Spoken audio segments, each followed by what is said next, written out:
Chapter 534. Fulu Pavilion. Li Mu brought Ma Feng in front of Qing Jingzi and said, "This is Ma Feng, a new fourth-generation disciple." Ma Feng hurriedly bowed to Qing Jingzi and said, "Greetings, martial uncle." Now was not the time for the sect to recruit disciples, but the head martial uncle and martial uncle all had special privileges. Qing Jingzi was just surprised. This person's appearance was ordinary, and could even be called ugly. His cultivation was pitifully low. Why did martial uncle make an exception and let him in? Thinking back to when he entered the sect, he had passed many trials and eliminated many opponents before successfully becoming a disciple of Fulu school. Li Mu continued to say to Qing Jingzi, "From now on, Ma Feng is the shopkeeper of Fulu Pavilion. You will assist him in managing Fulu Pavilion. The two of you will discuss the matters of the pavilion. If there is anything you cannot decide, then come find me." Qing Jingzi's face was filled with shock. He could not believe his ears. A new fourth-generation disciple had instantly replaced his position to become the manager of the Talisman Pavilion, and this caused him to be unable to accept it for a moment. But he couldn't disobey the orders of his martial uncle, so even if he was displeased in his heart, he could only nod and say, "Yes, martial uncle." Ma Feng took a deep breath and puffed out his chest.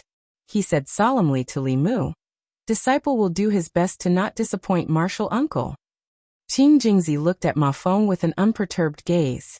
He wanted to see what ability this person had to be valued so highly by martial uncle. Even if he was dissatisfied, he still followed Li Mu's orders and cooperated with this person's actions. Ma Feng first found over 10 young and beautiful female cultivators in the market, and he used them to replace the few Talisman sect disciples in the pavilion before receiving the guests that came to the Talisman Pavilion. Moreover, he promised them that he would pay them 10 spirit jades every day, and they would receive a commission of 1 spirit jade for every 100 spirit jades they sold. He called these female cultivators to the second floor, and spent an entire 2 hours teaching them how to attract customers, and how to promote the goods in the pavilion. He also made a decision on his own. If a customer bought 2 Earth Rank Fulu tickets, they would get a Mystic Rank Fulu ticket. If a customer spent 500 Fulu tickets, they would get a discount of 50 Fulu tickets. If a customer spent 1,000 Fulu tickets, they would get a discount of 150 Fulu tickets.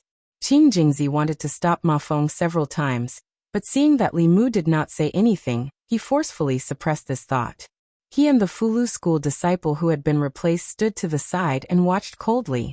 When this person's various mischievous actions ruined the Fulu Pavilion's business, martial uncle knew exactly what this person was capable of. Xuanzong's Taoist Exchange Conference, or Trade Conference, was held every 5 years and lasted for a month. It was a grand event in the cultivation world of the Zhu continent. During the conference, cultivators from all over the Zhu continent would travel thousands of miles to Xuanzong in the East Sea. Most of them were here to exchange for suitable cultivation resources.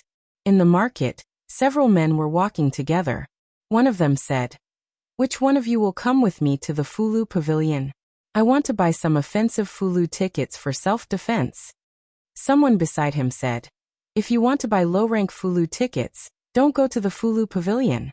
It's the same in other shops." The man asked in confusion, "Why? Shouldn't the Fulu school's Fulu tickets be the best?"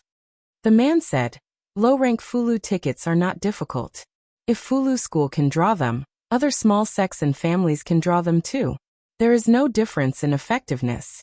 Fulu school's tickets are more expensive. Moreover, the Fulu Pavilion's disciples are all arrogant. They don't even look us in the eye. If we enter the shop, no one will pay attention to us."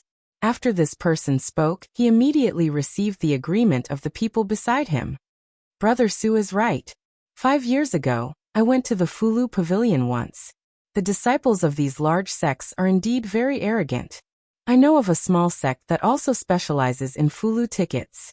Their prices are much lower than the Fulu schools. Last time I bought one from them. In these 5 years, those Fulu tickets have allowed me to escape death several times. I strongly recommend you go to that shop.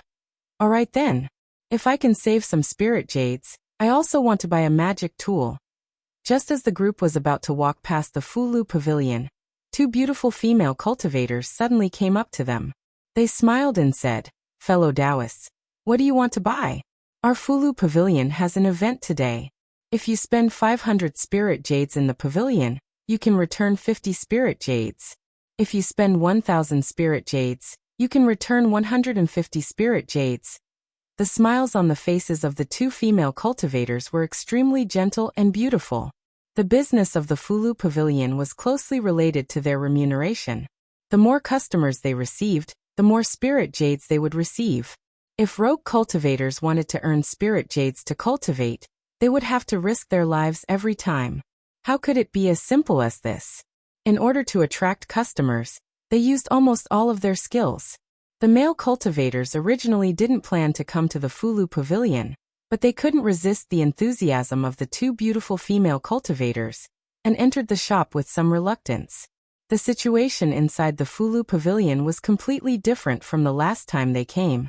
There were no longer stiff faces of the disciples of the Fulu school. Instead, there were beautiful female cultivators with sweet smiles. The two female cultivators first brought them to a resting area with tables and chairs. They poured tea for them and then asked with a smile, "Fellow Taoists, what kind of Fulu do you need? Do you need me to introduce it to you?" Sitting on comfortable soft stools and tasting fragrant tea, the male cultivators felt embarrassed even if they wanted to leave. One of the male cultivators' throat moved and he said, "I need some profound rank offensive Fulu." One of the female cultivators smiled and said, "Profound rank offensive Fulu. I recommend the Guiding Lightning Talisman, Fire Snake Talisman, and Icicle Talisman. The Guiding Lightning Talisman has a sale today. Buy one and get one free. The Fire Snake Talisman and Icicle Talisman can participate in the full discount." The man's companion tugged at his sleeve and said, "Buy one Lightning Talisman and get one free. This is much more cost-effective than other shops. I've used this talisman to kill several enemies. You'd better buy more," the male cultivator immediately said. "Then I want 5 Guiding Lightning Talismans." The female cultivator smiled and said, "Do you also need other Fulu? For example, the Divine Travel Talisman or something like that?" The male cultivator shook his head and said, "No need. I don't travel often. I don't need the Divine Travel Talisman." The beautiful female cultivator said, "The Divine Travel Talisman is not only useful for traveling. When you encounter a strong enemy, this talisman can also save your life, especially the high-ranked Divine Travel Talisman. It can make enemies 2 realms higher than you unable to catch up." The male cultivator thought carefully and seemed to be convinced. He nodded and said, "Then give me 2 of the profound ranked Divine Travel Talisman." They sat there and tasted tea.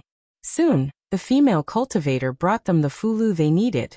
The male cultivator paid the spiritual jades and put away the Fulu. He said to the people around him, "Do you guys want to buy any Fulu?" One of the male cultivators shook his head and said, "I want to buy a magic treasure. We'll go to the North Sect's tool refining pavilion later." The female cultivator's expression changed when she heard this. She said unhurriedly, "Fellow Taoist, our Fulu Pavilion also sells magic treasures. Do you want to take a look?" Although the Fulu school specialized in Fulu, there were also elders in the school who knew how to refine tools and elixirs. In the entire Fulu Pavilion, Fulu accounted for 70% of the goods, while elixirs and magic treasures accounted for 30%. The male cultivator said politely, "No need." The female cultivator did not give up. She smiled at him and said, "To be honest, if you want to buy Earth rank and Heaven rank magic treasures, I certainly recommend you to go to the North Sect. After all, the North Sect is a great tool refining sect. The quality of their high-ranked magic treasures is unmatched by any other sect. However, if you want to buy low-ranked magic treasures, our Fulu Pavilion is not inferior to the North Sect. Moreover, the price is half. If you buy 1 magic treasure in the North Sect, you can buy 2 here." The male cultivator thought carefully and his expression changed. He did not go to buy Earth rank and Heaven rank magic treasures. He could not afford those magic treasures even if he sold himself. Just as they thought, in terms of low-rank Fulu, some small sect's Fulu quality was not inferior to the Fulu school. As for low-rank magic treasures, the Fulu school would not be inferior to the North Sect. If it was not for the fact that magic treasures had to be produced by the North sect, then it was not bad to use the Fulu schools. Moreover, the price was much lower than the North sect's, which made him very tempted. Originally, he could only buy one offensive Dharma artifact. Now he could buy another defensive Dharma artifact. This was an irresistible temptation. He quickly made a decision in his heart. He immediately stood up and said, "Please take me to see the Dharma artifact," at the staircase on the second floor. Qing Jingzi and the other Fulu school disciples looked at the bustling scene on the first floor. Their faces were filled with shame.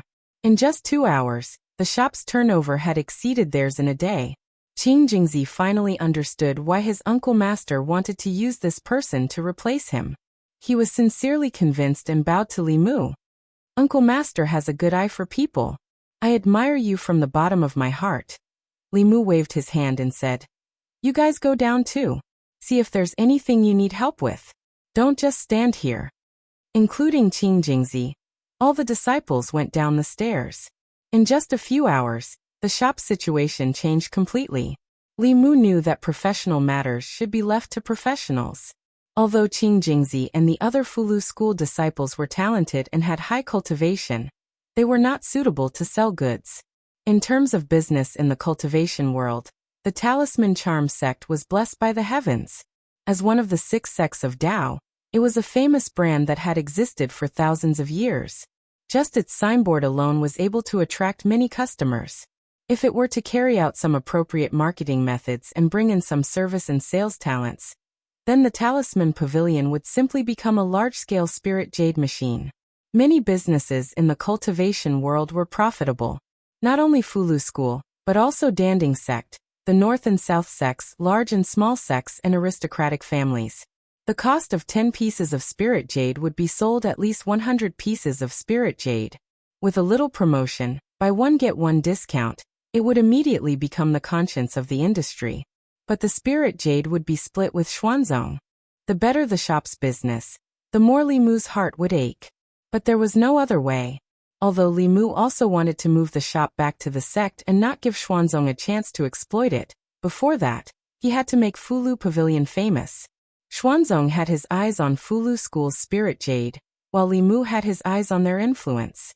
In the current cultivation world, only Xuanzong could gather so many cultivators in one place.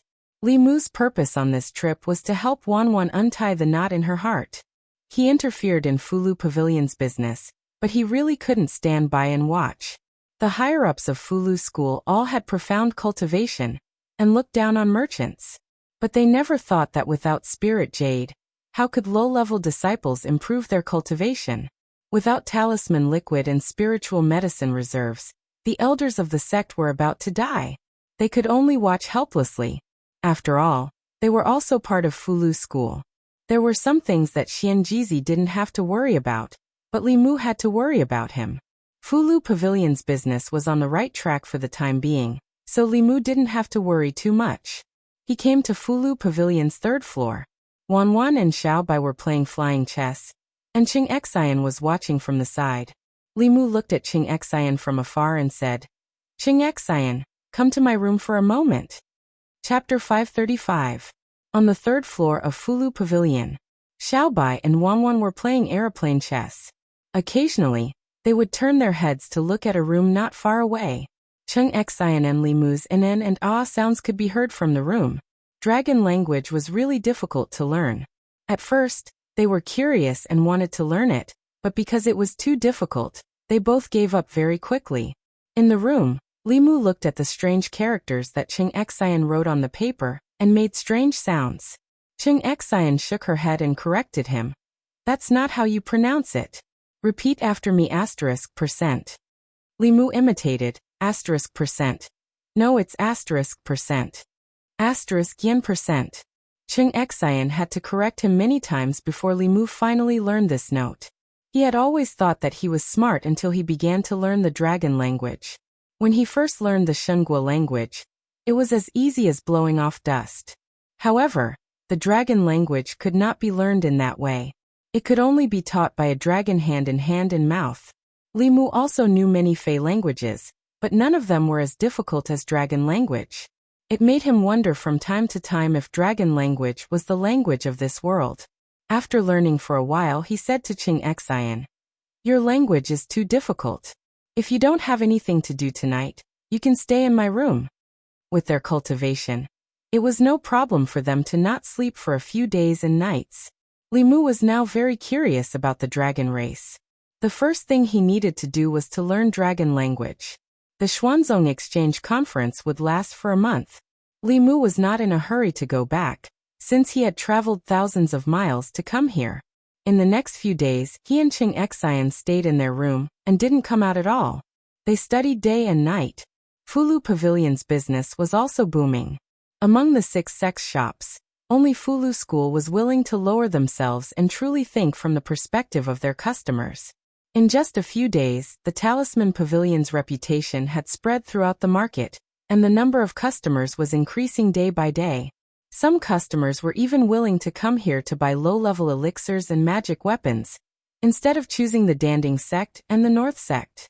Pill Cauldron Pavilion, Weapon Forging Pavilion, Spirit Array Pavilion. The disciples of the various sects clearly discovered that the number of customers in their shops for this exchange meeting was much less than in the past.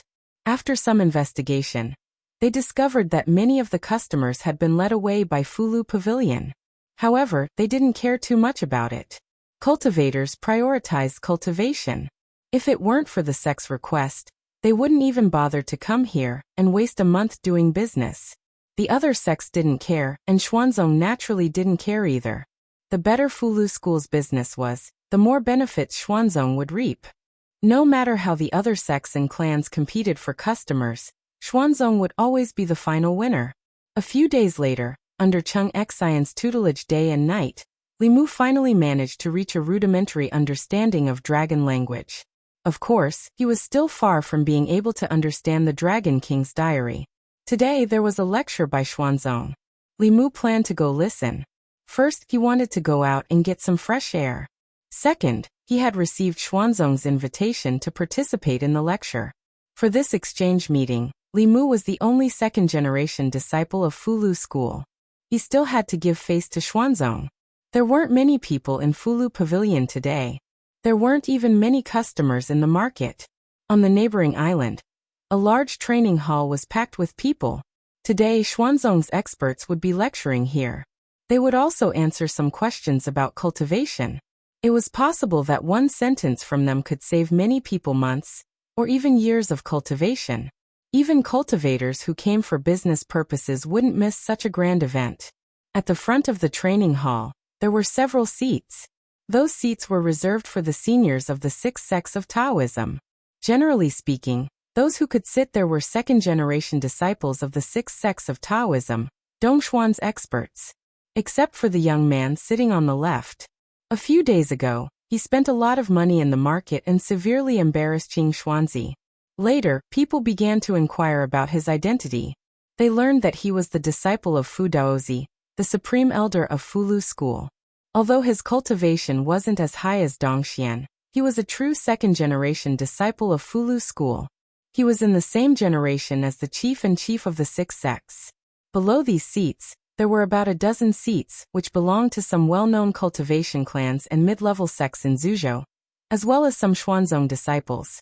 As for the others, they could only sit cross-legged on the ground and listen.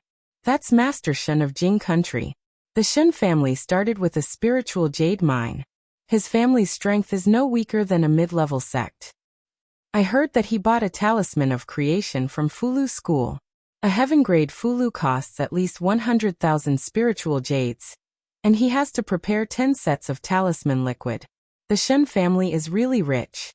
The 6 sects have to be the richest. Fulu School sells a Fulu for 100,000 spiritual jades, and he has to prepare his own materials. This is simply robbing spiritual jades. You can't say that. Who doesn't know that the success rate of a heaven-grade Fulu is extremely low? 10 sets of materials may not be enough to make one. Moreover, I heard that the rules of Fulu Pavilion have changed. The Fulu Pavilion doesn't accept spiritual jades before it's completed. It can be said that the 6 sects have a conscience. The crowd kept talking. When more than 10 young disciples of Xuanzong flew down from above and landed on their seats, The cultivators sitting cross-legged in the Taoist field were in an uproar. It's Qing Yunzi. He's only in his 30s, but his cultivation has already reached Dongxian. He's Xuanzong. No, he's the first among the fourth-generation disciples of the sixth sects of Taoism. He's bound to be the next sect master of Xuanzong. Although his cultivation was piled up by Xuanzong with a lot of resources, his talent can't be ignored to be able to push his cultivation to Dongxian in such a short time. Qing Qingzi, Qing Shuangzi, and Xuanzong's young geniuses have all come out. I really envy them. Each of them has amazing talent, and has such a powerful sect behind them. Sooner or later, they'll become the strongest in the world. Amidst the discussion, Li Mu's gaze swept across the young disciples. When his gaze swept across a young disciple, he felt a sense of familiarity in his heart. That young disciple called Qing Qingzi gave him a sense of familiarity. However, Li Mu had never been to Xuanzong before, and he didn't know any Xuanzong disciples. He quickly searched through his memory, and soon, this person's figure overlapped with a shadow in Li Mu's memory. A few years ago, when Li Mu was still working in the North County, the wife of the Rat King under the White Demon King was once injured by a human cultivator. The human cultivator who injured the Rat King's wife was the one who killed Xiao Bai's entire family. Xuanzong's Qing Qingzi looked exactly like that person. Not only that, but his aura also reminded Li Mu of the aura that remained in Xiao Bai's grandmother and the Rat King's wife. Just as Li Mu confirmed this person's identity, a fierce shout came from a futon in front of the training hall. "Give me back my grandmother's life!" A white figure flew up from the futon. The sword in his hand was already unsheathed, and the tip of the sword was pointed at Qing Qingzi. This sudden change immediately attracted the attention of countless people in front of the training hall. The cultivators in the training ground were extremely shocked. There was actually someone who dared to assassinate a disciple of the Xian sect, right in front of the elders of the Xian sect. This kind of suicidal behavior could be considered crazy. Qing Qingzi and the other young disciples didn't expect this to happen. Facing that figure, the others didn't move. They believed that Qing Qingzi could deal with it alone. Qing Qingzi was stunned for a moment. When he came back to his senses, he unsheathed the long sword on his back and faced the figure. After a short exchange, he found that the beautiful woman's cultivation was almost the same as his. He was shocked and confused. When did he provoke such a strong cultivator? Facing such an opponent, Qing Qingzi didn't dare to underestimate her. He immediately used several of his most powerful spells. However, facing his spells, the woman only cared about attacking and didn't defend at all. Every time his attacks landed on her body, they would immediately dissipate. After a short exchange, Qing Qingzi had already determined that the woman not only had a good cultivation, but also had a defensive treasure. He wouldn't be able to defeat her in a short time. Just as he was feeling anxious, the old man in the front seat suddenly stood up and snorted. He said loudly, "Who are you? How dare you come to my Xuanzong?" As soon as he finished speaking, a transparent giant hand appeared in the void and grabbed at the woman. Under the pressure of the giant hand, the cultivators with low cultivation suddenly felt like Mount Tai was pressing down on them. They found it difficult to breathe. Even the strong cultivators in the creation realm found it difficult to breathe. They were shocked by the power of Dongxian. Under the pressure of the giant hand, Xiaobai couldn't move. She could only watch as the hand grabbed at her. In the next moment, a figure that wasn't very big but made her feel at ease stood in front of her. Li Mu floated in the void in front of Xiaobai. He didn't do anything. The aura in his body swept out, and the giant hand collapsed. After a moment of silence, there was another uproar. "Isn't that the senior from Fulu School? Why is he helping this assassin? Didn't you notice that this female assassin is the beauty who has been following this senior around? What's wrong with Qing Qingzi? He seems to have a death feud with this beauty. This is going to be interesting." The conflict between Fulu School and Xuanzong. As the crowd discussed in low voices, someone suddenly realized something and said in surprise, "The one who attacked just now was Senior Miao Yuanzi from Xuanzong. He has advanced to Dongxian many years ago. This senior from Fulu School is only at the 5th realm, but he blocked Senior Miao Yuanzi's angry attack so easily. It's unbelievable." Only then did the crowd realize this. They all looked at the figure floating in the void with shocked eyes. Among the disciples of Xuanzong, Qing Xuanzi's face was pale. If Elder Miao Yuanzi's palm strike had landed on him, he would have been seriously injured even if he didn't die. However, it was easily resolved by this person. Thinking of the conflict between him and this person, Qing Xuanzi suddenly felt a wave of fear. Li Mu slowly landed and looked back at Xiao Bai. Xiao Bai bit her lower lip and tears welled up in her eyes. She choked and said, "Benefactor, Li Mu held her in his arms with one hand and patted her back. He said softly, "I know. Leave the rest to me." Wan and Cheng Xian also left the crowd and quickly stood beside Xiao Bai. Li Mu waved his hand and a golden light shot out. Qing Chengzi suddenly felt his waist tighten, and he couldn't circulate his spiritual power. Then he was dragged to Li Mu by a huge force. At the front of the training hall, Miao Yuanzi looked at Li Mu with a gloomy face and asked, "What is the meaning of this?" Li Mu shook his wrist, and the bound Qing Chengzi knelt on the ground. He looked at Miao Yuanzi with a gloomy face and said, "You connived with your disciples to bring disaster to the great Zhou and kill my sister's family.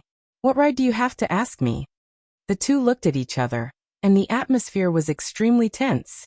Beside Miao Yuanzi, a female cultivator stood up and said, "Senior brother Miao Yuanzi, junior brother Ling Jizi, let's sit down and talk. There may be some misunderstanding. The 6 sects are one family. Let's not hurt each other." The people of the Danding sect stood up. Miao Yuanzi's face didn't soften. Instead, he looked at Li Mu and said, "Junior sister Jade-sun, you all saw it. Today it was Fulu School who provoked you first. It wasn't my Xuanzong that was rude." Jade-sun walked in front of Li Mu and said, "Junior brother Ling Jizi, let this disciple go first. If there's anything, we can talk about it slowly." After all, this was Xuanzong, and Li Mu wasn't an unreasonable person. He took back the immortal binding lock.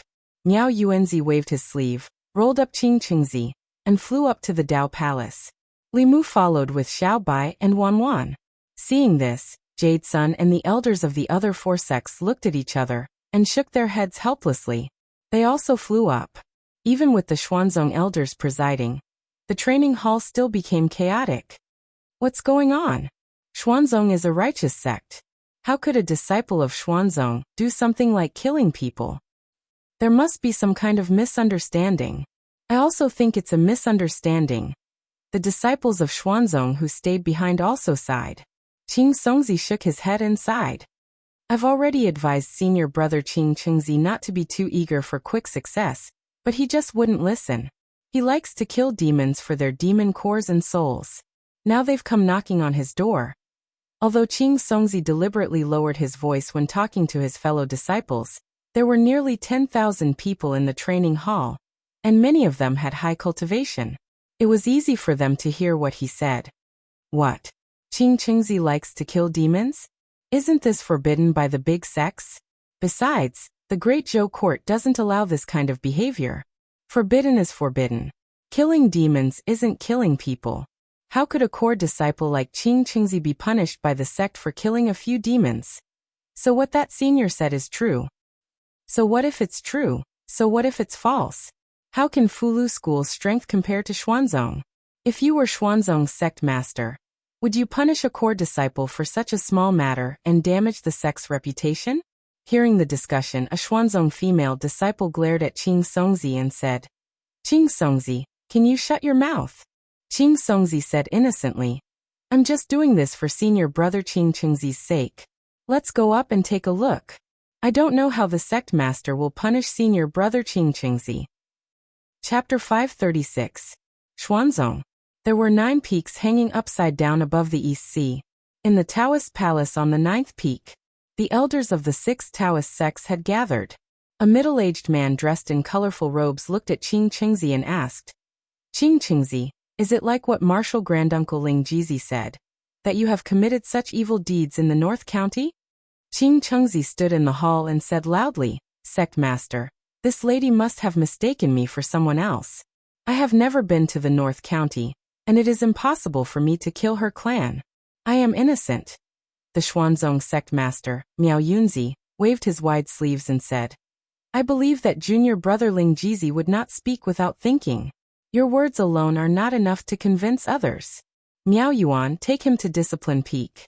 Whether he is lying or not, the Discipline Elder will find out. After saying that, he looked at Li Mu and asked, is junior brother Ling Jizi satisfied with this? At least so far, as the Xuanzong sect master and a 7th realm expert, Miao Yunzi had shown enough sincerity. He did not protect the disciples of the sect, but dealt with them according to the rules of the Xuanzong sect. Li Mu had no objections to this. He held Xiaobai's hand and gave her a comforting look. After Qing Qingzi was taken away, the atmosphere in the Taoist palace was gloomy. Jade Sun took the initiative to speak and said with a smile, it has only been a year since we parted in the Demon Nation, but junior brother Ling Jizi's cultivation has already reached the peak of the creation realm. It really makes me feel ashamed. I'm afraid that Fulu School will have another expert soon. Li Mu had a good impression of this senior sister of the Danding sect. He smiled and said, I just encountered some opportunities. Jade Sun said, junior brother, there is no need to be humble. As cultivators, opportunities and talent are indispensable. The so-called opportunities are also strength. Inside the Taoist palace, while Li Mu and Jade Sun were chatting, Qing Qingzi's face was pale, and his body was trembling slightly in Xuanzong Discipline Peak. Standing in front of him was not only the Discipline Peak elder, but there were also 2 martial granduncles of the Miao generation, and 2 grand elders of the Dao generation. Besides the sect master, Xuanzong's 7th realm elders were all here. An old man with a face full of wrinkles, white eyebrows, and a white beard said with a gloomy expression, such a thing actually happened during the exchange that occurs once every 5 years. Does the Talisman Puppet sect even respect my profound sect? The other old man next to him narrowed his eyes and said, maybe they think that because Fulu School has a 4th transcendent cultivator, they can compare to Xuanzong. If I remember correctly, the 2 from Fulu School have less than 2 years left. In 2 years, Fulu School will be the weakest of the 6 sects. They can't even compare to Danding sect and Spirit Formation sect. Only Daoist Miao Dun looked at Qing Qingzi and asked seriously, did you really kill that fox demon? Qing Qingzi knew that he couldn't hide it in front of these elders. He said regretfully, I didn't know that the fox demon was the sister of the Fulu School's martial granduncles. Daoist Miao Dun said angrily, I didn't expect you to do such a thing. Come, let's go see the sect master. Elder Bai Mei looked at Daoist Miao Dun and said, wait. Daoist Miao Dun frowned and said, martial uncle, Qing Qingzi violated the sect rules. Elder Bai Mei looked at her and said, in the Miao generation, your talent is second only to your senior brother. Now even Miao Xian and Fulu School's Yuzhen have already transcended. But you're still in Dongxian. Stay in the sect and cultivate. Break through as soon as possible. Don't worry about anything else. Martial uncle. You can leave. Daoist Miao Dun looked at Elder Bai Mei. After taking a deep breath, she bowed and said, this disciple will take her leave. After she left, Elder Bai Mei glanced at Qing Qingzi and said, it's just killing a few demons. Those who are not of our race must have a different heart. The great Zhou court is muddle-headed and treats demons as common people. Sooner or later, they will be harmed. Now that all the cultivators in Zhu province are gathered here, if we punish a Xuanzong disciple for a few demons, won't we, Xuanzong, be ridiculed by all the cultivators in the world? Qing Qingzi was overjoyed. Since the Grand Elder said so, he had nothing to worry about. The other Xuanzong elders also fell into deep thought. The Grand Elder's words made sense. If it were any other time, given the relationship between Fulu School and Xuanzong, an ordinary Xuanzong disciple would probably be expelled from the sect for committing such a big mistake. Even a 4th-generation core disciple like Qing Qingzi would be severely punished. But now it was the quinquennial Daoist exchange. All the Daoist cultivators in Zhu province were gathered in Xuanzong. If this matter were to spread, it would damage Xuanzong's reputation. As the top sect of Taoism, Xuanzong's reputation was much more important than a 4th-generation disciple. Elder Bai Mei looked coldly at Qing Qingzi and said, from now on, you are not allowed to leave the sect until you reach Dongxian. Qing Qingzi had just reached the 5th realm. Although he could enjoy a lot of resources in the sect, he did not know how long it would take for him to reach the 6th realm.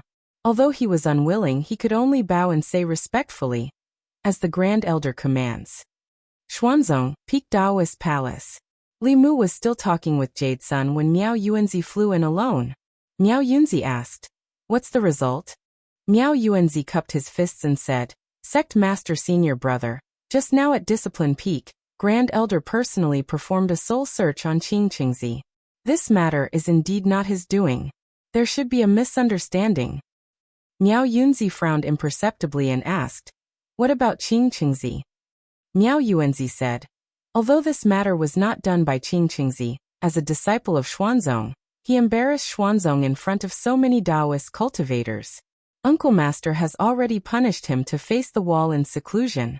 He is not allowed to come out for 10 years. The 4 elders of Danding Sect, Spirit Array Sect, and the South and North sects heard Miao Yuanzi's words and their expressions changed subtly. Miao Yunzi was silent for a moment and said, "I'll go see the Grand Elder."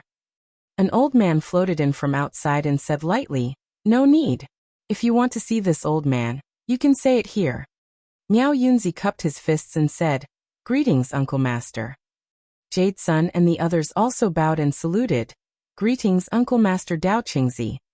Today Xuanzong, the Taoist names of the 1st to 4th generation disciples were Dao, Miao Hua, and Qing.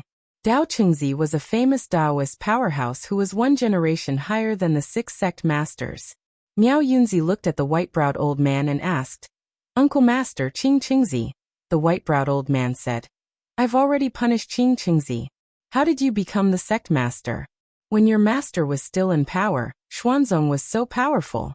In your generation, you were framed, and you didn't even protect your own disciple. If Senior Brother knew about this in the underworld, I'm afraid he would doubt his original decision and regret passing the position of sect master to you." After reprimanding Miao Yunzi, he looked at Li Mu and said in a deep voice, "You insulted my Xuanzong. For the sake of the Fulu school, I won't argue with a junior like you this time. If there's a next time, I'll destroy your cultivation and let Xian Jizi come to Penglai Mountain personally to take you back." As his voice fell, he flicked his sleeves and left. Inside the Dao Palace, Miao Yunzi's expression was complicated. He looked at Li Mu and his lips moved. "Junior brother." Li Mu smiled and said, "Fellow Taoist, there's no need to say more. Since it's a misunderstanding, I apologize to Xuanzong for my impulse just now. Goodbye." After that, he held Xiaobai's hand and strode out of the Dao Palace. Miao Yunzi looked at Li Mu's back and sighed softly.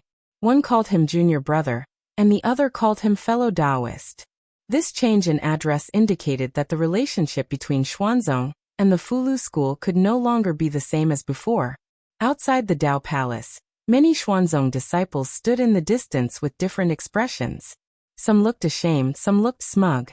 Qing Xuanzi's face lit up with joy. He looked at Li Mu with a mocking expression and snorted. "So what if you're a 2nd-generation disciple of the Fulu school? You're only asking for humiliation if you try to provoke the dignity of Xuanzong." As Li Mu flew down, a figure flew from behind. Jade Sun flew to his side and comforted him. "Junior brother, don't be impulsive. This is Xuanzong. You're alone and weak. Once you're impulsive, you'll be bullied by them." Li Mu smiled and said, "Thank you for your reminder, senior sister. I won't be impulsive." Looking at Li Mu's back, Jade Sun thought for a moment, and took out a sound transmission instrument. After hesitating for a long time, she injected her spiritual energy. A white light flashed on the instrument. Jade Sun took a deep breath and whispered a few words into the instrument. At the entrance of the Fulu Pavilion, Xiaobai bit her lips and wiped her tears. She looked up at Li Mu and said, "Benefactor, I won't take revenge." Li Mu reached out and held her face. He wiped away her tears and said softly, "I promise you, I'll let you kill your enemy and avenge your grandmother and your clan." He looked up at the countless mountains floating in the sky and a smile appeared on his face. He said lightly, "Xuanzong, huh?" The sound transmission instrument in the storage space vibrated. Li Mu took out an object and said calmly, "Senior brother." Xian Jizi's voice came from the instrument. "Junior sister Jade Sun has already told me about what happened in Xuanzong. Xuanzong is the #1 sect of Taoism. Its strength is tyrannical." Li Mu asked, Does senior brother want to persuade me to let the matter rest? From the instrument, Xianjizi's voice gradually became cold. Xuanzong is the #1 sect of Taoism. Its strength is tyrannical. However, my Fulu school is not made of mud. Junior brother, please bear with it for half a day. 2 martial uncles and junior sister are already on their way to Xuanzong. Chapter 537. Xuanzong on the Taoist field. A Xuanzong Dongxian elder replaced Miao Yuanzi and preached to the tens of thousands of cultivators in the field. Most of what he talked about was the foundation of cultivation. At this moment, some people in the field were seriously comprehending, while others were still curious about the result of the incident just now. Although Xuanzong was powerful, Fulu school was also one of the 6 Taoist sections.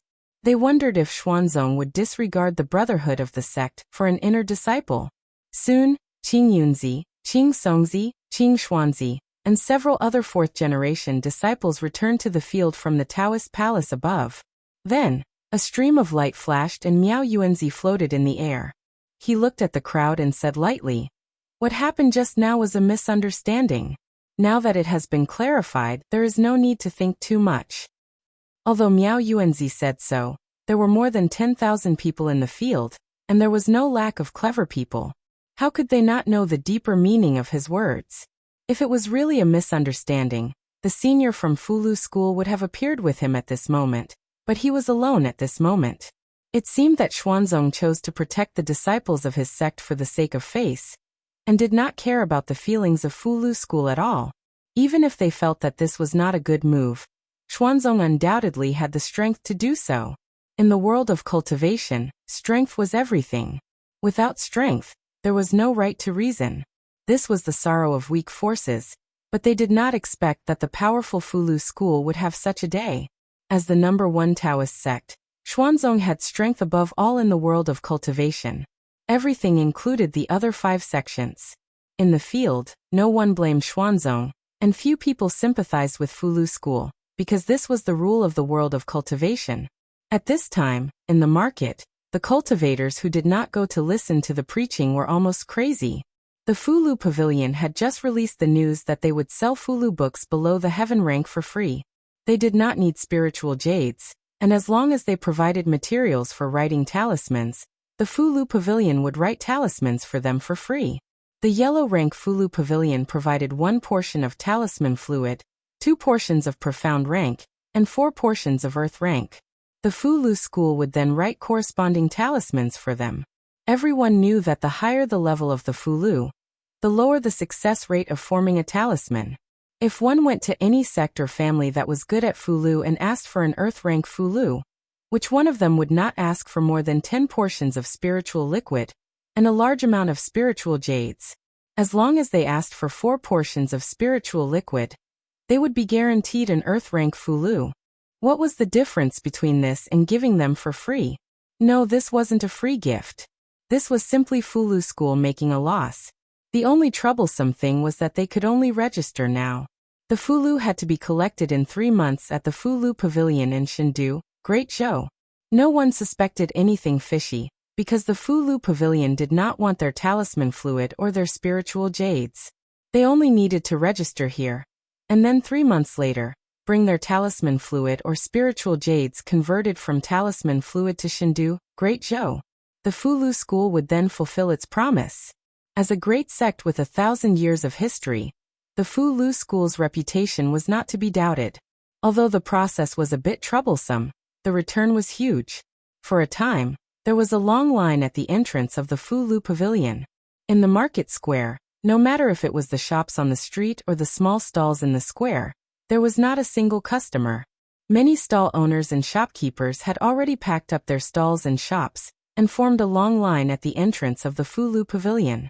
Inside the Fulu Pavilion, the disciples and the cultivators who had come at the last minute were furiously writing down the information of the people who had ordered the Fulu. Ma Feng maintained the discipline of the crowd. He gritted his teeth and said, "Damn Xuanzong, I'm not giving you a single piece of spiritual jade." The cultivators in the line outside all had Dharma sound transmission artifacts, and were constantly communicating. "Second uncle, hurry up and close the shop. Come to the Fulu Pavilion. Father, hurry up and prepare some spiritual medicine and spiritual jades. We're going to Shindu Great Joe right now. Old Ma, are you at the training hall? Don't listen. Why are you still listening to such useless things at a time like this? Hurry up and come to the Fulu Pavilion. There's a big bargain. Don't blame me for not reminding you if you're late. In the Xuanzong training hall, Miao Yuanzi was preaching. At some point in time, cultivators began to leave one after another. In the past, when he preached, this kind of situation would occur, but it was never on such a scale. Some of them left in a hurry after receiving the message from the Dharma sound transmission artifact. Some saw the people around them leave, and also left after asking. When nearly 1,000 people left inexplicably, some Xuanzong disciples went to investigate and finally found the source of this matter. On the celestial mountain floating at the highest point of the sea, a Xuanzong elder said to Miao Yuanzi, "Sect Master, the Fulu school's actions have broken the rules of the market. We can't allow them to continue like this." Miao Yuanzi felt guilty in his heart. When he heard this, he only waved his hand and said, "Let them be." The elder frowned slightly. "But Sect Master, this goes against the rules set by me, Xuanzong." Miao Yuanzi glanced at him and said, "I said don't interfere in this matter." The elder looked up at him and slowly retreated. After leaving the Taoist palace, he flew to another mountain. In the Taoist palace, Taoist Master Miao Dun looked at Miao Yuanzi and asked, "Senior brother, don't you think that Xuanzong has changed, and is no longer the Xuanzong of the past?"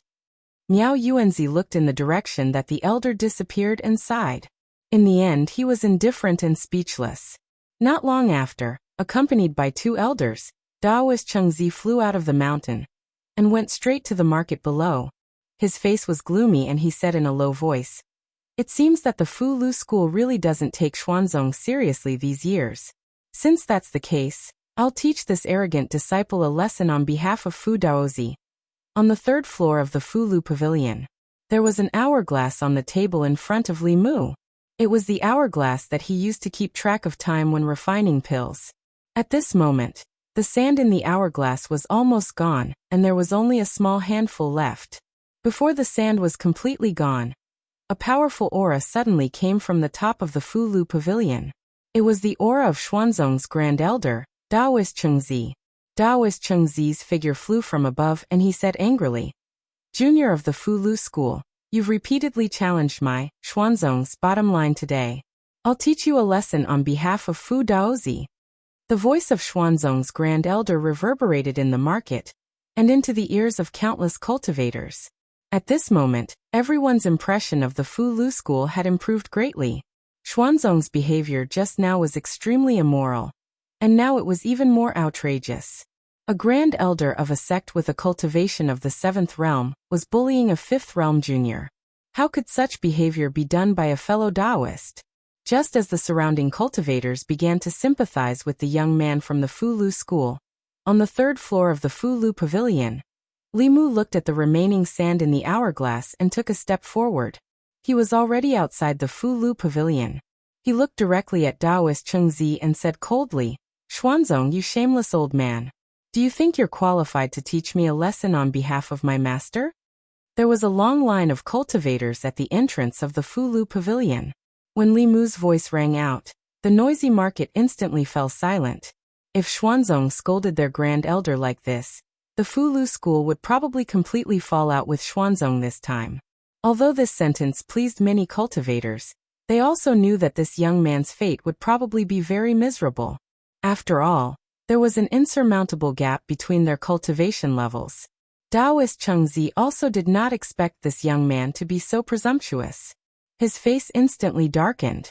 In the void, an invisible hand grabbed at Li Mu. It was the same divine power that Miao Yuanzi had used, but its power was completely different. Li Mu felt that his body was trapped by the power of heaven and earth and could not move at all. Even the ordinary Dongxian could only watch as the giant hand grabbed at him, let alone the creation realm cultivators. This reminded Li Mu of the first time he met the Lord of Illusions.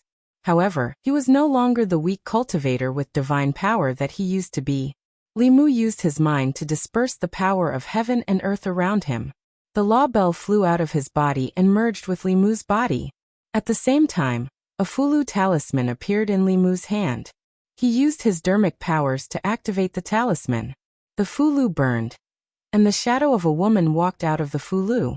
She exuded the aura of a sixth realm cultivator. Below, the crowd exclaimed in surprise. He's actually planning to resist. This aura. Is this a heaven-grade golden armor divine army talisman? It seems a little different. Even a heaven-grade divine army talisman is useless. A sixth realm cultivator is no threat to Elder Dao Chengzi. To everyone's surprise, the shadow of the woman who walked out of the Fulu didn't attack Dao Chengzi. Instead, she merged with the young man from the Fulu school, causing his aura to rise to the sixth realm in an instant. The invisible giant hand was already reaching for him. Li Mu didn't dodge. The bell shadow on his body flashed, and the giant hand collapsed. The bell shadow also collapsed and dissipated. He knew very well that the Empress Divine Avatar wouldn't exist in his body for long. Before Dao Chengzi could do anything else, he had already launched an attack. He used his mind to control the power of heaven and earth. Wind and thunder intertwined around Dao Chengzi.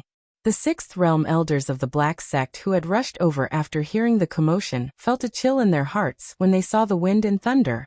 This was definitely a supernatural power that only a sixth realm cultivator could use. Dao Chengzi stood where he was and looked at Li Mu indifferently. A protective shield appeared around his body, blocking the astral wind and lightning outside his body. The next moment, dark clouds suddenly gathered above his head. Wind mixed with black raindrops fell, and the shield around Dao Chengzi's body started to thin rapidly. The dragon clans call the wind and summon the rain. A hint of shock flashed across his eyes. Outsiders might not know, but he knew better than anyone else that the power of these spells was comparable to that of the most powerful cultivators in Dongxian. Of course, this was far from enough for him. He floated in the air and only maintained the shield. He didn't do anything else. Even with his status and position, he had failed to capture a fifth-level junior personally. If he were to make a move again, even he would lose face. When he used all his trump cards and completely understood that the gap between the two realms couldn't be closed no matter what he did, he would realize how laughable he was. He would become a joke who overestimated himself, and was like an ant trying to shake a tree. Countless elders from Xuanzong had already flown out. They floated quietly outside, and no one intervened. If they had to intervene in the battle between the Grand Elder and the junior from Fulu School, after this exchange, Xuanzong would also become the biggest joke in Zhuzhou. However, they looked at Li Mu with fear that shouldn't exist. The disciples of the Qing generation looked at the battle in the sky. Instead of fear, they were shocked and terrified. This person was only the same age as them, but he could already fight the Grand Elder. Even if he lost in the end, no one had the right to laugh at him. In the sky, Li Mu didn't have time to pay attention to the discussions below. Without a doubt, without relying on the Empress or the demonic corpse, Dao Chengzi was the most powerful enemy he had ever encountered. His most powerful attack couldn't even break through the defense set up by Dao Chengzi. There seemed to be a natural barrier between the two of them. No matter how hard he tried, he couldn't cross it. If he couldn't fight head-on, he could only use his wits. Li Mu took a deep breath. His Qingxian sword flew out instantly, turning into sword shadows that filled the sky, and attacked Dao Chengzi. Tens of thousands of swords flew out. A sixth realm elder from Xuanzong narrowed his eyes. He took a deep breath and said in a low voice, "What a powerful Taoist technique. With this technique, he can probably fight Dongxian as a creation and transcend as a Dongxian. With his current cultivation level, not many people in Xuanzong can take this technique head-on." Jade Sun floated in the distance and murmured, "This Taoist technique has probably touched the edge of the seventh realm. In other words, if we really fight, we won't be his match at all." Dao Chengzi's expression was still calm as he looked at the sword shadows that filled the sky.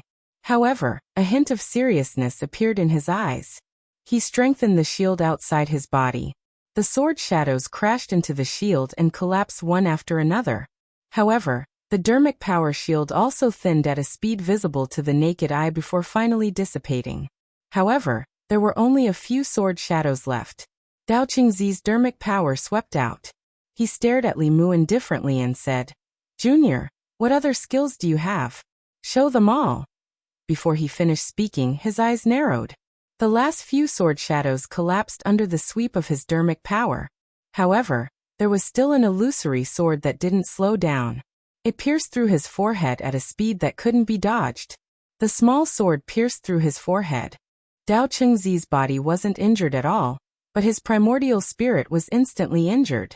Under the gaze of countless ancestral state cultivators, Xuanzong disciples and elders, their Grand Supreme Elder spat out a mouthful of blood. His aura instantly weakened by half. He was injured. He was injured at the hands of a 7th Realm junior. Countless people were shocked. Their faces were filled with disbelief. A 7th Realm transcendent expert was injured by a 5th Realm cultivator? Outside the Fulu Pavilion, the Fulu School disciples' breathing quickened. Their bodies trembled as they stared at the figure floating in the air. This was their martial uncle and martial granduncle. This was the integrity of the Fulu School. 2 streams of tears slowly fell from Xiaobai's limpid eyes. Unlike the Fulu School disciples, her eyes were filled with affection as she looked at the figure. In the air, Li Mu's face was pale. He imitated Dao Chengzi's tone and said indifferently, "Old thing, you're still pretending?" Chapter 538. The market, the training ground, and the countless figures floating in the air were all silent. Only Li Mu's voice echoed on the sea. Just now, everyone had witnessed a miracle. A cultivator in the creation realm had actually injured a transcendent realm cultivator in a head-on battle, but he himself was unharmed. This battle was enough to be recorded in the history of the cultivation world. When future generations mentioned the Fulu School and Xuanzong at the same time, they couldn't ignore this battle that spanned 2 major realms. The elders of Xuanzong floated in the air, still motionless. It wasn't that they didn't want to move, but that they couldn't. The Grand Elder was in the 7th Realm, fighting against a 5th Realm junior. Did he need their help? Now that things had developed to this point, it was completely out of Xuanzong's control. It was the opposite of their original goal. Xuanzong had protected Qingqingzi because he didn't want the school to be disgraced. Now all the cultivators on the Zhu continent knew that Xuanzong had protected his disciple and bullied the weak. The Grand Elder's face had been beaten to the ground, and Xuanzong's face had been completely destroyed. If they had known that things would come to this, they would have punished Qingqingzi severely. But now this had nothing to do with Qingqingzi. Xuanzong needed to establish his authority and regain his lost face. In the air, Dao Qingzi's vital spirit was injured, and his aura was weakened. His face was extremely pale, but not because of his injury, but because of the humiliation. He had been humiliated by a junior in front of all the disciples of Xuanzong, and in front of more than 10,000 cultivators. At this moment, he wanted to kill that person for the first time. His voice was cold as he said word by word, "Junior, you disrespected your elders and deceived your master. Today, I will punish you on behalf of Fulu School." After all, Dao Qingzi was a super expert who had reached the 7th level many years ago. If Li Mu hadn't caught him off guard and mixed the intellectual sword into the 10,000 sword shadows, he wouldn't have been able to injure Dao Chengzi at all. When he was in the 5th realm, his wisdom sword could slash Dongshuan's primordial spirit. Now that his cultivation had temporarily increased to the 6th realm, he could only slightly injure Dao Chengzi. However, he wasn't afraid of Dao Chengzi. In the face of Dao Chengzi's threat, Li Mu ignored it. He turned around and flew toward the Fulu Pavilion. At the same time, on the 3rd floor of Fulu Pavilion, the last strand of sand fell from the hourglass. Dao Chengzi's killing intent surged as he raised a hand at Li Mu's back. But at this moment, 3 streams of light suddenly appeared on the western horizon and sped over. A loud voice exploded in the sky. "Dao Chengzi, do you think everyone in Fulu School is dead?" A huge black sword came from afar and pointed directly at Dao Chengzi. Dao Chengzi hurriedly took out a square shield. The huge sword collided with the square shield and sent Dao Chengzi flying for thousands of feet. The 2 Xuanzong Grand Supreme Elders who had just arrived didn't intend to let him go and chased after him. A Xuanzong Grand Supreme Elder said in shock, "It's Martial Uncle Tianyangzi and Martial Uncle Tianqingzi. They actually came in person." Tianyangzi and Tianqingzi were famous Taoist experts. The 2 7th Realm Grand Supreme Elders of Fulu School appeared here at this moment. It meant that ever since that incident, Fulu School didn't plan to be friendly with Xuanzong. On the ground, Countless ancestral state cultivators were dumbfounded. Today was really an eye-opener for them. Not only did they see Dongxian transcendence experts injured, but they also saw a battle between transcendence experts. This trip to Xuanzong was really worth it. Li Mu landed on the ground and walked all the way to Fulu Pavilion. Everywhere he went, the bustling crowd automatically made way for him. Yu Zhenzi didn't participate in the battle. Instead, he immediately flew to Li Mu's side and asked with concern, "Are you okay?" Li Mu smiled and said, "I'm fine. Senior sister, I've made you worry." The spiritual snail in the storage space had been vibrating for a while. Li Mu took out the spiritual snail and injected magic power. The Empress's voice immediately sounded. "What happened on your side? I felt that you used that avatar." Li Mu said, "It's already taken care of. It's not convenient to talk about it now. I'll explain it to your majesty when we return to the divine capital." Zhou Yi asked again, "Are you okay?" Li Mu said, "I'm fine. Your majesty, don't worry." In the Chang'e Palace, Zhou Yi didn't ask any more questions. He took the initiative to put away the spiritual snail, and then said to Mr. Mei, he should be in Xuanzong now. Order the officials of the East County to investigate what happened in Xuanzong. At the entrance of Fulu Pavilion, Li Mu said to Qing Jingzi, "Pack up and prepare to return to the divine capital." Qing Jingzi led the disciples back to the pavilion to pack up. At this time, a female cultivator walked to Li Mu and asked nervously, "Senior, can we stay in Fulu Pavilion?" Behind her, there were more than 10 pretty female cultivators. They looked at Li Mu nervously. These female cultivators were the shop assistants that Ma Feng recruited. Li Mu said to them, "There won't be Fulu Pavilion in Xuanzong anymore. If you're willing, there's still a place for you in the new Fulu Pavilion in the divine capital of Great Zhou." The girls said in unison, "We're willing." The female cultivators happily went to Fulu school to help pack up. Li Mu looked up at the sky. Dao Chengzi was already slightly injured. Under the siege of 2 Grand Supreme Elders, he was in a sorry state. The other 2 level 7 cultivators in Xuanzong couldn't sit still anymore. They flew up to stop them. "Uncle Masters, let's talk. Let's sit down and talk. Don't hurt our friendship." Tianyangzi attacked with all his strength. He said coldly, "Friendship? My ass. Dao Qingzi is going to clean up our Fulu school. What's there to talk about? I don't have much time left, but my Fulu school isn't a place that anyone can mess with. If you want to humiliate my Fulu school, wait until I'm dead." The Xuanzong Taoist priest said, "Fulu school and Xuanzong are brothers. Uncle Masters, please stop. Don't hurt our friendship." Tian Qingzi trapped the 2 Xuanzong Grand Supreme Elders with his Fulu. His voice was equally cold. "When you, Xuanzong, covered up your disciples and humiliated my Fulu school, why didn't you think of your brothers?" The injured Dao Chengzi was forced to retreat in defeat by Tianyangzi. The other 2 Grand Supreme Elders were also trapped. Xuanzong had 5 7th Realm cultivators. Only Miao Yunzi and another Grand Supreme Elder were left. At a certain moment, an angry roar came from an upside-down mountain. An old man flew out and said angrily, "Tianyangzi, Tianqingzi, don't go too far." He wanted to help Dao Qingzi but was stopped by Yuzhen. The old man looked at Yuzhen and said gloomily, "Nephew Yuzhen, you want to stop me?" Yuzhen looked at him indifferently and said coldly, "When Dao Qingzi bullied my junior brother, did you ever think that he was your nephew?" The cultivators below looked up at the sky in silence. 7th Realm cultivators were always elusive. Ordinary people rarely saw them. Today they saw 7 of them at the same time. 7 transcending state cultivators were fighting in a chaotic battle. High up in the sky, the light of spells was unceasing. If their battle was on the ground, the whole of Xuanzong would probably be destroyed. Even from so far away, everyone could feel the waves of pressure. No matter what the result was, Xuanzong's reputation was completely destroyed this time. In the Taoist palace on the highest mountain, the bright light of spells shone into the palace. Miao Dun looked at Miao Yunzi and asked, "You're not going to help?" Miao Yunzi shook his head. "No." Miao Dun said, "If you don't help, Uncle Master will have an excuse later." Miao Yunzi breathed a sigh of relief and said, "I've been in the sect for too long. I'm bored. I'm just thinking of going out for a walk.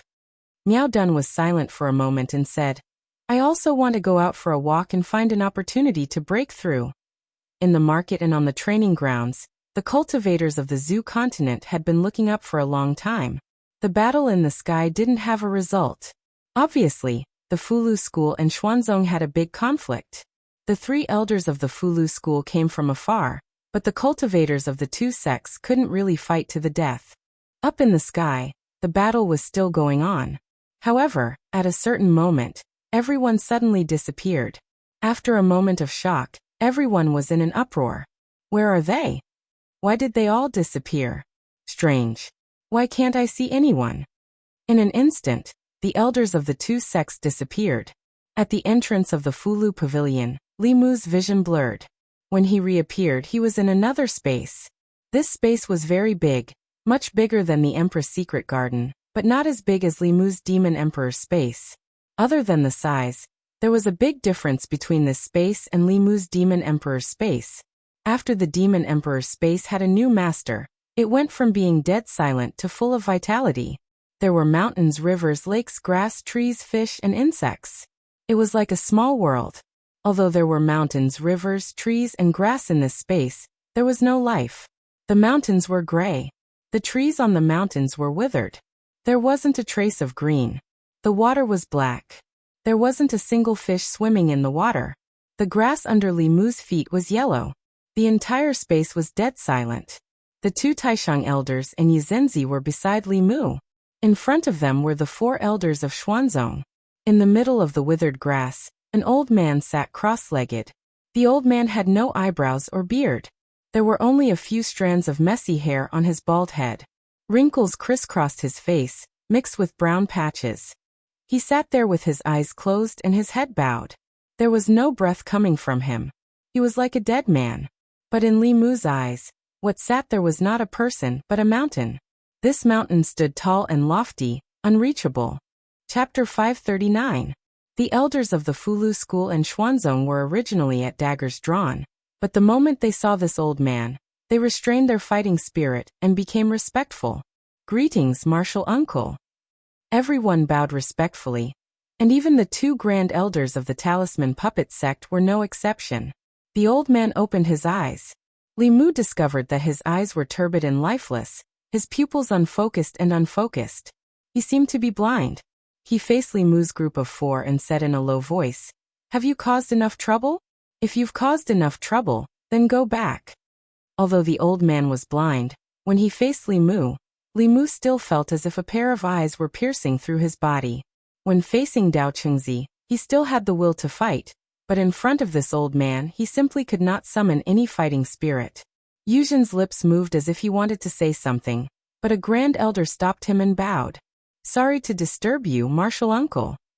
He waved his sleeves, swept up Li Mu and Yuzhen's grand elder, and flew upwards. After flying past a certain height, Li Mu's surroundings changed, and he once again returned to the sky above Xuanzong. From beginning to end, the old man had only said one sentence, and it was enough to extinguish the anger of the two grand elders and make them take the initiative to retreat. The old man's identity was already on the verge of being revealed. It was rumored that Xuanzong, as the #1 sect of the Taoism, had a deep foundation, and even had an 8th realm expert within the sect. Today, Li Mu knew that this was not a legend. The 7th realm expert gave Li Mu the feeling of a tall mountain, but it was not unreachable. He could always see the summit, but in this tall mountain, Li Mu could see the clouds halfway up the mountain. As for how high it was beyond the clouds, he could not even imagine it. Yuzhen's grand elder frowned. "Martial uncle, the disciple that Xuanzong is protecting." Tian Yangzi shook his head and looked at Li Mu. "Child, it's because the sect isn't strong enough that you have to suffer." The Taishang elder didn't say it explicitly, but Li Mu understood what he meant. Xuanzong's 8th level cultivator had made his stance clear. It was impossible to take Qing Qingzi away from Xuanzong. Above transcendence was unification of the way. In the entire ancestral state, among the 6 Taoist sects and the Great Zhou Court, only Xuanzong had such a powerhouse. No one could defy his will.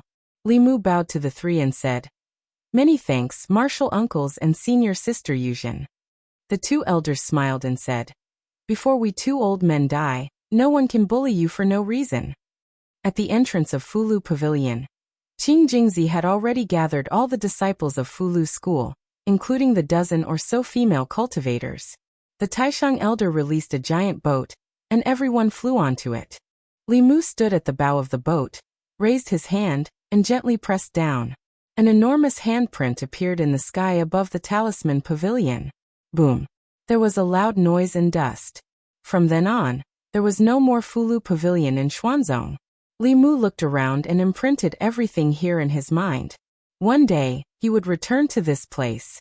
Soon, the flying boat turned into a stream of light and flew into the sky, disappearing into the horizon. Countless cultivators looked into the distance.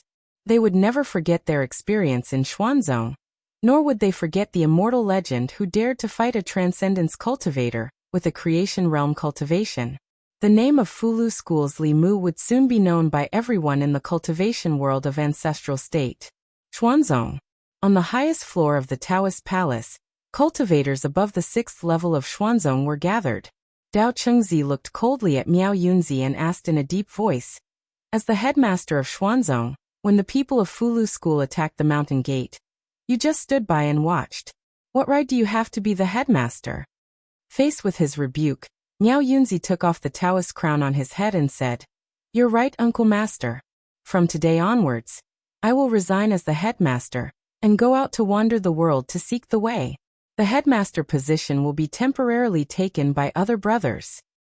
Senior brother, please reconsider." Several people in the Taoist palace changed their expressions and tried to persuade him.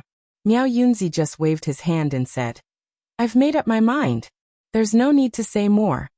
Dao Chengzi picked up the Taoist crown that symbolized the position of the headmaster of Xuanzong and said lightly, "You are a sinner of Xuanzong. You are indeed unfit to be the headmaster. Miao Xuanzi, you will temporarily take the headmaster position." A figure stood out and took the Taoist crown. He said respectfully, "Yes, master." The Grand Elder acted arbitrarily and forced the headmaster to abdicate and let his disciple take over. This caused many elders to be dissatisfied. How can the headmaster position be decided by the Grand Elder alone? Grand Elder, you're overstepping your bounds. Even if someone takes over the headmaster position temporarily, he has to ask Elder Tianjizi before making a decision. Faced with the overbearing Grand Elder, everyone spoke up until a figure slowly walked into the Taoist palace from outside. The old man had his hands behind his back and his body was hunched. He limped as if he could fall down at any time. It was such an old man that made all the powerhouses in the Taoist palace bow and greet him respectfully. "Greetings, Uncle Master." "Greetings, Uncle Master."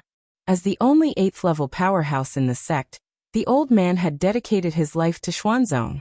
He used divination to reach the Dao integration stage, and divined all the heavenly secrets for the sect.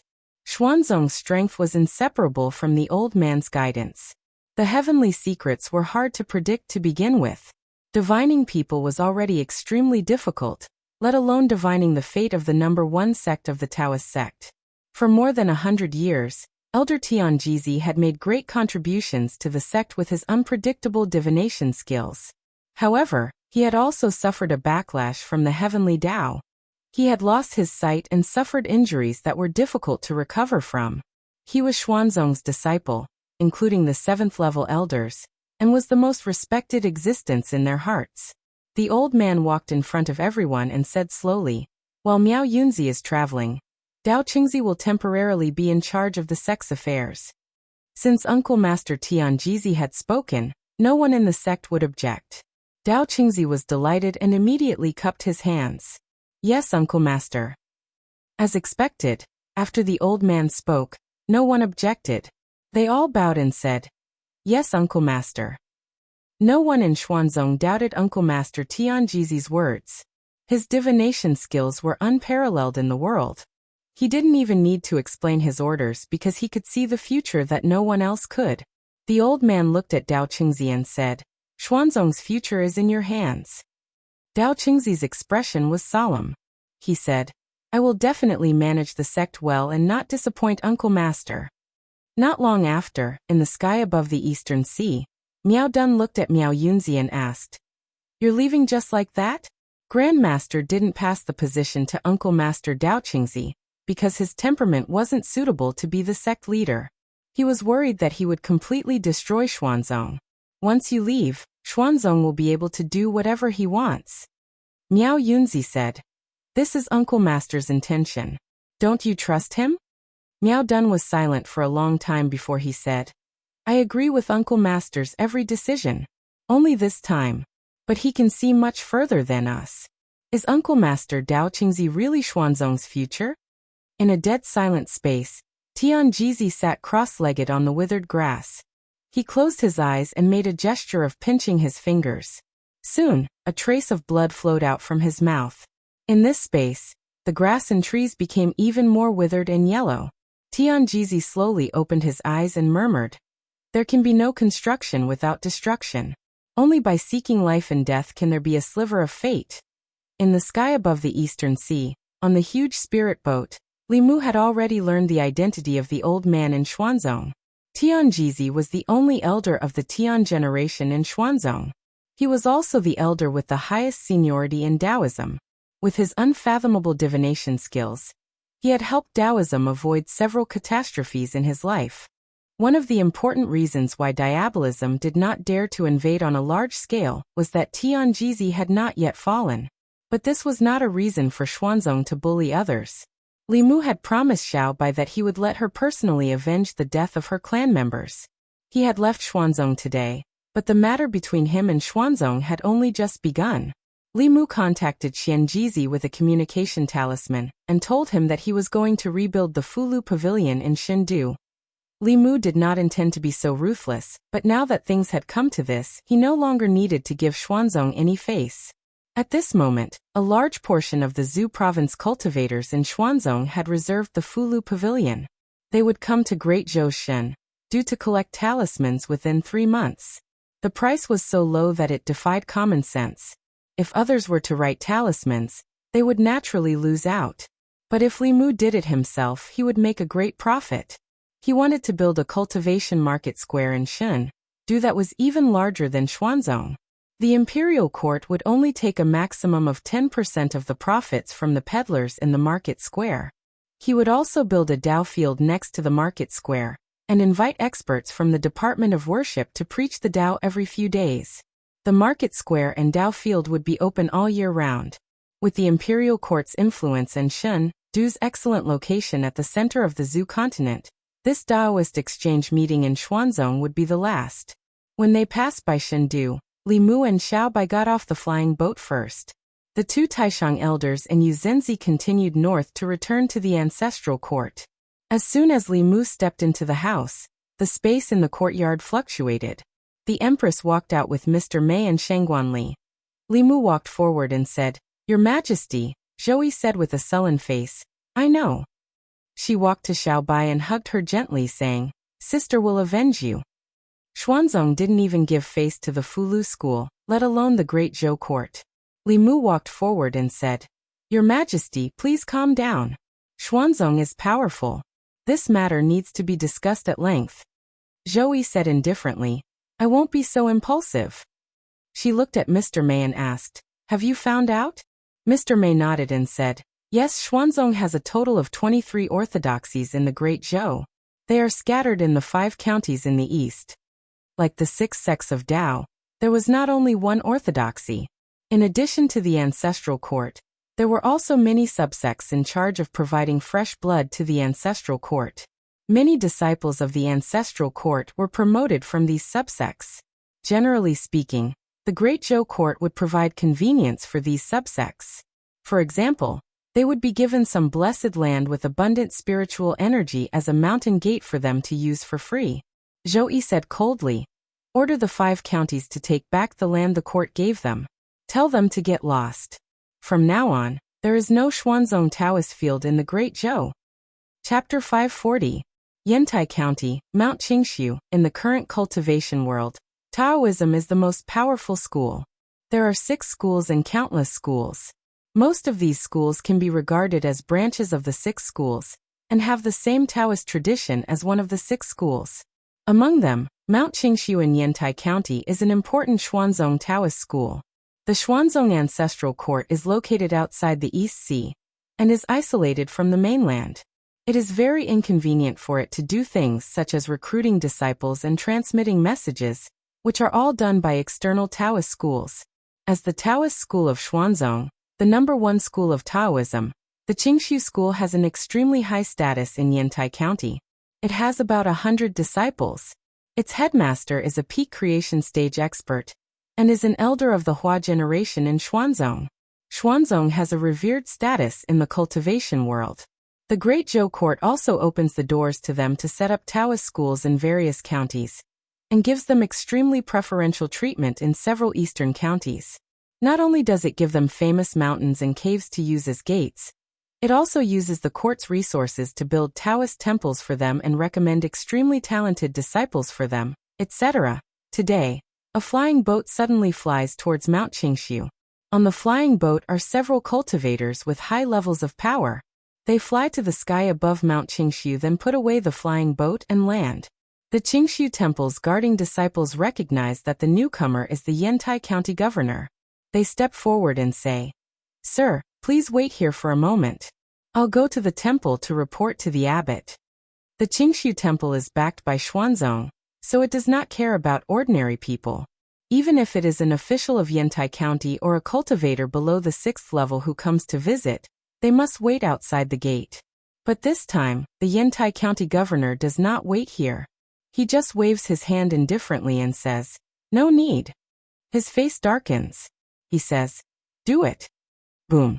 A Yantai County governor picks up a huge hammer, flies up and smashes it fiercely on the Qingshu school's gate. Under this blow, the Qingshu school's lofty gate, together with the huge plaque with the 3 words Qingshu School written on it, shatters and collapses with a loud rumble. The 2 guarding disciples are already dumbfounded. Looking at the collapsed gate, their lips trembling, they cannot even say a word. Several silhouettes fly out from inside the Taoist temple. A furious voice says, "How dare you? Which thug dares to break into my Qingshu mountain school?" A man in a Taoist robe flew out of the temple. When he saw who it was, his expression changed and he asked in shock, "County Governor Qin, are you crazy?" The Yantai County governor stood in the air and said faintly, "His Majesty has decreed that from today onwards, Xuanzong Taoist temples are prohibited within the Great Zhou." "Then where do you want us to go?" the man asked furiously. The Yantai County chief says expressionlessly, "This is your own business. I'll give you a day's time to quickly move out of Mount Qingshu. Otherwise, the county office will take coercive measures.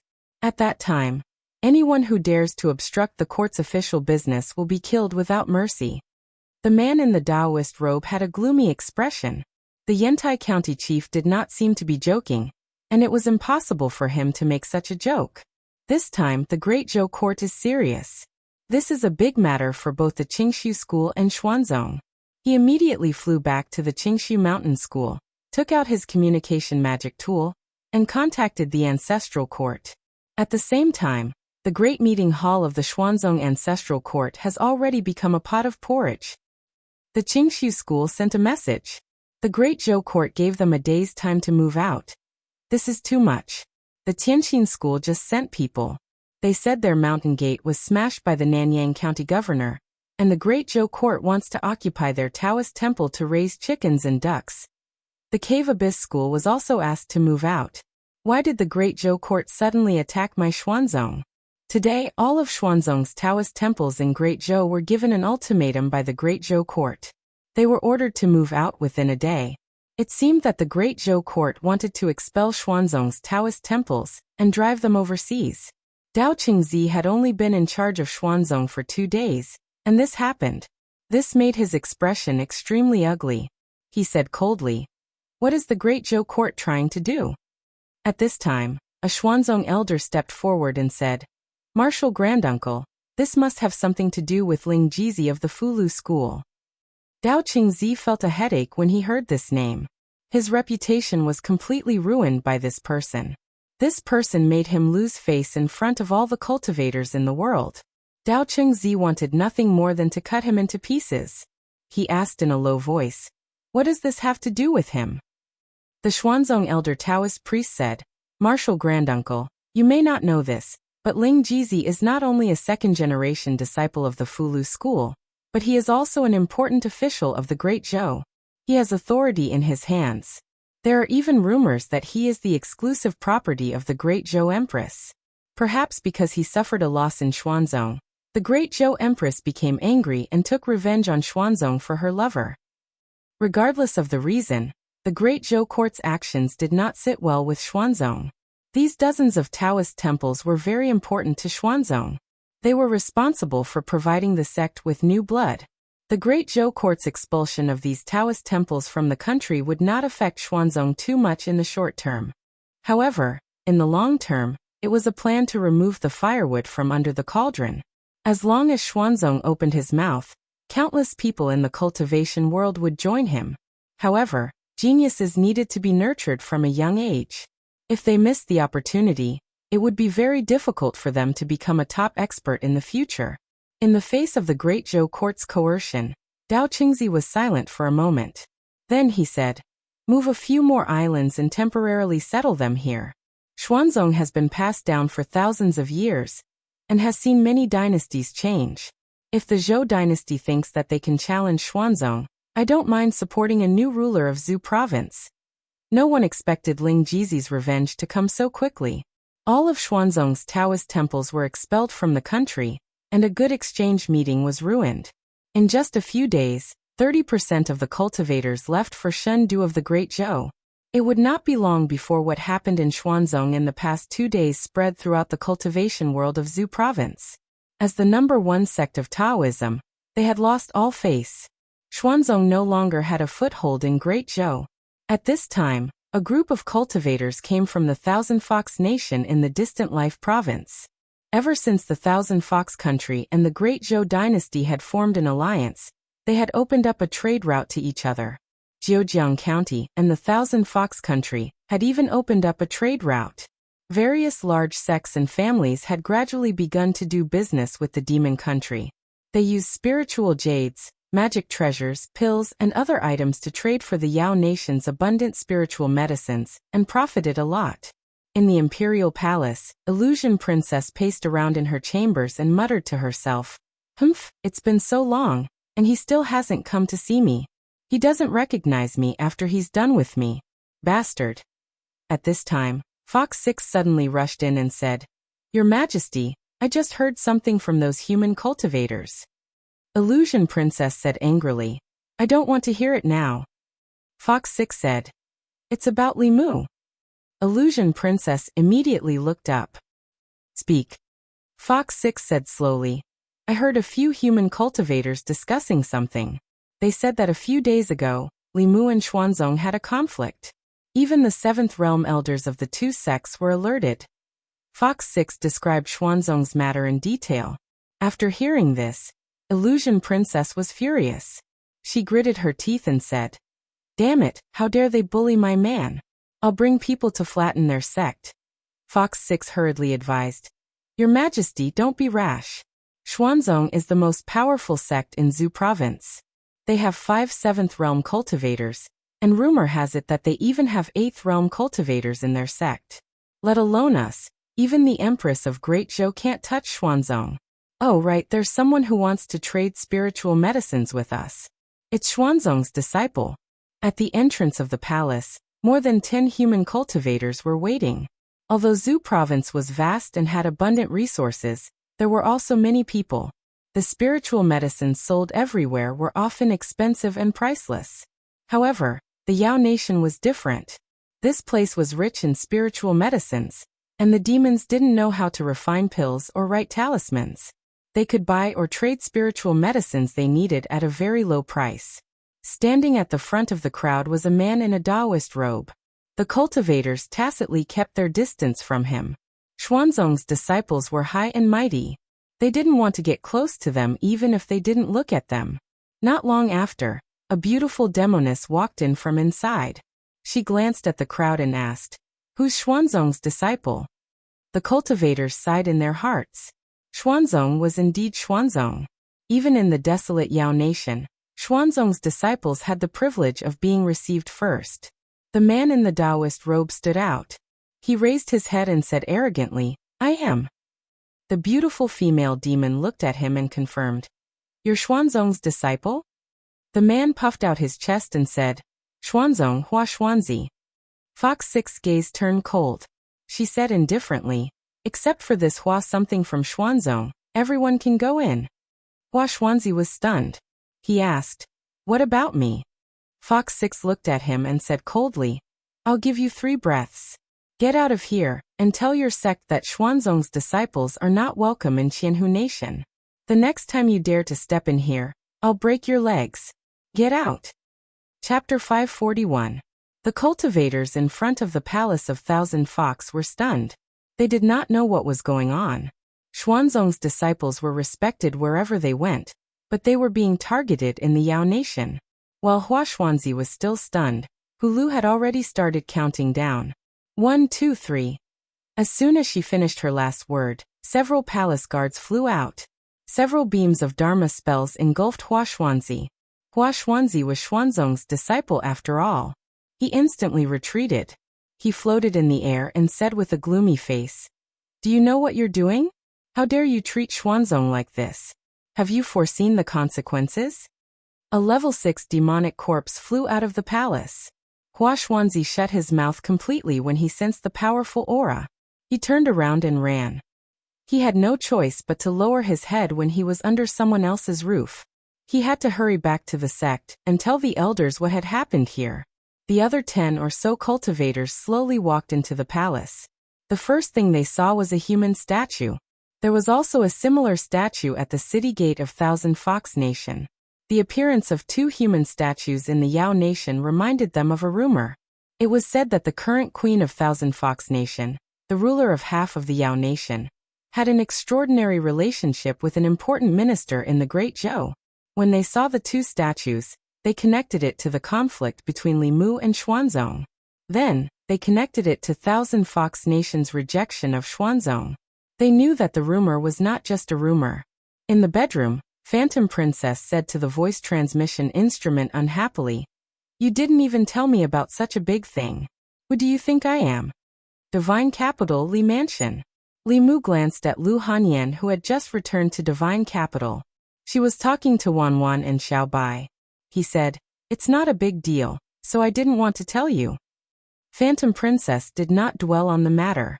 She asked, "When will you come to see me?" Li Mu whispered, "I have a lot of things to do in the next few months. When I'm done, I'll go see you."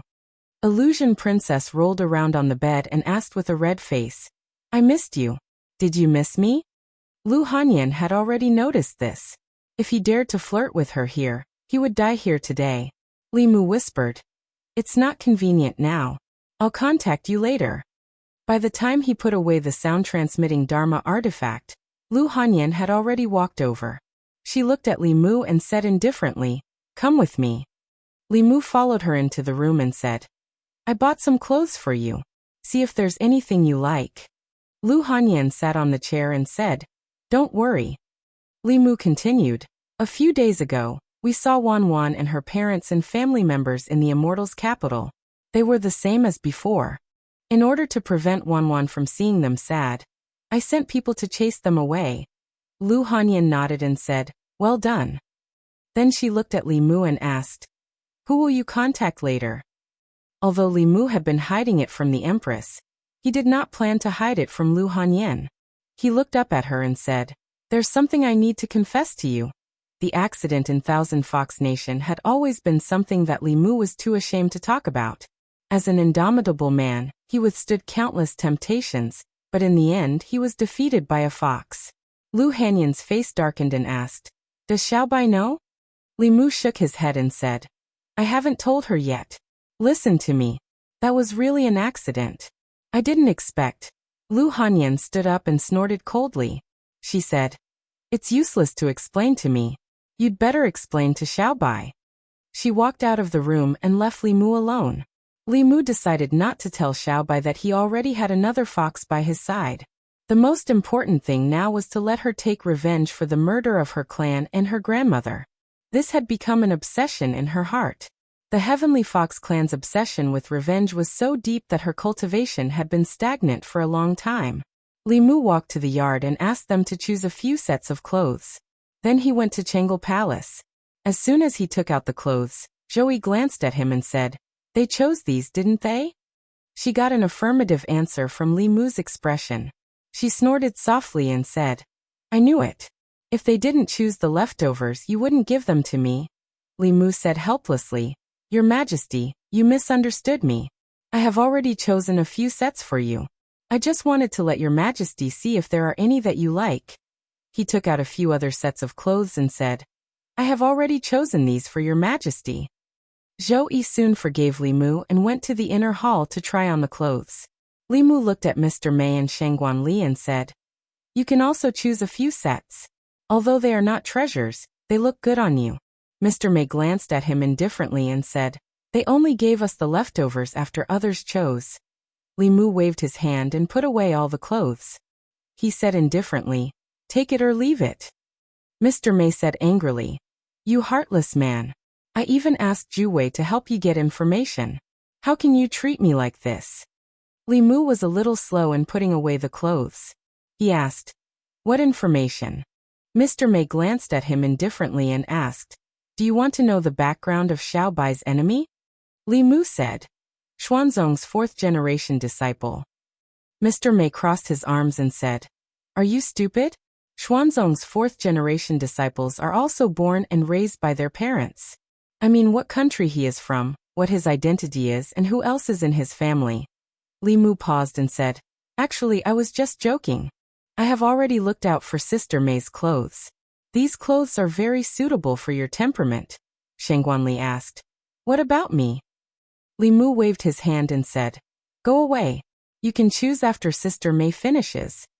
Shangguan Li took out a secret document from her sleeve and said, "I have the information from Ju Wei's investigation." Li Mu took a deep breath and a smile appeared on his face again. He said, "Good Ali, how could I forget you? I was just joking just now. Of course you should choose first. With Sister Mei's age, there aren't many things here that she can wear. It won't be too late to choose later." In Changel Palace, Mr. Mei held some clothes and snorted, "How can there be such a shameless person in the world?" Shangguan Li glanced at him and said, "A few days ago, you said that he dared to fight against transcendence with the Fate Realm. He was loyal and righteous. He was a trustworthy person." Li Mu held a secret document in his hand. It was sent from Xuanzong by Ju Wei's spy. Li Mu did not expect that the imperial court spy would be placed in Xuanzong. This secret document recorded Qing Qingzi's identity in detail. Qing Qingzi's original name was Zhao Qin. He came from a cultivation family in Yan. The Yan kingdom was a small kingdom to the south of Zhuzhou. Its strength was very weak, far inferior to the Shun kingdom, the Jing kingdom, and the Yong kingdom. It was a vassal state of the Great Zhou. For the past 100 years, it had paid tribute to the Great Zhou in order to obtain the Great Zhou's protection and prevent other countries from annexing and invading it. Li Mu left the imperial palace and went directly to the Honglu Temple. Since the last tribute, all the countries in the south, except Yong, had sent envoys to the divine capital. After receiving Li Mu's order, the Honglu Temple official immediately sent for the Yan's envoy. A thin man quickly stepped into the room and said nervously, "What instructions does Your Excellency have for this humble subject?" Li Mu asked, "Can you get in touch with the Yan imperial family?" The thin man immediately nodded. "Your Excellency, we can." Yan imperial family. The envoy sent a message from the Great Zhou's divine capital, causing the entire Yan imperial family to panic. The son of the Zhao family was fortunate enough to join Xuanzong.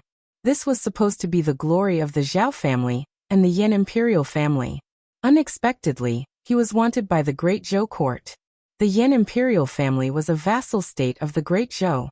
The Great Zhou court directly sent the document to the Yan imperial family. As the most powerful country in Zhuzhou, if the Great Zhou was angry, a small country like the Yan imperial family would be silently reduced to ashes. After receiving the message from the Great Zhou court, the Yan imperial family immediately held an emergency meeting and made a decision in the shortest time possible. The order from the Great Zhou could not be disobeyed. The Yan imperial family personally issued a decree ordering the Zhao family to immediately recall Zhao Qian. In the Zhao family, after the messenger left, the head of the Zhao family snorted and threw the imperial decree on the ground. He stepped on it and said, "Bring me a sound-transmitting Dharma artifact. I want to ask Cheng, for his opinion." Xuanzong. Qing Qingzi knelt before Dao Qingzi and said worriedly, "Grand Elder, the Great Zhou court is pressuring the Yan imperial family to force my father to hand me over. What should I do? A small country dares to ignore the Xuanzong." Dao Qingzi stood up and waved his sleeve. He said indifferently, "In that case, let the Yan imperial family perish." Chapter 542. In the Taoist palace, Dao Qingzi ordered, "Miao Xian, arrange a few disciples to help Qing Qingzi's family take over the Yan kingdom." A figure walked up and said respectfully, "Yes, master." The Xuanzong elders were silent for a moment. One of them couldn't help but say, "First elder, please reconsider.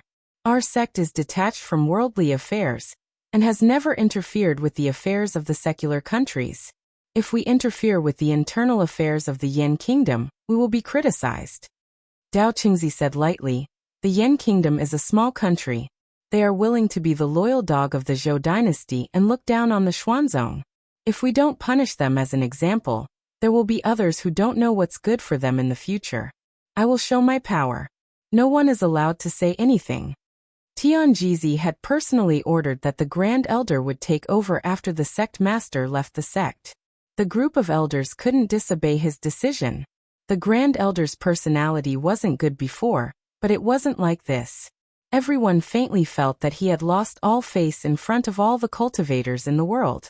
A demon had already formed in his heart, and it was causing his personality to change from extreme to even more extreme. If this continued, no one knew what would happen to Xuanzong. The more he wanted to protect the sect's reputation, the more the sect's reputation would be lost. If he had dealt with it impartially and handed over Qing Qingzi, the sect's reputation would still be slightly damaged, but things wouldn't have turned out this way. All the dojos were taken back, the outer sect disciples were expelled, and the inner sect disciples were ostracized in the Great Zhou and the Yao kingdom. In the hearts of all the cultivators, the 1,000-year-old sect's reputation was ruined. At this moment, many elders began to doubt whether Tianjizi's decision was right. Under the Grand Elder's arrangement, a few elders of the Fifth Realm left the sect quietly and went to the Yan kingdom. A few days later, in the divine capital of the Great Zhou, in the morning court, the envoy of the Yan kingdom knelt in the Ziwei palace and begged, "The rebels of the Yan kingdom have surrounded the palace. I am under the orders of the king of Yan to ask for help from the Shangguan kingdom." Li Mu stood in front of the palace, looking surprised. His original intention was to put pressure on Qing Qingzi's family through the imperial court of the Yan kingdom, but he didn't expect that the Zhao family of the Yan kingdom would rebel. He once asked the envoy of the Yan kingdom. The Zhao family was only a mid-level cultivation family, and did not have the power to rebel. The power controlled by the royal family of the Yan kingdom was enough to destroy the Zhao family 10 times over. To be able to force the royal family of the Yan kingdom into such a situation, there must be someone behind the Zhao family.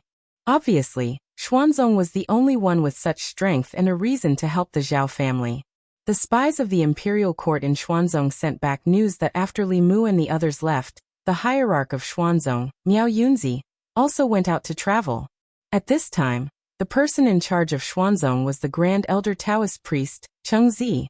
With his personality, who valued face more than anything else, he was capable of doing such a thing. The request for help from the Yan kingdom's envoy caused a huge commotion in the imperial court. After some discussion, a civil official said hesitantly, "Your Majesty, I think that this is the internal affairs of the Yan kingdom. Great Zhou should not interfere." The Yan kingdom was a vassal state of Great Zhou and paid tribute to Great Zhou every year. Great Zhou had the responsibility to protect the Yan kingdom, but the premise was that the Yan kingdom was invaded by foreign forces. If someone in the Yan kingdom rebelled, it was the internal affairs of the Yan kingdom. Since the founding of the Yan kingdom, Great Zhou had not interfered in the internal affairs of other countries, except for the Shen kingdom, which provoked the Yan kingdom. This was the important reason why the southern countries had always been at ease with Great Zhou, and paid tribute to the Yan kingdom. This time, Great Zhou could send troops to help the Yan kingdom with the reason of bringing order to the chaos. Next time, it might use other reasons to interfere in the internal affairs of other countries. Once this rule was broken, the southern countries would be in a state of panic, which was not good for the stability of the Zhou continent. After some discussion, the officials of Great Zhou unanimously decided that the Great Zhou would not send troops to the Yan kingdom because of the internal strife. After the court, the officials of Great Zhou dispersed. The envoy of the Yan kingdom walked out of the Ziwei palace in a daze, his face full of sorrow. This was the sorrow of a small country. Being caught in the middle of the great powers, its fate was no longer in its own control. The Yan kingdom would soon fall into the hands of the rebels. At this moment, a figure walked past him. Suddenly, something fell from his sleeve. The envoy of the Yan kingdom picked up a stack of yellow paper talismans and called out to the young official of Great Zhou, who had plunged the Yan kingdom into a whirlpool. He said in a hoarse voice, "Sir, you dropped something." Li Mu turned his head and said lightly, "I didn't drop anything." The envoy of the Yan kingdom was stunned for a moment. He looked down at the stack of paper talismans in his hand. The talismans on the fulu were extremely complicated. He felt a little dizzy just by looking at them. The talisman paper seemed to be made of special materials. Each piece of fulu seemed to contain boundless power. He had clearly dropped it just now. Why did he deny it? The young official had already walked far away. The envoy of the Yan kingdom seemed to have realized something. He suddenly raised his head and his breathing began to quicken. Li Mu left the palace. He didn't go home. Instead, he went outside the city. Outside the city gate on the west side of the divine capital, there was a wide open space. The craftsmen of the Ministry of Works were busy. A super-large cultivation market was about to be built here. The major sects and cultivation families of the ancestral state were invited to move in. The purpose was to provide convenience for the cultivators of the ancestral state. They didn't have to travel thousands of miles to Xuanzong every 5 years. In the divine capital, they could exchange for ore by the cultivation supplies they needed at any time. The imperial court also wouldn't charge them 30 to 50% of their turnover. They only had to pay a certain amount of taxes on time, and they could continue to operate here. On the open space, the craftsmen of the Ministry of Works were very busy. This time, the deadline was tight and the task was heavy. They needed to build a super-large market in a month's time. Such a huge project would have taken at least half a year to complete in the past. However, the imperial court was very fast this time. Within a day, the 3 provinces passed a resolution on the project. The Ministry of Revenue's funds were also sent in immediately.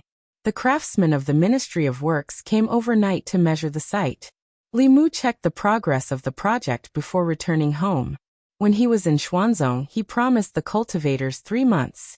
Of course, Li Mu's goal wasn't to make a small profit, but to attract business. He hoped that when the cultivators of the Zhou continent came to the divine capital 3 months later, they would be attracted by the bigger, more convenient, and cheaper cultivation market. They would completely forget about the wealth exchange in Xuanzong. Although he wanted to immediately let Xiaobai take revenge, he was still far from being able to face Xuanzong head-on. He could only weaken Xuanzong from the side, and look for an opportunity later. In these 3 months, Li Mu recruited the heads of the Fulu school. They couldn't guarantee a 100% success rate for creating high-level Fulu talismans, but they could for low-level Fulu talismans. Li Mu kept the Fulu talismans above the earth level for himself.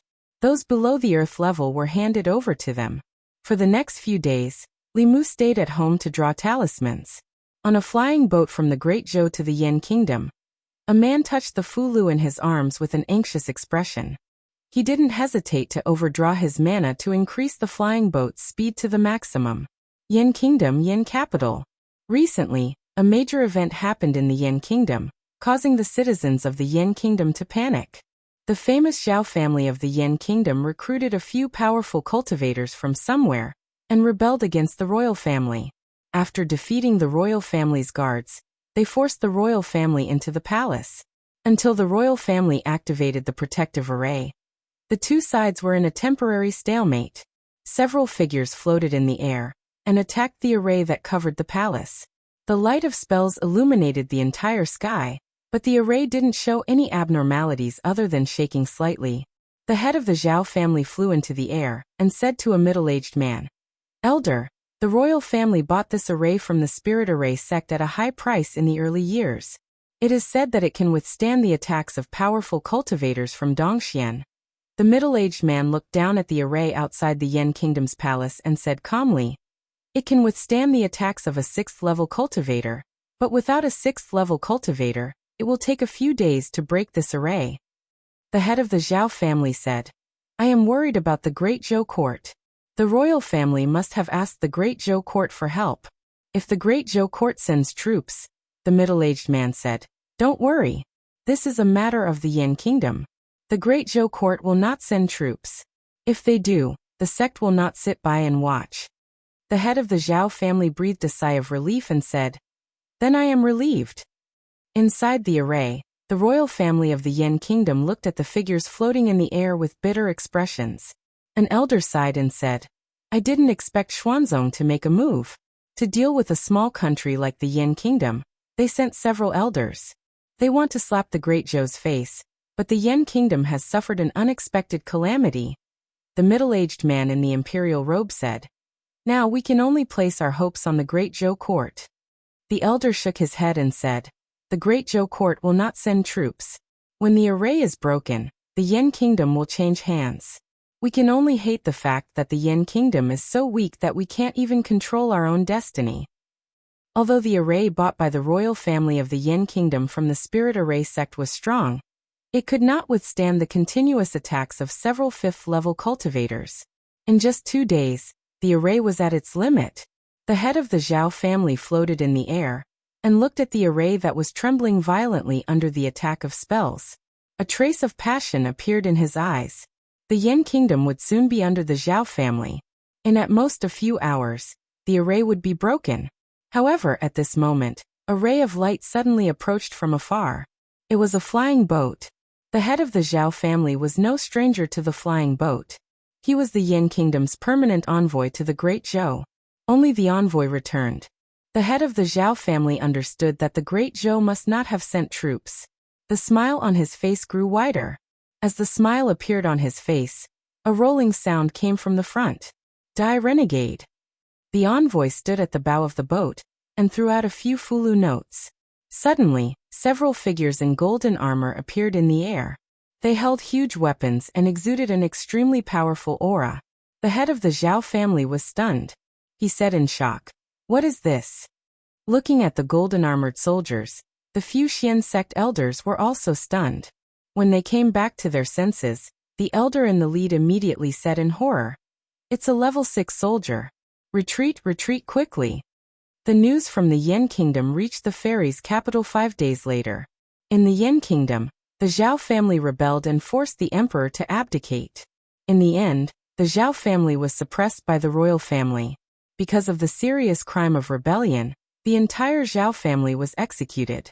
Only the son, Zhao Qingyuan, who was in Xuanzong, escaped. In the Li residence, Li Mu peeled an orange and fed Xiaobai and Wanwan a slice each. That Qing Qingzi should be able to understand part of the pain that Xiaobai went through now, right? In Xuanzong, Qing Qingzi knelt on the ground with a blank expression. He had yet to recover from the heavy blow. His family failed to seize power and was executed by the royal family of the Yen Kingdom. Now he was the only member of the Zhao family who was still alive. How could this be? How could this be? The Yen Kingdom was only a small kingdom. The most powerful person in the royal family was only at the 5th level. This time the sect directly sent 5 5th-level elders. How could this fail? How could his family die? Dao Qingzi's face darkened. He asked, "What happened?" A 5th-level elder who came back from the Yen Kingdom said in grief and indignation, "It's the Golden Armor Divine Soldier Seal, a heaven-level Golden Armor Divine Soldier Seal. The royal family of the Yen Kingdom summoned 3 6th-level Divine Soldiers. We were no match for them at all. If they didn't intend to let us go, all the disciples would have died in the Yen Kingdom." Miao Xuanzi gritted his teeth and said, "Fulu School. It must be the Fulu School's interference. Other than them, who else can draw a heaven-level Golden Armor Divine Soldier Seal?" The Fulu school forbids the sale of offensive heaven-level golden armor divine soldier seals. How dare the Fulu school break the rules? A golden armor talisman could temporarily summon a 6th realm divine soldier. With such a high-level combat power, it could easily annihilate most of the small and medium sects in small and medium countries, causing great chaos. Therefore, none of the Taoist sects were allowed to sell heaven-tier offensive talismans. This was the consensus of the 6 sections. Miao Xuanzi said coldly, "I'll go ask Xianjizi and see how he explains it." He came to a Taoist palace and sat on a white jade chair. After activating it with his mana, Xianjizi, who was preaching to his disciples in the Taoist palace on the main peak of the Fulu school in the north region, felt something and waved his hand. In the center of the Taoist palace, an illusory figure appeared out of thin air. Xianjizi looked at the illusory figure below and asked, "Miao Xuanzi, what brings you here so suddenly?" Miao Xuanzi asked in a deep voice, "Xianjizi, don't play dumb with me. Did your Fulu school give the Yin kingdom a few golden armor divine soldier seals? You should know that this kind of Fulu is forbidden to be sold." Xianjizi denied. "Our sect has never sold the golden armor divine soldier seals." Miao Xuanzi snorted. "Do you think you can recognize it? Other than your Fulu school, which other sects and families can draw heaven-level Fulu? And heaven-level golden armor Fulu at that?" Xianjizi shook his head. "Our sect has never sold the golden armor divine soldier seals, but a few days ago, junior brother Ling Jizi sent a message saying that the few high-level Fulu he carried with him were stolen. Perhaps it was the thief who stole them and sold them. It has nothing to do with our Fulu school." "Lost?" Miao Xuanzi said angrily. "Xianjizi, do you think I'm a 3-year-old kid?" Xianjizi looked at him and said lightly, "The runes of the golden armor divine soldier seals can be found in any introductory book of talisman Taoism. The world is so big that there are hidden dragons and crouching tigers. It's normal that a master who is good at talisman Taoism can draw this kind of talisman. Without any evidence, don't blame our Fulu school for everything. Do you think that Xuanzong must be behind someone in the Yin Kingdom's rebel army who used high-level Taoist magic arts?" Miao Xuanzi's lips moved, but he was speechless. Finally, he waved his sleeves and the projection gradually dissipated. Seeing him disappear, Xianjizi took out his voice-transmitting celestial artifact. After activating it, he said, "Junior brother, next time this kind of thing happens, remember to use a Fulu that they have never seen before. Once the golden armor divine soldier seals are used, everyone will know it's our Fulu school." Chapter 543. Li Mu was the cause of the Yin imperial family's calamity. Even if the great Zhou couldn't send troops to help, Li Mu wouldn't just sit by and watch. The 6 Taoist sects were detached from worldly affairs and never participated in worldly struggles for imperial power. It was Dao Qingzi who broke the rules of the cultivation world first, so Li Mu couldn't be blamed for his carelessness. In fact, Li Mu already knew that Fulu weapons above the heavenly level were prohibited from being sold. This was the consensus of the 6 sections. The golden armor talisman wasn't like the creation talisman. Although both Fulu weapons were at the heavenly level, one could save lives while the other could take lives. Having a heavenly level golden armor talisman was equivalent to having a powerful cultivator from Dongxian, who could destroy more than half of the small countries in the south. If this kind of Fulu could be bought with money, the cultivation world would be in complete chaos. However, Li Mu didn't accept the money from the Yin imperial envoy, so it wasn't considered selling. Moreover, he was standing on the side of justice and had a clear conscience. The Zhao family's rebellion had been destroyed, and Xuanzong was at his wits' end. If Dao Qingzi was crazy enough to send a 6th realm elder to interfere with the Yan's affairs, all the countries in the Zhu province, including the Great Zhou, would unite to resist Xuanzong. The imperial courts of the various countries and the Taoist sects had always minded their own business. No matter which country it was, the imperial court didn't want to have a power above their country. Even the Great Zhou wouldn't interfere with the internal affairs of other countries. Li Mu and Xuanzong had been at odds ever since Dao Qingzi chose to protect Qing Qingzi. Unfortunately, he didn't have a Dao integration cultivator by his side. Otherwise, he could have led his men to Xuanzong's mountain gate and forced them to hand over Qing Qingzi. Li Mu also realized that his own strength and that of the Fulu school were still too weak. Otherwise, Xuanzong wouldn't have dared to offend the Fulu school for an inner disciple. All along, every step he took had been smooth sailing. The conflict with Xuanzong was his first major setback. Xiaobai's enemy was in Xuanzong, but Li Mu couldn't avenge her. These days he had been blaming himself. This was probably the first time that Li Mu was so eager to improve himself and the people around him. The cultivation market in the divine capital had to be set up successfully.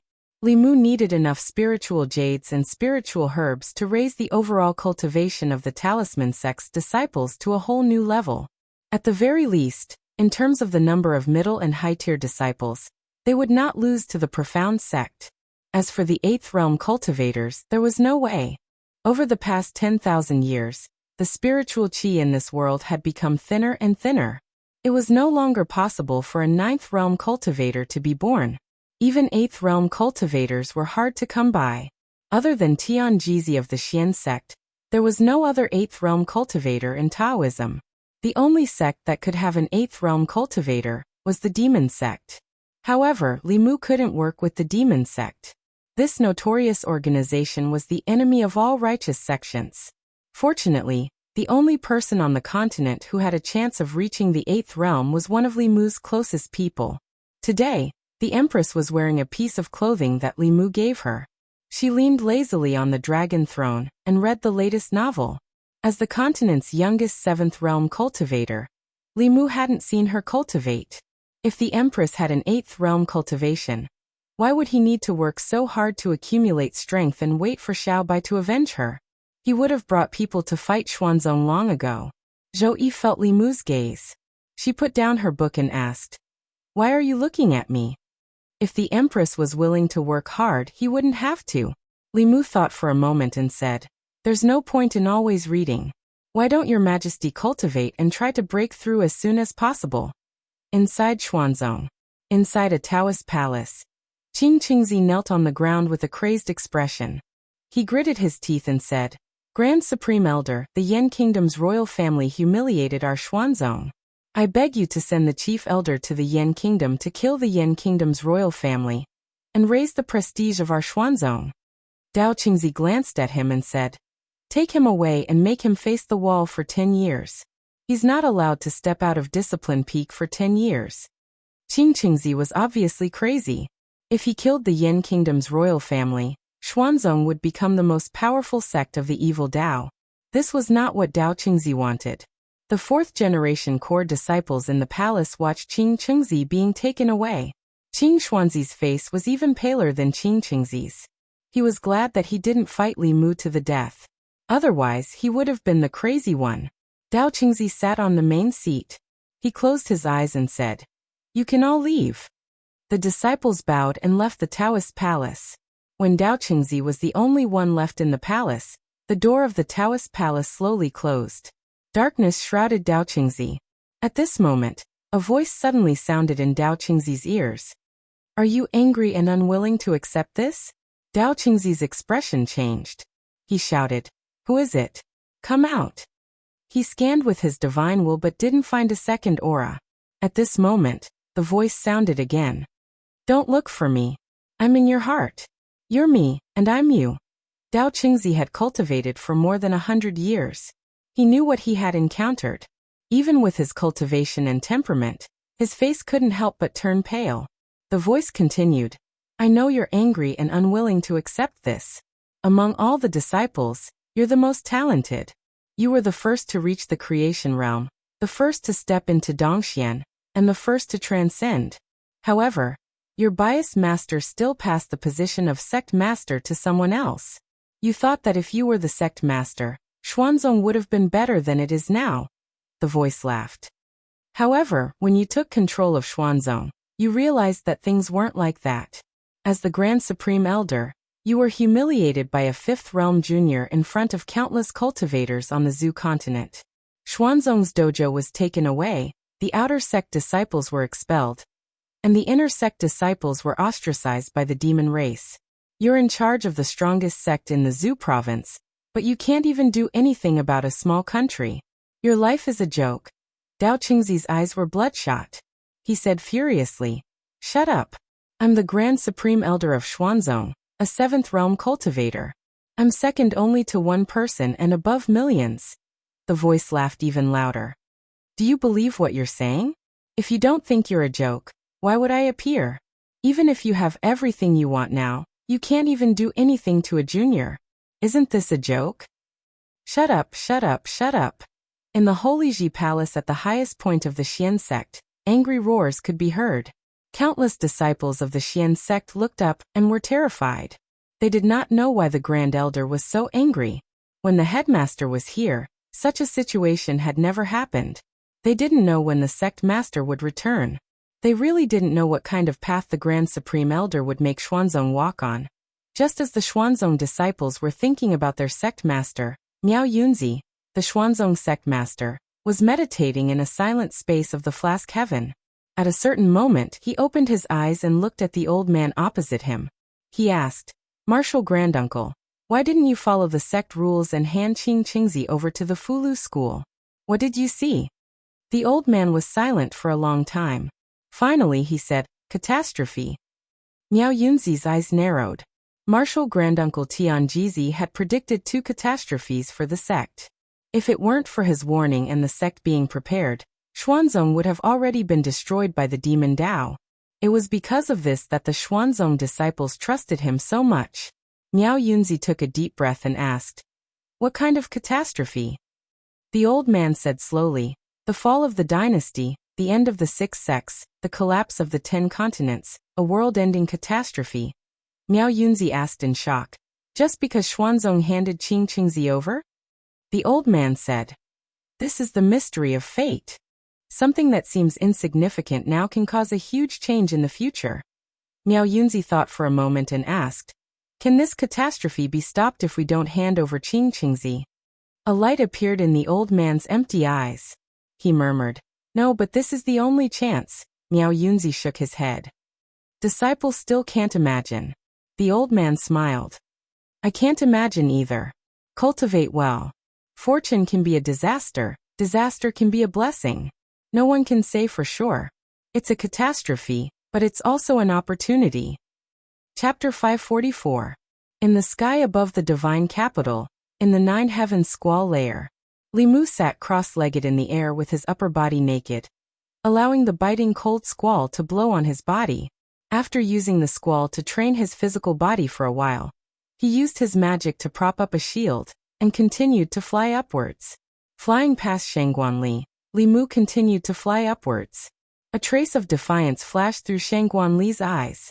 After moving upwards for a distance with difficulty, she fell several meters under the huge pressure and landed back at her original position. Knowing that Li Mu's cultivation had far surpassed hers, she could only sit cross-legged where she was obediently. Before Li Mu started cultivating, she had already reached the 5th level with the help of the Empress. Now Li Mu was only 1 step away from the 6th level, and she was still stuck at the 5th level. Sighing softly in her heart, Shangguanli closed her eyes and continued to channel her magic, enduring the huge pressure brought by the squall. Li Mu floated several meters above Shangguanli and sat cross-legged again. This was about the limit of his magic power. He looked up and saw another figure sitting cross-legged in the distance. After Xuanzong was taught a lesson, Li Mu deliberately realized his own slack. If he could use half of the time he usually spent fooling around and flirting to cultivate, he might not be so passive when he encountered similar situations again. Not only did Li Mu become diligent, but he also pulled the Empress to cultivate with him. Refining his body for 2 hours, tempering his magic power for 2 hours, practicing painting for 2 hours, writing talismans and dealing with political affairs.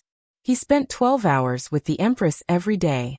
The remaining 12 hours, besides sleeping, were spent with his family and learning dragon language from Chung Xian. Strictly speaking, sleeping was also considered cultivation. The speed of dual cultivation, especially Li Mu and Lu Hanyan's, was far faster than guiding and cultivating qi. Unfortunately, Li Mu's cultivation seemed to have encountered a bottleneck. No matter how hard he tried, he couldn't see any hope of breaking through. Going from Zhaohua to Dongxian was the first natural chasm on the path of cultivation.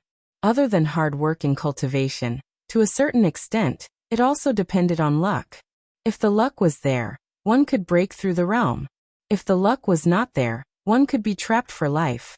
In addition to breaking through to the next realm, Li Mu was faced with another problem. Outside of Luoyang, the largest cultivation market on the Zhu continent was being built quickly. When the time came, thousands of cultivators from all over the Zhu continent would come to collect their fulu. When the market was completed, there would be no shortage of customers. What they lacked was merchants. A market that could accommodate hundreds of shops couldn't just have one fulu pavilion.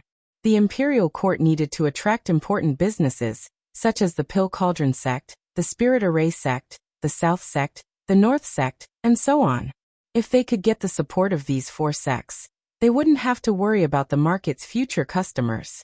The problem was that the Great Zhou court was obviously making an enemy out of Xuanzong. The Fulu school and Xuanzong had shed all pretense of cordiality, but the other sects hadn't. After all, the Taoist sects were one family. They couldn't help outsiders against their own family for a little benefit, even if the imperial court took 20% less of their profits than Xuanzong. If they couldn't convince these 4 sects, then the market that was about to be built in Luoyang would be a joke. Li Mu didn't have any relationship with these 4 sects, nor did he have such great influence. He could only place his hopes on Xianjizi. For this reason, Li Mu personally returned to Mount Baiyun to discuss this matter with him. Hearing Li Mu's words, Yuzenzi shook his head and said, "This is very difficult. The other 4 sects have no enmity or grudge with Xuanzong. The Great Zhou and Xuanzong are at loggerheads. They won't help outsiders and offend their own sect. Apart from our relationship with the Pill Cauldron sect, we don't have too deep of a relationship with the other sections. On the contrary, Xuanzong has a lot of contact with them." Li Mu had anticipated this situation before he came. He could only say, "Let's convince as many as we can first." The relationship between the Fulu school and the Pill Cauldron sect was indeed a bit closer. Back in Xuanzong, Li Mu and the Pill Cauldron sect's senior sister Jade Sun chatted happily. Once, the Fulu school even wrote a heavenly secret talisman for the Pill Cauldron sect. Li Mu had even comprehended the heavenly book of the Pill Cauldron sect. Xianjizi thought for a moment and said, "Then junior sister, you go and contact senior sister Wuchen." Yuzenzi looked at him with a strange expression, but didn't say anything. He left the Dao Palace. Li Mu knew that the 6 sects had a special magic item that could transmit projections over long distances. The 6 sects often used this method to hold important meetings. Not long after Yuzenzi left, he came back and said to Xianjizi, "Senior sister Wuchen said that if you want to discuss this matter, she wants you to go to the Pill Cauldron sect personally." Xianjizi said decisively, "Nonsense. If the headmaster of a sect could leave the sect at will, I would have gone with you to Xuanzong last time. You go to the Pill Cauldron sect in my place." Yuzenzi shook his head and said, "Senior sister said it very clearly. If you don't go to the Pill Cauldron sect personally, there is no possibility of discussion." Li Mu instinctively felt that there was something hidden in this matter. Xianjizi seemed to be very resistant to going to the Pill Cauldron sect. Before he could ask, Grand Elder Tianyangzi walked in from outside and said to Xianjizi, "You go. In the past, we 2 old fellows weren't here. Now that we 2 old fellows have returned, even if you leave the sect for a year and a half, nothing will happen." Xianjizi still wanted to say something, but Grand Elder continued, "Our Fulu school and Xuanzong have already reached this point. As the headmaster, you should think more about the sect." Xianjizi was silent for a moment, then sighed and said, "Disciple understands." Li Mu had never seen Xianjizi like this. Seeing him leave with a heavy heart, Li Mu was suspicious. He asked Yuzenzi, "What happened to senior brother?" Yuzenzi shook his head and said helplessly, "Because the Pill Cauldron sect's senior sister Yuzenzi likes senior brother, and senior brother wholeheartedly wants to revitalize the sect. He doesn't want to be burdened by love affairs. Senior sister Yuzenzi's talent is outstanding, but because of this, she is unable to transcend." Li Mu finally understood why when he and Xuanzong had a conflict, Xianjizi got the news from Yuzenzi.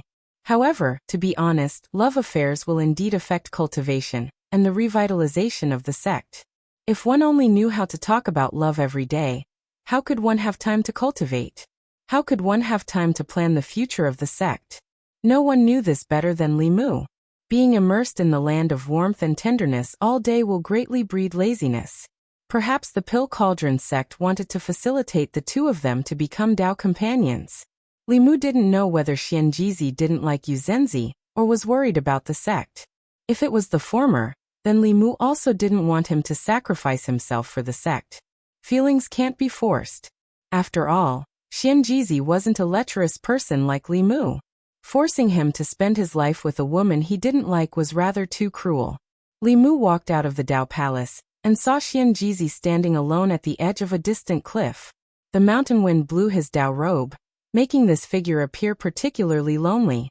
Li Mu walked to the edge of the cliff and said, "Regarding senior apprentice sister Yuzenzi, what does senior apprentice brother think in your heart?" Xianjizi said deeply, "Before master's lifespan ended he gave the Fulu school to me. What I bear is not a love affair, but the rise and fall of the sect. As the headmaster, I must live up to the responsibility on my shoulders, live up to master's dying wishes, live up to the ancestors of the Fulu school, and revitalize the sect." Standing together with Xianjizi, Li Mu suddenly felt somewhat ashamed. He was also a disciple of the Fulu school and the future headmaster, but he didn't have the same sense of responsibility and mission as Xianjizi. He never took the initiative to think about doing anything for the Fulu school. To strengthen the sect, to fulfill the wishes of the ancestors, to make the Fulu school the #1 sect of the Tao, for someone like him who controlled countless resources, this clearly wasn't too difficult a matter. Li Mu took a deep breath, and in his heart he strengthened a certain belief. He looked at Xianjizi and said, "If senior apprentice brother trusts me, then hand the sect over to me. I will do my best to revitalize the Fulu school." Xianjizi suddenly turned around and walked towards the Tao Palace in large strides. He said, "Senior apprentice brother, change your clothes. You also prepare to go to the Pill Cauldron school." Immediately. Li Mu stood in the mountain wind, looking at Xianjizi's back as he left with large strides. His expression was somewhat chaotic. Chapter 545. Li Mu suspected that he had fallen into Xianjizi's trap. It wasn't the first time he wanted to be a headmaster who didn't do anything. When he saw Xianjizi driving the spirit boat towards the Danding sect at the fastest speed, he was even more certain of this idea. He was still too inexperienced and had accidentally fallen into the trap of these old foxes. But this time, Li Mu was willing to fall into the trap. He wanted to make Fulu school the #1 sect in the world. Not to be above everyone like Xuanzong, but to not be bullied by anyone or any power. The Danding sect was located in the Liang state in the south of the Zhu continent. Although the Central Plains was vast and had more believers, the Central dynasty was also very powerful. Successive dynasties were very wary of cultivation sections. Therefore, Fulu school was in the far north, Xuanzong was in the far east, and the other 4 Daoist sects chose to establish their orthodoxy in the small southern countries. Liang State, Mount Jiuhua, Danding sect's ancestral court. On this trip to Mount Jiuhua, Li Mu and Yuzenzi were also accompanying sect master Xianjizi. The flying boat passed through the Danding sect's mountain gate and landed directly on the main peak. Li Mu had just seen from the sky that there were neat medicinal fields on each peak of Mount Jiuhua. The Danding sect started out by refining pills and relied more on spiritual herbs than Fulu school. Since the establishment of the sect, they had been growing all kinds of spiritual herbs. In the square in front of the Taoist palace in the center of the main peak, many Danding sect disciples bowed to them. Li Mu followed Xianjizi into the main peak's Taoist palace and saw several figures when he looked up. Most of the disciples of the Danding sect were female cultivators, and they were all good at maintaining their beauty. The elders didn't look much different from young women. Several female elders stood behind a woman who looked slightly older. That woman wore a crown on her head. She was the headmaster of the Danding sect, Wu Chenzi. Jadesun stood behind Wu Chenzi. Ever since the 3 of them entered the Taoist palace, her gaze never left Xianjizi. Xianjizi cupped his fists at Wu Chenzi and smiled. "It's been a long time since we last met. Senior sister's cultivation has become even more profound." Wu Chenzi coldly looked at him and got straight to the point. "Xianjizi, Today I can clearly tell you that if you want the Pill Cauldron sect to help you, you must become Tao companions with junior sister Jade Sun. Otherwise, you should hurry back to where you came from. Jade Sun grabbed Wu Chenzi's hand and begged, Senior sister, don't do this. Wu Chenzi turned around and glared at her, saying, You're not allowed to talk. Xianjizi smiled and said, That's why I came today. He looked at Jade Sun and slowly extended his hand, asking in a soft voice, Junior sister Jade Sun, are you willing to become my Tao companion? They didn't expect Xianjizi to be so straightforward. Wu Chenzi and the elders of the Danding school looked at Xianjizi in astonishment. Jade Sunzi was stunned for a moment. Even the strongest man in Dongxian couldn't control his emotions, and 2 lines of clear tears flowed down his cheeks. Xianjizi reached out his hand and gently wiped her tears, saying, It's my fault for making you wait for so long. Seeing this scene, Li Mu, Yuzhenzi, and the people of the Danding school tactfully withdrew from the Tao Palace, leaving the space for the 2 of them. The lovers finally got married. This was something that made everyone happy and joyful. The elder of the Danding school became the wife of the headmaster of the Fulu school. The 2 schools were as close as a family, judging from Wu Chenzi's domineering love for Jade Sunzi. Whether or not the 2 schools could unite would depend on Xianjizi. This was something that Li Mu was very concerned about. This was because the alliance with the Danding school was the most important part of his plan for the future of the Fulu school. The greatest use of the Fulu was to defend against the enemy. Although the pills could also be used as magic treasures, the most important use was to increase one's cultivation. If the 2 schools could work together, one would be in charge of external affairs, and the other would be in charge of internal affairs. The strength of the schools would be greatly improved in a short period of time. Of course, the premise of all this was that both the Fulu school and the Danding school had an endless supply of books, talismans, and alchemy materials. This would depend on the market in the fairies' capital. 3 months later, once the new market was approved by the cultivators of the Zoo continent, the 2 schools would no longer have to worry about materials based on the cultivators' reliance on the Fulu and pills. Li Mu stood outside the Tao Palace on the main peak of the Danding school. He was planning the future of the 2 schools in his mind. Suddenly, a strange wave of mana came from the Tao Palace behind him. At the same time, the surrounding heaven and earth energy also began to move. Yuzhenzi was shocked and muttered, So fast. Wu Chenzi's face was filled with excitement. Li Mu still didn't know what had happened until he sensed 2 auras of the 7th level from the Tao Palace. One was Xianjizi and the other was Jade Sunzi. Like Yuzhenzi, Jade Sunzi of the Danding school had accepted the school's legacy many years ago. However, Yuzhenzi had already reached the Transcendence realm a few years ago. Due to the unresolved knot in her heart, her cultivation had remained at Dongxian. Now that the knot in her heart had been resolved, her ascension was just a matter of time. All these years, Xianjizi's greatest contribution was to bring a 7th level cultivator to the Fulu school. Including the 2 Grand Supreme Elders, the number of 7th level cultivators in the Fulu school had caught up to Xuanzong for the time being. Yuzhenzi saluted Sect Master Wu Chenzi and smiled. Congratulations, senior sister. The Danding school has another Transcendence realm cultivator. Wu Chenzi glanced at the Tao Palace and said, I'm afraid I should be the one congratulating the Fulu school. Li Mu smiled and said, The Fulu Danding school and Fulu school are as close as a family. Congratulations to you, congratulations to you. Wu Chenzi looked at him and said, This must be junior brother Ling Jizi who caused a ruckus in Xuanzong, right? Xianjizi was the main character in this trip to the Danding school.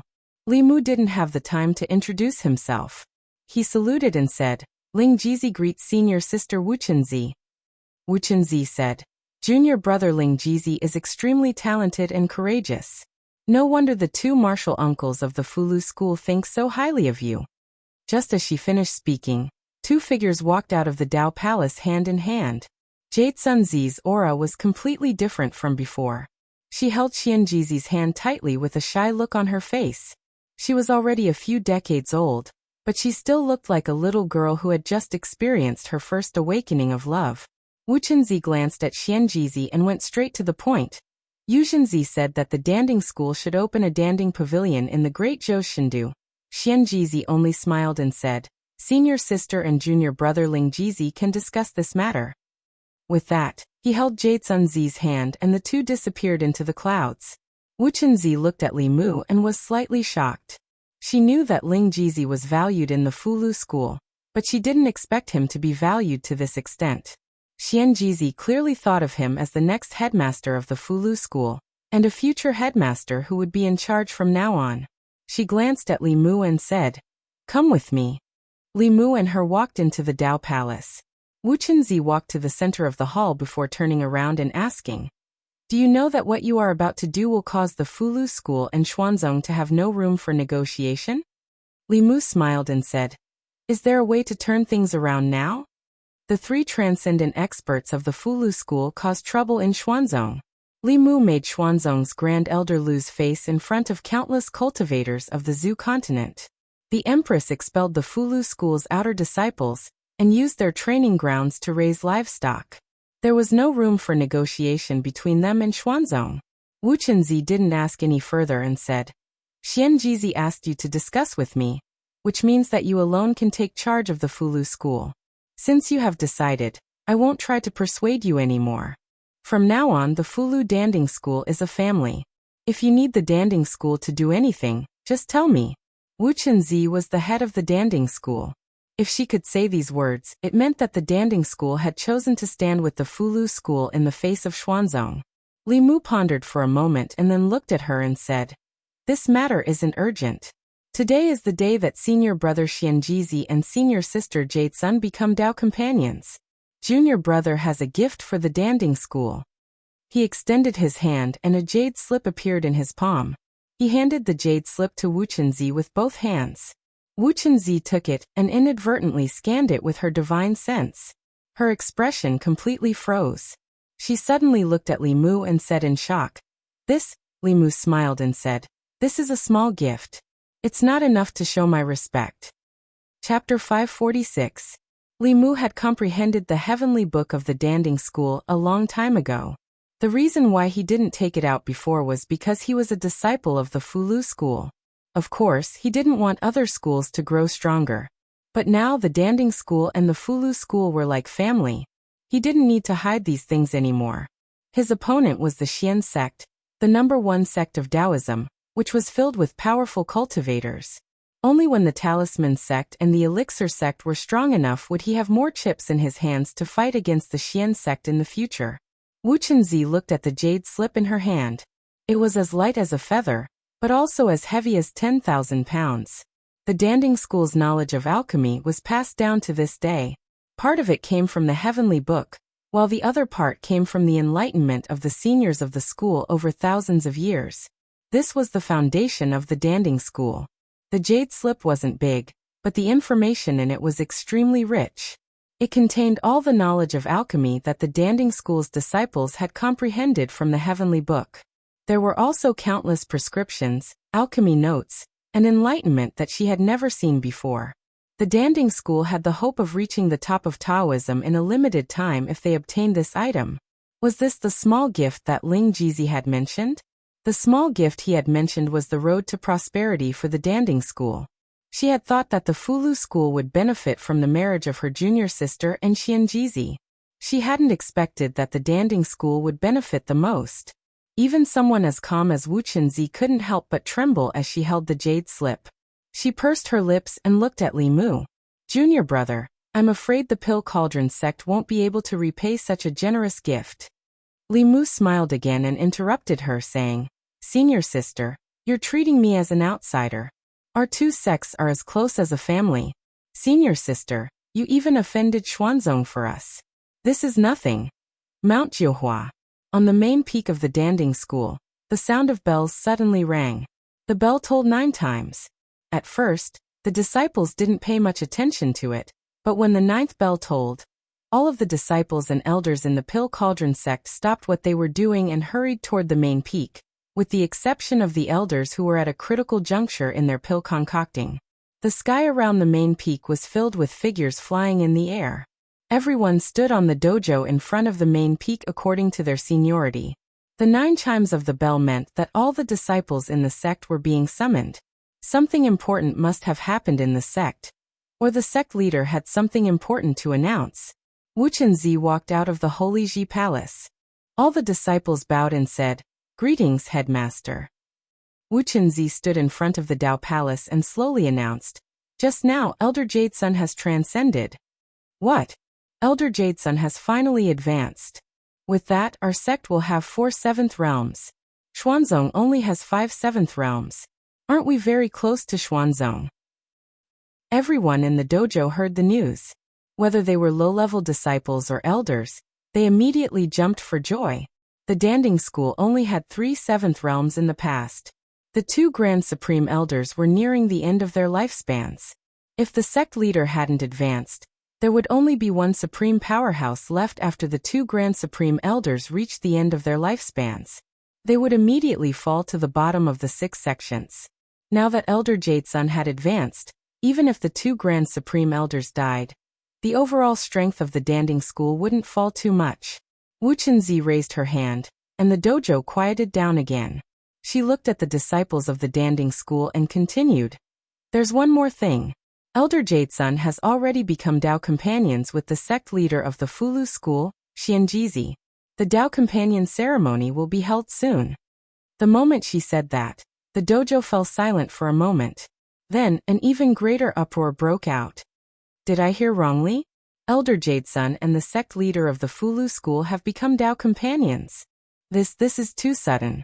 I've never heard of this before." The dojo was as noisy as a bustling market. These 2 pieces of news brought too much shock to the disciples of the Fulu school. An elder of the sect had advanced to the 7th realm and become Dao companions with the sect leader of another sect. 2 joyous events had come at the same time in one day. Many disciples were still in a daze. After announcing these 2 major events, Wu Chenzi gave them some time to digest the news. She spoke again. "Peak heads, follow me in for a discussion." For this discussion, Wu Chenzi and the peak heads discussed for 3 whole days. The disciples of the Danding school didn't know what the peak heads and the sect leader were discussing. However, after 3 days, the peak heads finished their discussion and returned to their peaks to warn the disciples. Elder Jade Sun was about to become Dao companions with the sect leader of the Fulu school. From then on, the Danding school and the Fulu school would be as close as one family. The disciples of the Danding school had to help each other in the future. They had to treat the Fulu school disciples the same way they treated their own disciples. Their 7th realm elder and the sect leader of another sect had become Dao companions. If the disciples of the 2 sects still held grudges against each other, they would lose face for their own sections. There was no need for the peak heads to warn them about these things. At this time, in the Daoist palace on the main peak, Wu Chenzi said to a peak head, "Pingyangzi, go down the mountain personally, and pay a visit to the imperial family of the state of Liang and the sects and aristocratic families of the state of Liang that are on good terms with us. Ask them if they have any intention of setting up a shop in the Great Zhou Shindu." Li Mu knew very well that the ask that Wu Chenzi spoke of was definitely not just asking. Although they were both part of the 6 great Daoist sects, the Danding sect's position in the state of Liang was completely different from the Fulu school and Xuanzong's position in the Great Zhou. Without the Fulu school and Xuanzong, the Great Zhou was still the most powerful country in the Zhou province. Without the Danding sect, the state of Liang was reduced to the bottom of the southern countries, not much stronger than the state of Yen and other small countries. As long as the Danding sect spoke, the imperial family of the state of Liang and all the sects and aristocratic families, big and small, would definitely give them face. Li Mu cupped his hands towards Wu Chenzi and said, "Thank you, senior sister." Wu Chenzi smiled and said, "2 sects and 1 family, this is how it should be." This time, Li Mu stayed at the Danding sect for longer than expected. The main reason was that Xianjizi didn't want to go back. He and Jade Sun were nowhere to be seen all day long. No one knew where they were going to be lovey-dovey. Added together, they were almost 200 years old. Now was the first spring, but their spirits were no less than those of young people. However, Li Mu couldn't stay here any longer. The support of the Danding sect was not enough. He still had to find a way to obtain the support of other powers. When Li Mu was about to leave, the space around him fluctuated. Xianjizi appeared beside him and asked, "Junior brother, you're leaving?" Li Mu nodded and said, "I'm going to the Yao country." The other 3 sects had no other choice. They could only use the Qianhu country to make up the numbers. There was no Yao country, but it was rich in spiritual medicine and minerals. These were resources that the cultivation world of the Zhu continent lacked. It wasn't easy for Li Mu to come out, so he wanted to see Huanji again. He didn't want her to think that Li Mu had forgotten about her after putting on his clothes. Before leaving, Li Mu didn't give up and asked Xianjizi, "Senior brother, do you have any junior sisters or senior sisters in the Spirit Formation sect, South sect, and North sect?" Xianjizi glanced at him and said, "Do you think I'm like you, having lovers everywhere?" Li Mu did not like to hear these words. If it were not for the fact that he had connections everywhere, where would the heavenly secret talismans that had been used to extend the lives of the 2 grand elders had come from? Regardless of whether it was the Empress or Huanji, they would not have given him face as the leader of the talisman puppet sect. The 2 grand elders would probably have already passed on their transcendence powers by now, riding on cranes to the west. Li Mu waved his hand and said, "I'm leaving." He flew up and headed north. However, as soon as he left Mount Jiuhua, a ray of light flew past him. It didn't stop at all, and headed straight for the Danding sect. Li Mu stopped and looked back at the figure in the ray of light. From the speed and aura of that person, it was a cultivator from Dongxian. A 6th-level cultivator was rushing to the Danding sect. He didn't know why. He had already told Huanji that he was going to the Yao country. He didn't want to think about it anymore and continued to fly north. Mount Jiuhua. A ray of light shot from the distance and landed on the main peak. Wu Chenzi walked out from the Dao Palace and looked at a man. She asked, "Guang Yuanzi, what happened? Why are you in such a hurry?" The man in a Taoist robe walked forward and anxiously said, "Senior Sister Wu Chen, the Spirit Formation sect has something to ask of you." Chapter 547. Thousand Fox City. The diligent queen hadn't attended morning court for 3 days. It was almost noon when Li Mu woke up from the bed in the harem. Phantom Princess was still sleeping soundly in his arms. The 6-tailed fox demon's seductive skills were irresistible. He had been trapped in the fox's seductive attacks for 3 days and 3 nights. However, Li Mu didn't forget that he was here for serious business. He couldn't indulge himself like this anymore.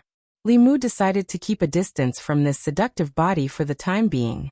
Phantom Princess suddenly turned over and pressed her soft body tightly against his. Li Mu changed his mind at the last minute. From tomorrow onward, he would keep a distance from her. Thousand Fox City, in front of the palace. Commander Hu Lu just told the demon officials that the morning court was cancelled again. The queen hadn't attended morning court for 5 days. The demon officials could only return to their offices. At this time, Li Mu wasn't sleeping in the bed in the harem. Instead, he was making jade slips. He gave Phantom Princess the heavenly book of the demon race to recruit the big and small demon races. However, it was too difficult for them to comprehend it on their own. Many demons couldn't comprehend anything at all. Li Mu simply engraved the contents of the heavenly book on a jade slip like he did with the Pill Cauldron sect. He asked her to teach it according to the demon race that submitted to her. As for the heavenly book of the fox race, Li Mu had already given it to her. The lesson he learned from Xuanzong last time reminded Li Mu that he couldn't be strong alone. He also needed reliable helpers and a strong alliance behind him. In the future, he should supervise the queen's cultivation more. When she reached the 8th level, Li Mu could do whatever he wanted in the 10 continents and 3 islands. There was also Phantom Princess. The heavenly fox race was one of the top races. They weren't inferior to the dragon race. It wasn't good for her to indulge in beauty all day long. Li Mu walked to the bed and patted her smooth body. "Wake up. It's time to cultivate." Hu Lu had already made arrangements for the Qianhu kingdom to open a store in the divine capital. Aside from spiritual herbs, the Yao kingdom also had some specialties that human cultivators urgently needed. For example, the silk of the silkworm demon clan was a material used to make immortal garments. If sold to the imperial court or the northern faction, they could be refined into immortal garments with defensive capabilities. This kind of clothing was extremely popular in the cultivation world. Hu Lu had already informed the silkworm demon clan to provide some silk every once in a while. Of course, the silkworm demon clan's treatment here would also be greatly improved. When Li Mu was inscribing the jade slip, Huanji was lying on top of him. Li Mu wanted her to cultivate, but she said that after he left, she would have plenty of time to cultivate. Li Mu could only let her be. After all, he did not have many opportunities to come to the Yao nation. Huanji hugged him from behind and rested her head on Li Mu's shoulder. Sometimes she would blow on his neck, and sometimes she would kiss him on the cheek. She was completely a clingy little fairy. Suddenly, there was a sound of vibration in the storage space. Feeling the soft body lying on his back, Li Mu felt an inexplicable sense of guilt. When he discovered that it was not the Empress who was transmitting her voice, but rather the talisman sex sound-transmitting magical tool, he was slightly relieved. Li Mu did not hide from Huanji. After activating the artifact, he asked, "Senior brother, what is it?" Xianjizi's voice was serious. "Junior brother, do you have 7 heart flowers and profound heart grass that are over 500 years old?" 7 heart flowers and profound heart grass were not particularly precious spiritual herbs, but anything over 500 years old, even if it was just a stalk of green foxtail grass, was worth a lot. In Li Mu's memory, there was only one kind of pill that required both of these herbs. It was a type of pill called demon suppression pill. It was used by cultivators to suppress their inner demons. Li Mu asked, "What happened?" Xianjizi said with a heavy tone, "A grand elder of the Spirit Array sect failed to break through and was invaded by his inner demons. It affected his mind and almost caused a disaster. Fortunately, the sect master and another grand elder were at the sect at the time. Using the mountain protecting formation, they worked together to control him. However, they also suffered heavy injuries. The people of the Spirit Array sect came to the Pill Cauldron sect to ask for a demon suppression pill. The Pill Cauldron sect lacks these 2 herbs." Li Mu understood the demon suppression pill, so he was very clear that the key to this matter was not the 7 heart flowers and profound heart grass. Although the demon suppression pill could be at least a mystic level pill, the demon suppression pill needed to be at least a saint level pill to be effective on a grand elder of the Spirit Array sect in the 7th realm. Refining a saint level pill was as difficult as writing a saint level Fulu. Not to mention the Pill Cauldron sect, even Li Mu himself might not be able to refine it. He could only say to Xianjizi, "I'll try my best to find it." Li Mu and Illusion Princess searched through the treasury of the Thousand Fox Nation and Illusion Princess's personal treasury.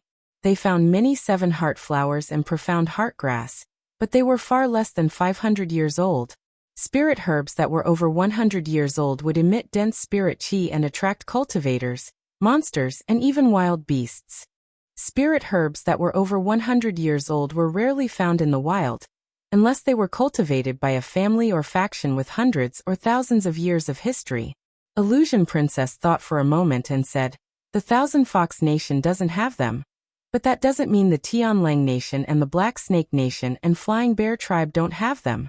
I'll have Hujiu go to their territory and ask." The Tianlang Nation and the Thousand Fox Nation had great enmity.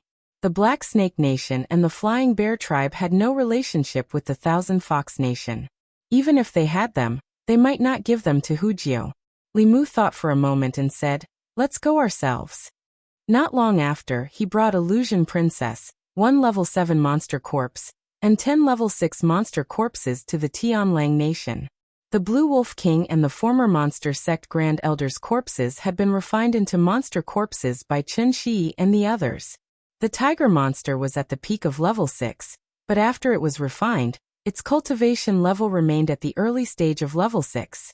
In the Tianlang Nation, the Blue Wolf King sat cross-legged in his cave abode, cultivating with his eyes closed. He had lost his physical body in the Battle of the Thousand Fox Nation. Although he had found another one later, it was impossible for him to recover his strength within 10 years. Therefore, he had warned the Sirius clan and their subordinate demon clans to shrink their territory and avoid conflict with the Thousand Fox Nation as much as possible. He no longer dreamed of ruling the Monster Nation. It was already very difficult for him to keep his current territory. At a certain moment, the Blue Wolf King, who was cultivating in his cave abode, suddenly opened his eyes with an extremely frightened expression. He immediately flew out of his cave abode. Just as he flew into the sky, he saw a dozen streaks of light shooting toward him.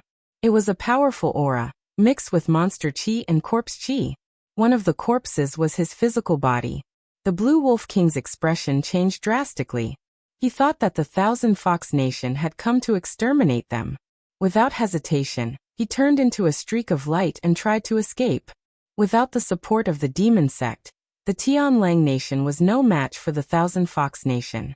That human must have brought so many demonic corpses with him to kill him. The Green Wolf King didn't have any fighting spirit, but just as he was about to flee, the 7th-tier demonic corpse had already blocked his path.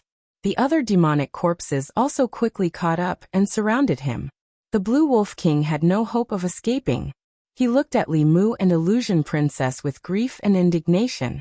He said, "My tribe has already made concessions. Do you really want to kill us all?" Li Mu only wanted to borrow 2 spirit herbs. Just as he was about to explain his intentions, the Blue Wolf King hesitated for a moment and seemed to have made a big decision. He gritted his teeth and said, "From now on the Tianlang tribe will submit to the Heavenly Fox Nation. This way you will let me go, right?" Li Mu and Illusion Princess looked at each other. They could see the shock in each other's eyes. Although the Tianlang tribe was not as powerful as before, they were still one of the 4 major monster tribes. If the Blue Wolf King led the monster kings under him to fight to the death, the Thousand Fox Nation would have to pay a heavy price to exterminate or subdue them. That was why they had not done anything to the Tianlang tribe. This time, they really only came to borrow 2 spirit herbs. They did not expect to receive such an unexpected reward. Li Mu looked at Illusion Princess, and Illusion Princess looked at Li Mu. A cunning look flashed across their eyes. Li Mu's mind moved, and the monster corpses retreated. The Blue Wolf King was overjoyed. "You agree?" Li Mu looked at him calmly and said, "The heavens are benevolent. Since you are willing to submit, I will spare your life today." Chapter 548. Tianlang Kingdom. The Blue Wolf King brought Li Mu and Phantom Princess to the palace. He had already thought things through. Working for the demon sect was the same as working for the Thousand Fox Kingdom. After what happened last time, the demon sect had all fled, leaving him alone to face the powerful Thousand Fox Kingdom.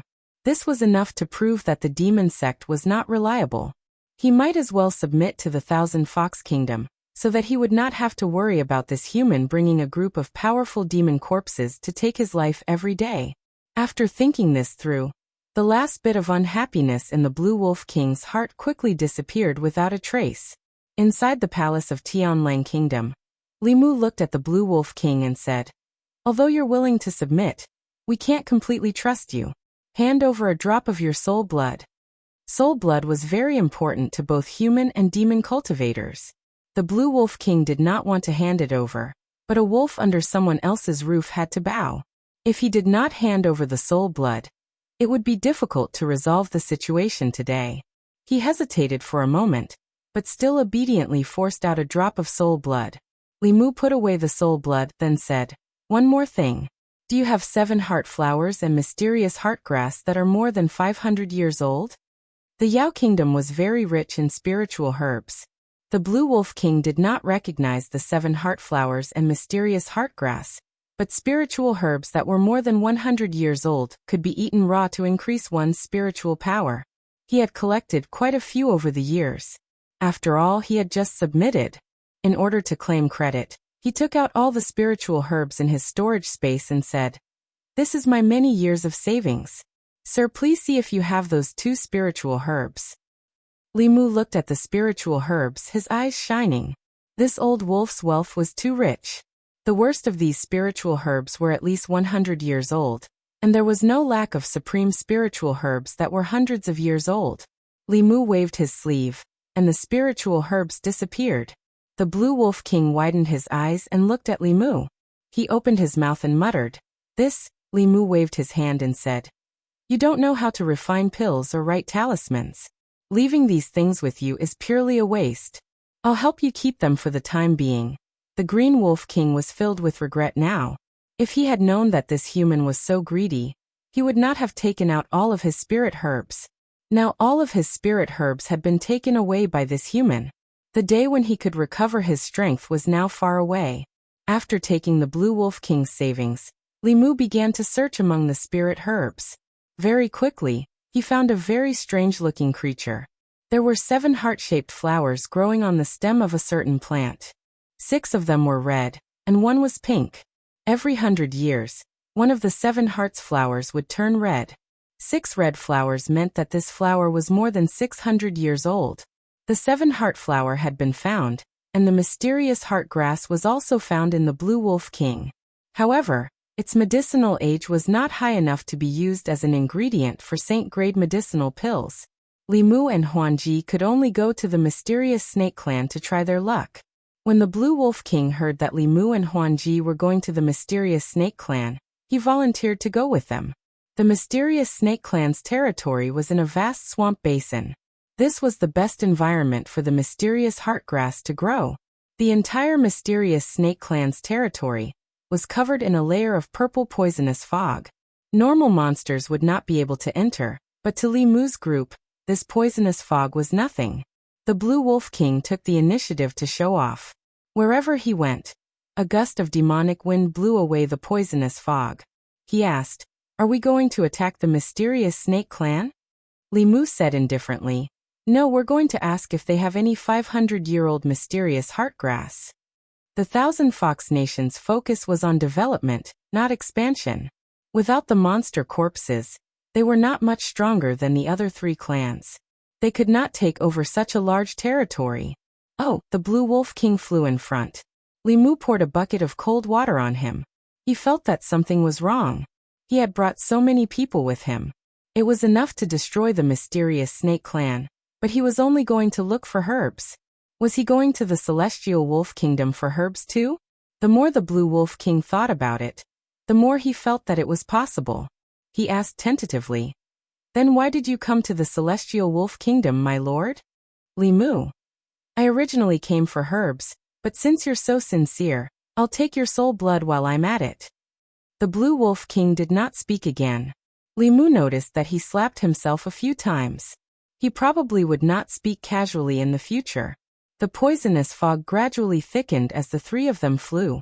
They could no longer see the sun when they looked up. Rugged rocks began to appear frequently in the swamp. Some of these rocks were dozens of feet tall, while others were hundreds of feet tall. They emitted a faint demonic aura. The Blue Wolf King was getting impatient. After asking for instructions from Li Mu, he howled to the sky and shouted, "Jiu Tian, come out and see me." His aura spread out, and the low-level snake demons in the rocks nearby trembled. An equally powerful aura burst out from the swamp in front of them. In a dozen breaths of time, it arrived in front of the 3 of them. A thin man in white floated in the air. When he saw the Blue Wolf King opposite him, as well as Li Mu and Phantom Princess behind him, his eyes narrowed. He said warily, "Blue Wolf, what are you doing here?" Li Mu had a good impression of the Snake Clan. He smiled at the man in white and said, "We're here to ask the Snake King for a 500-year-old mysterious heart grass." The white-robed man didn't believe Li Mu's words at all. The ambitious Blue Wolf King had brought 2 powerful cultivators here just to ask for a single herb. Who the hell would believe him? This treacherous old wolf must be up to no good. The man in white let out a long howl. In the fog, countless auras closed in. Soon, they surrounded Li Mu, Phantom Princess, and the other 2. These people were obviously the strong people of the Snake Clan. Their eyes shone fiercely. Among these auras, there were 2 6th-level auras and more than 10 5th-level auras. The man in white looked at the Blue Wolf King and said coldly, "Get out. Otherwise, don't blame me for being rude. You're not my match now." This time, to show his goodwill, Li Mu kept the spirit corpses in his cave abode. However, in this situation, a battle could break out at any moment. Even if the Snake Clan had the mysterious heart grass, they would not give it to him. Therefore, Li Mu summoned all the spirit corpses, 1 7th level and 10 6th level. The aura of the Snake Clan was instantly suppressed.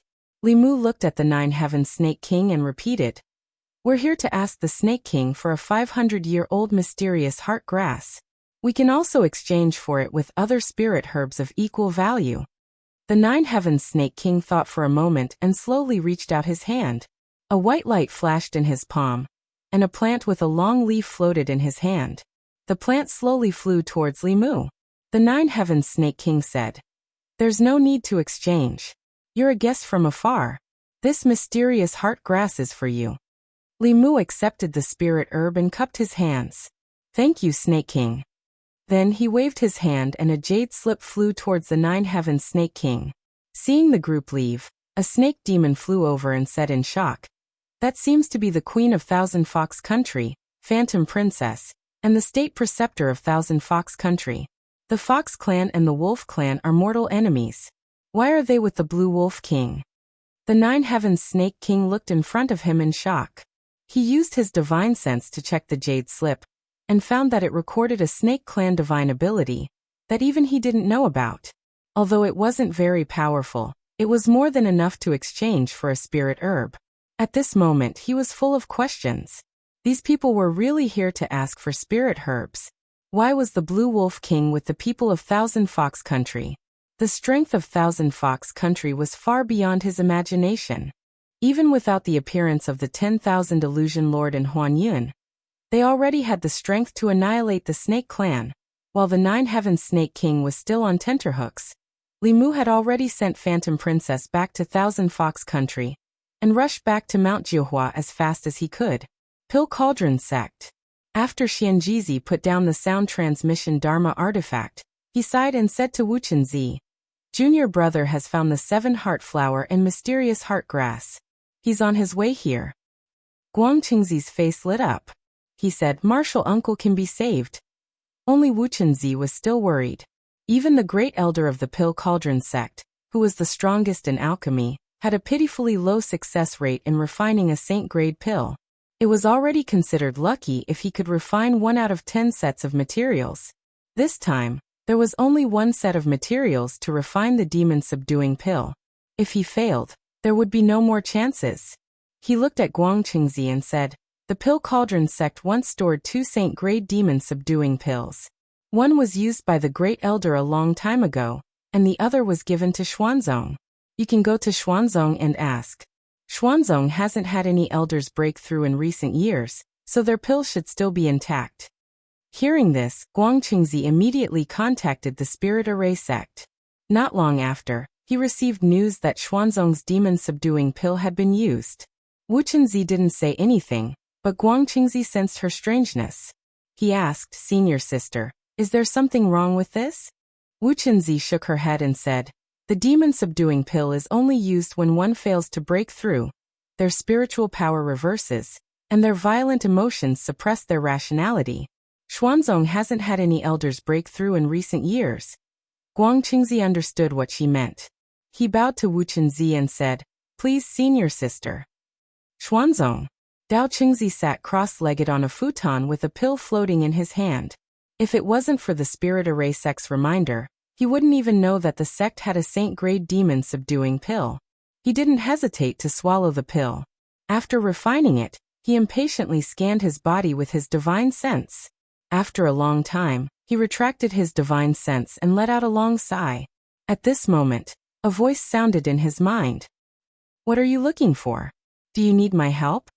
Chapter 549. Mount Jiuhua. Li Mu hurried to Pill Cauldron School and handed the 7 heart flower and heavenly will grass to Wu Chenzi. Guang Yuanzi of Spirit Formation School clasped his fist and said, "Thank you, junior brother. Spirit Formation School owes you a favor." Li Mu waved his hand and said, "It's my duty. Senior brother doesn't need to be so polite." Then she looked at Wu Chenzi and asked, "How confident are you in refining this pill, senior sister?" Wu Chenzi shook his head and said, "Even a grand elder wouldn't have a 10% chance of success." A 10% chance was almost zero. Li Mu thought about it and asked again, "What will happen if the refinement fails?" His question caused everyone to fall into silence. A 7th realm cultivator who failed to break through would have their mind taken over by the negative emotions of violence and killing. This was the most terrifying heart demon a cultivator would encounter. If these negative emotions couldn't be removed, the only way was to kill the demonized cultivator to prevent them from harming the world and causing even more serious consequences. A grand elder sacrificing his entire life for the school only to end up with such a tragic ending. It was hard to accept. Li Mu thought for a moment and said, "Why don't I have a try?" Wu Chenzi was shocked. You Xianjizi walked forward and explained. Junior brother has a rare 7 orifices heart. Fulu School's Saint Rank Fulu was drawn with his help. If he participates in the refinement of the demon-subduing pill, it might increase the chance of success. 7 orifices heart. Wu Chenzi finally understood why the talisman puppet sect valued Ling Jizi so much. The heart of 7 orifices might not have an advantage over other physiques in terms of cultivation, but in terms of writing talismans, it had an advantage that no other physique possessed. Their hearts had 6 more orifices than others. They were born to be emotionless machines for refining pills and talisman writing. Wu Chenzi quickly understood Xianjizi's meaning and said, "You mean during the refinement, we can use his body to borrow our Yuan Shen?" Xianjizi nodded and said, "There's no better way than this." Not long after Wu Chenzi left the Dao Palace, he returned with 2 old women. She looked at Li Mu and said, "Junior brother, these 2 are the grand elders of my Dan Cauldron sect. Their attainments in alchemy are unparalleled in the world. You can choose one of their primordial spirits to possess you." Li Mu looked at the 2 grand elders and decisively looked away. He said, "I have a better candidate in mind, so I won't trouble the grand elders." Wu Chenzi looked at Li Mu's departing figure and suddenly said to Guang Yuanzi, "Junior brother Ling Jizi wants to open a market in the Great Zhou's divine capital. The Alchemy Cauldron faction has already agreed to settle in the Alchemy Cauldron Pavilion there. If junior brother Ling Jizi can refine the demon-subduing pill, your Spirit Array faction will owe him a big favor. I'm afraid you'll have to do something." Guang Yuanzi was silent for a moment before he said, "Senior sister, don't worry. Regardless of whether the evil-subduing pill can be refined successfully, the Danding sect will repay junior brother Ling Jizi." Half a month later, in the Great Zhou's divine capital, the clear sky above the divine capital was suddenly filled with dark clouds. Lightning flashed within the dark clouds. To the people of the divine capital, this kind of weather was no stranger. They only looked up and continued with their own business. Several figures rushed into the clouds. Soon, the dark clouds completely dissipated, revealing the clear sky once again. In the palace, Li Mu personally handed a green pill to Guang Yuanzi. Guang Yuanzi was excited and said, "Thank you, junior brother Ling Jizi." "Thank you, Empress of the Great Zhou." Li Mu smiled and said, "You're welcome.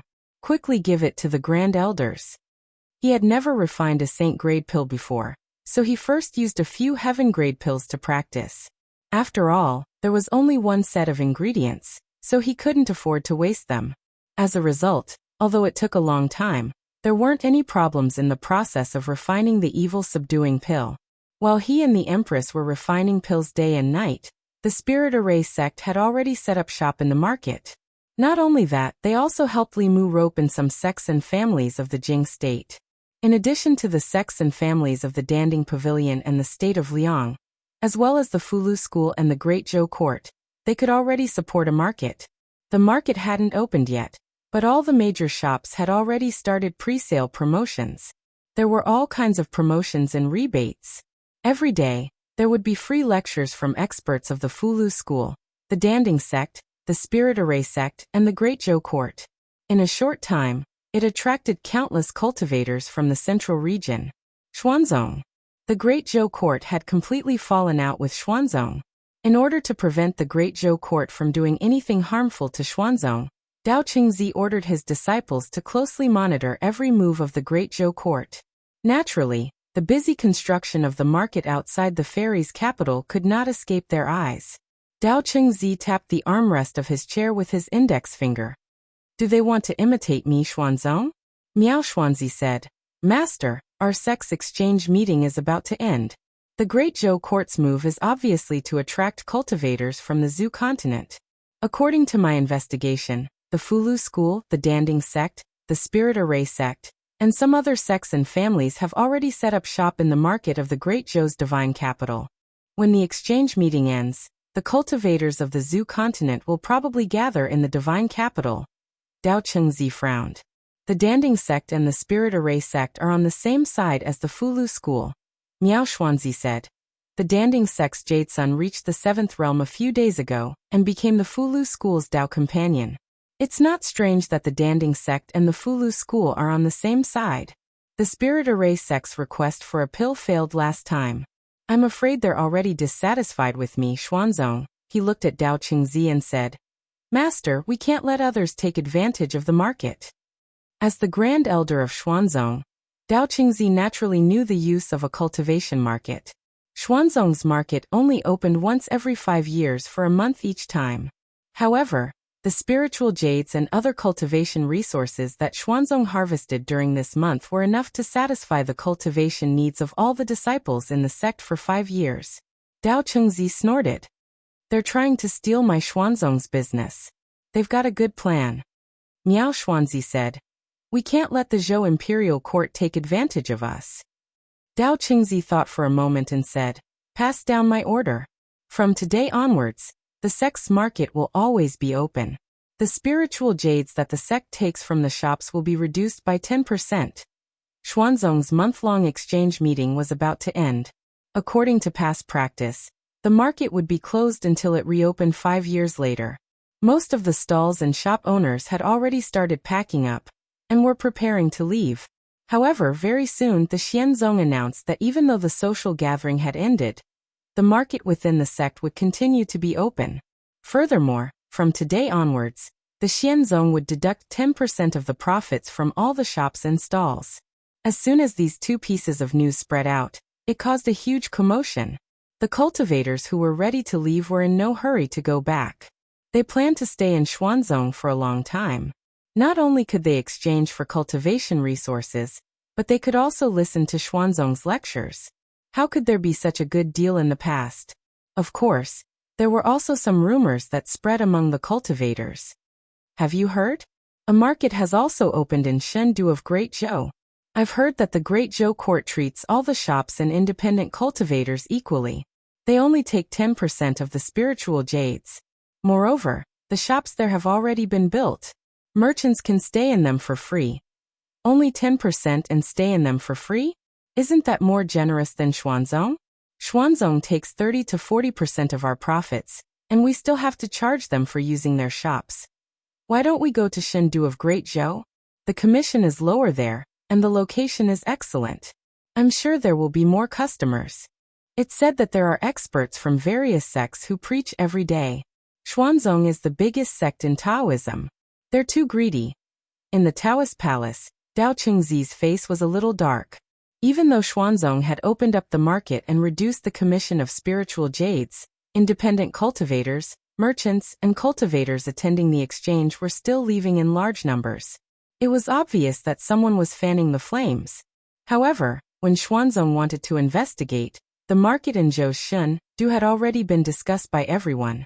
Within 2 days, 30% of the shops and stalls in the market had been emptied. When it came to the market, Xuanzong was already at a disadvantage compared to Zhou's Chengdu. Xuanzong was far away in the East Sea. Its geographical location was not good, but Chengdu was in the center of the Zhou continent. It had a unique advantage.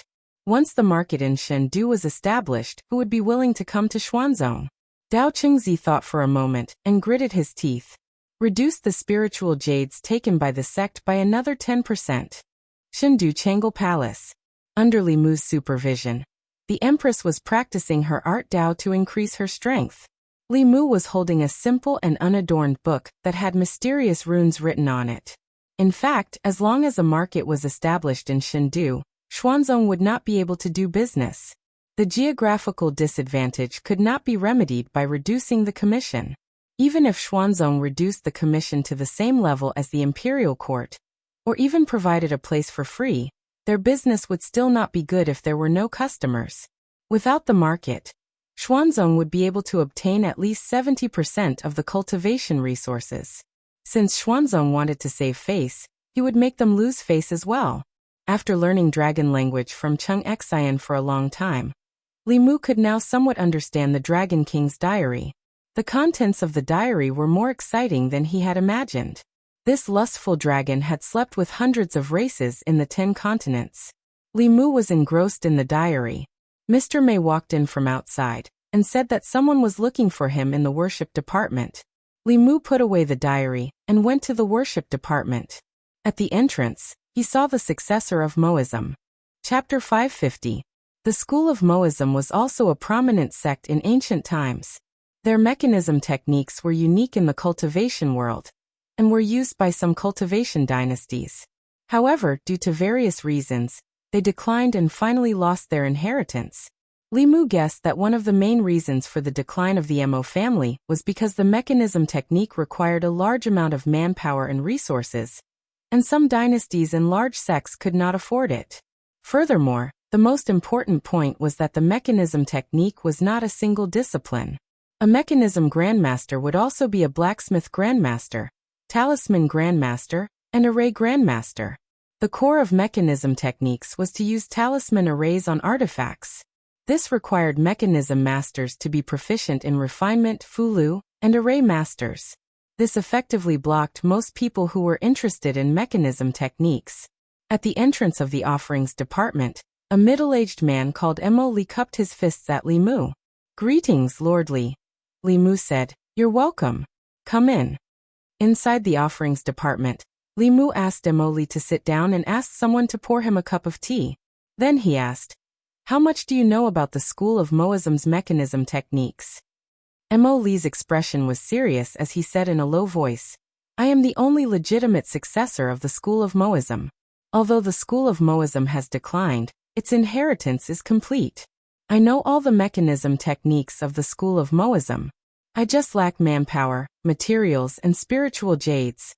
Li Mu went straight to the point. "You want to revive the school of Moism?" It was not that he could guess Mo Li's thoughts.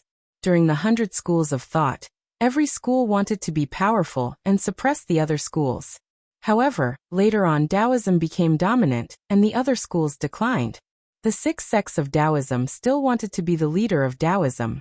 As the successor of an ancient sect, who did not want to revive their own school and fulfill the wishes of their ancestors, Mo Li did not deny it. He asked, "Lord, are you willing to give me this opportunity?" Li Mu said, "Although the Great Zhou is large and does not lack resources, if the resources used to support the school of Moism are used to recruit experts, the strength of the offerings department may double.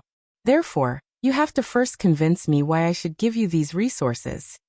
If he wanted to obtain enough resources from the Great Zhou, he had to first demonstrate the value of these resources. Mo Li was already prepared. He took out a jade slip and handed it to Li Mu, saying, "This is a part of the Mo family's mechanical arts."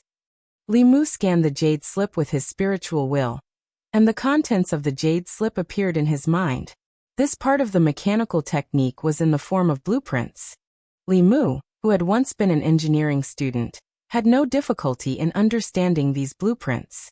The reason why the school of Moism was so highly regarded during the dynasty was because compared to the other 6 factions, the school of Moism could be transformed into a war machine. The puppets and magical equipment they created could carry out the combat ability of high-level human cultivators, if not better. Most of the magical equipment was designed in the same way as modern weapons. The blueprint of the school of Mo was not a secret. The secret was the talisman array engraved on it. Li Mu put down the jade slip and said, "If this is all, it is not enough." Mo Li was silent for a moment, then asked, "What else does the Great Zhou court want?" Li Mu pointed at a long cannon barrel and said, "The power of this thing is acceptable, but it can only fire one shot in a short period of time. It is not flexible enough. I need you to change it into a mechanism that can fire multiple shots." Mo Li thought for a moment, then said, "Changing the talisman array and adding more grooves for embedding spiritual jades is not difficult." Li Mu continued, "These can only be used on land and in the air. The court also needs something that can be used in water." Mo Li said, "This is easy. You can engrave a water-repelling array on the mechanism. These puppets are not powerful enough. The power of the puppets is related to the materials and spiritual jades used. The better the materials, the sturdier the body of the puppets and the higher the defense. The higher the grade of the spiritual jades, the stronger the attack power of the puppets. The strongest puppets are comparable to Dongxian." Li Mu and Mo Li chatted for a few hours in the Department of Offerings and returned home very late. He had high hopes for the Mo family's mechanism technique. He hoped that the successor of the Mo family would be able to create something useful for him soon. Manpower was not a problem for the court. Ever since the Shun Kingdom and the Northern Bang became independent, there was no need to station so many soldiers in the South County. Li Mu could transfer half of the soldiers in the South County to him. As for materials, the disciples of the corpse sect had been in Ingzhou for many years. In order to refine corpses, they often needed to survey the terrain and find a suitable place to raise corpses. During this process, they found many underground veins. Ores were the raw materials for refining Dharma treasures and mechanisms. The corpse sect was not good at these two things. The Fulu school and the court were not good at them either. Because they were far away in Ingzhou, it was difficult to mine and transport them. Li Mu had not touched them. The area of Ingzhou was not smaller than the Zhou continent. Who knew how many resources were buried deep underground? He simply asked Mo Li to bring those people to Ingzhou to study mechanism techniques and dig for ores. If they could find a few spiritual jade veins, he would be really rich. Perhaps it could also solve the problem of his cultivation stagnation. His cultivation had been stuck at the peak of the fifth realm for a long time. Recently, it had not improved at all. Whether it was the psychic power or the spiritual jades that Li Mu absorbed, after the spiritual qi entered his body, it would not stay in his body. Instead, it would dissipate. He knew that he had encountered a real bottleneck. This kind of bottleneck could no longer be broken through by hard work. It required luck. Of course, if he could find a spiritual jade vein and use the spiritual qi of the entire vein to break through the bottleneck, it was very likely that he would break through the bottleneck. In this situation, it was useless for him to be anxious. He could only work on other aspects. For example, painting, body tempering, and learning the dragon language. After studying with Chung Xian for a long time, Li Mu realized that although it was difficult to learn the dragon language, after learning it, it became easier and easier to learn. In the Dragon King's diary in his hand, there were only a few sentences that he could not understand and needed to consult Chung Xian. Li Mu could already read the rest without any difficulties. He flipped to the last page of the diary. There was only one short sentence written on it. I heard that the women of Fusang country are naturally open-minded. If I have the chance, I must try. The word Fusang was an ancient name. According to the records of the 10 continents, Fusang was an island in the east of the Zhou continent in the East Sea. As for which island it was referring to, it could no longer be verified. Today, there were many small island countries outside the East Sea of the Zhou continent. They lacked resources but were rich in resources. The merchants of the Great Zhou often used merchant ships to travel between these islands and trade with these small countries. There was no more content in the diary. Li Mu did not know whether this dragon had ultimately gone to Fusang, or how the women of Fusang country were open-minded. However, he had to make a trip to the East Sea. The merchant ships of the Great Zhou that traveled between the eastern prefectures and the many island countries in the East Sea would occasionally be harassed by the Wa pirates. In the past, because of the protection of Xuanzong, these pirates did not dare to be too arrogant. Now that the Great Zhou and Xuanzong had fallen out, Xuanzong no longer cared about these matters. The Wa pirates were increasingly arrogant. A few days ago, Li Mu ordered Ao Run to patrol the sea and protect the merchant ships of the Great Zhou. 2 days ago, he had captured many pirates and asked Li Mu for a reward. Yesterday, when Li Mu tried to contact him, he could not reach him. Just now Li Mu tried again, but he still could not reach him.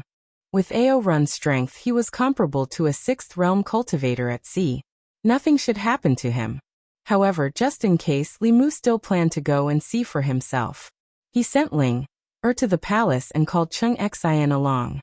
After all, they were at sea. Li Mu's strength was limited, but she could use 120% of her strength. Li Mu could only be at ease if he brought her along. Chung Xian was also very willing to follow Li Mu. Although there was food and drink here and she didn't have to work, she was still a dragon. The sea was her home. She hadn't experienced the feeling of swimming freely at the bottom of the sea for a long time. Above the East Sea, a huge merchant ship was anchored on the surface of the sea. The cultivators on the ship laboriously propped up a magic power barrier. A few small boats floated on the surface of the sea. In the sky, a few short men with their hair tied behind their heads were madly attacking the merchant ship. The way these people attacked was very strange. They floated motionlessly in the air, but there were ghosts hovering above their heads. These ghosts were very powerful. After attacking for a while, the mana shield around the merchant ship was on the verge of collapse. The people standing on the deck were in despair. Not only were the Woku pirates strong, but they were also cruel. Every time they finished robbing the merchant ship, they would kill everyone on the ship. The fate of the women was even more tragic. The few women on the merchant ship were already thinking of committing suicide. Boom. The protective shield around the merchant ship was finally broken by the Woku pirates. A few of the Woku pirates let out excited cries as they flew towards the merchant ship. At this moment, there was a sudden change in the water. A huge pillar of water shot out from the bottom of the sea. A few men were hit by the pillar of water, and blood spurted out of their mouths. Then the thick pillar of water split into a few water ropes and tied them up tightly. The expressions of the Woku pirates changed drastically. They quickly ordered the ghosts above their heads to go down to the bottom of the sea to investigate. Just as the ghosts flew down, and before they could even enter the water, a few bolts of blue lightning came from the bottom of the sea and struck their bodies. The ghosts did not even have time to cry out before they were turned into a puff of green smoke and disappeared. After these ghosts died, the faces of the Woku pirates who were tied up by the water ropes became extremely pale. Their auras also fell from the fourth realm to the third realm. Just as the people on the deck were stunned by this sudden change, they suddenly heard the crisp cry of a dragon. On the sparkling surface of the sea, a huge white dragon broke out of the water. On the huge dragon head, a figure stood with his hands behind his back. Chapter 551. Thank you, Senior, for saving us. The cultivators on the merchant ship came to their senses and bowed to the young man standing on the dragon's head. Some of them even recognized him. After all, there was only one senior in the cultivation world who rode a dragon as a mount. Any cultivator who had participated in the Xuanzong exchange gathering would never forget this cultivator, who dared to challenge the Xuanzong sect's transcendental great elder with his creation realm cultivation. Li Mu waved his hand, and the water rope disappeared. A few Woku pirates whose cultivation had been crippled were thrown onto the deck of the merchant ship. He said to the few cultivators on the merchant ship, "After we reach the shore, hand them over to the East County government." A cultivator immediately cupped his hands. "Yes, sir." Li Mu did not say anything else. He quickly disappeared into the vast sea with satisfaction. He had Ao Run's blood essence in his hand. With this drop of blood essence, Li Mu could sense that there was a weak aura in the far east of the sea that was resonating with this drop of blood essence. On the deck, the people who had luckily escaped the disaster were still in a daze. "Are we saved? A senior riding a dragon saved us. He defeated the Woku pirates in an instant. Is that senior's cultivation already at Dongxian?" Hearing the discussions of the crowd, the cultivator who responded to Li Mu said, "It's not Dongxian. It's creation." Someone questioned, "How is that possible? Even if he's at the peak of the creation realm, it's impossible for him to defeat these Woku pirates in an instant. Moreover, he's riding a dragon. What kind of powerful cultivator is qualified to ride a dragon?" The only cultivator who knew the truth snorted coldly. "What's so great about riding a dragon? You didn't see him fight against a transcendent cultivator with the creation realm. The transcendent cultivator was injured, but he escaped unscathed. What kind of joke is this? He injured a transcendent cultivator and escaped unscathed. Is this something a creation realm cultivator can do? Even if you want to make up a story, you wouldn't dare to make it up like this." The cultivator twitched the corner of his mouth and said, "A bunch of ignorant people who haven't even been to the Taoist conference. When you get ashore, you can ask around. Anyone who has been to the Xuanzong conference knows about this big event." Li Mu and Cheng Xian were running on the sea. They didn't know what the people on the merchant ship were saying about him. Great Zhou and Xuanzong were completely at odds with each other. Xuanzong no longer protected Great Zhou's eastern sea. This made the Woku pirates even more savage. Li Mu and Cheng Xian had already dealt with 3 cases of Woku pirates attacking merchant ships. There was no such thing as guarding against thieves for 1,000 days. Li Mu couldn't stay here forever. The sea was vast and boundless. Even if he sent consecrators, they wouldn't be able to cover the entire area. As a result, It was difficult to eradicate the Woku pirates in recent years. Li Mu's target this time was Wanation. Firstly, he wanted to deal a heavy blow to the Woku pirates. Secondly, Aorun's blood essence sensed that he was in Wanation. Although this flood dragon didn't know how to talk, he was still his subordinate. He couldn't leave him to fend for himself. Flying above the Eastern Sea, Li Mu thought of the Eastern Sea dragon race. He thought of the sisters Yin Xian and Ting Xian. Since the sisters returned to the Eastern Sea and were forced to cultivate in seclusion, they hadn't contacted Li Mu. Li Mu asked Qing Xian, "Do you know where the Eastern Sea dragon race is?" Qing Xian shook her head and said, "The dragon race of the Four Seas has their own territories. They don't usually contact each other. Even if they're in the same sea, the dragon race won't gather together." Humans were social animals, but the dragon race wasn't. Every dragon had a strong sense of territory. Other than their family members, they would not allow other dragons to encroach on their territory. Fortunately, the number of dragons was very small, and the sea was big enough. The vast and boundless seabed was enough for every dragon to have a large enough territory. He didn't know where Qing Xian's grandmother's house was. He could only wait for them to finish their seclusion before contacting her. Li Mu and Qing Xian flew east along the sea and soon saw a piece of land. Wanation was an island country in the Eastern Sea. It didn't border the Zhou continent. For thousands of years, the Zhou continent had been changing constantly. Because of its location, Wanation hadn't been involved. They had always been fighting among themselves on a small island. They had never been noticed by the central dynasty of the continent. The map showed that the island country in front of them was Wanation. Li Mu asked Qing Xian to change back to her human form. The two of them flew to the territory of Wanation. Wanation was far away from the Zhou continent. Their customs were very different from the people of the Zhou continent. They wore strange clothes and had strange hairstyles. Even their way of cultivation was very different from the orthodox way of the Zhou continent. Wanation cultivators were good at the way of ghost. They would often raise a ghost at the beginning of their cultivation. Then they would use some kind of secret technique to connect the ghost with their soul. Usually the ghost they raised would be stronger than them. This way, they could fight alongside the ghost when they fought. It sounded very similar to the system of the corpse sect. However, if the corpses refined by the disciples of the corpse sect were destroyed, the disciples of the corpse sect would not be affected. If the ghosts of the Wanation cultivators died, they would also suffer a great backlash. When Li Mu attacked the Wanation pirates for the first time, he searched the souls of several Wanation pirates and understood the situation in Wanation in detail. In Wanation, the Divine Palace was the highest authority. Almost all Wanation cultivators obeyed the orders of the Divine Palace. The pirates who plundered the resources of the merchant ships in the Eastern Sea were Wanation cultivators sent by the Divine Palace. Wanation lacked resources. They relied on robbing to satisfy the needs of the Divine Palace. The greatest enemies of the central dynasty of the Zhou continent had always been the realm of ghosts and the demon nation.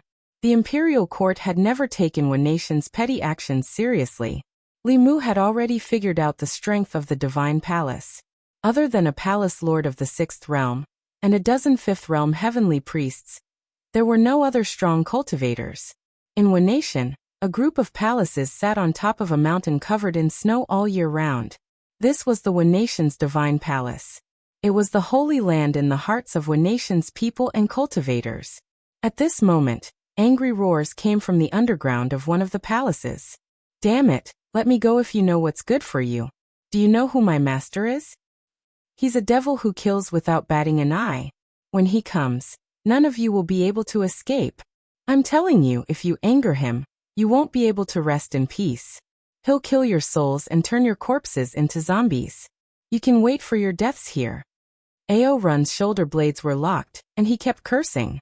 However, the Wanation cultivators guarding the dungeon couldn't understand him at all. They drank and ate raw fish and didn't even bother to look at him. Aorun's cultivation had been sealed.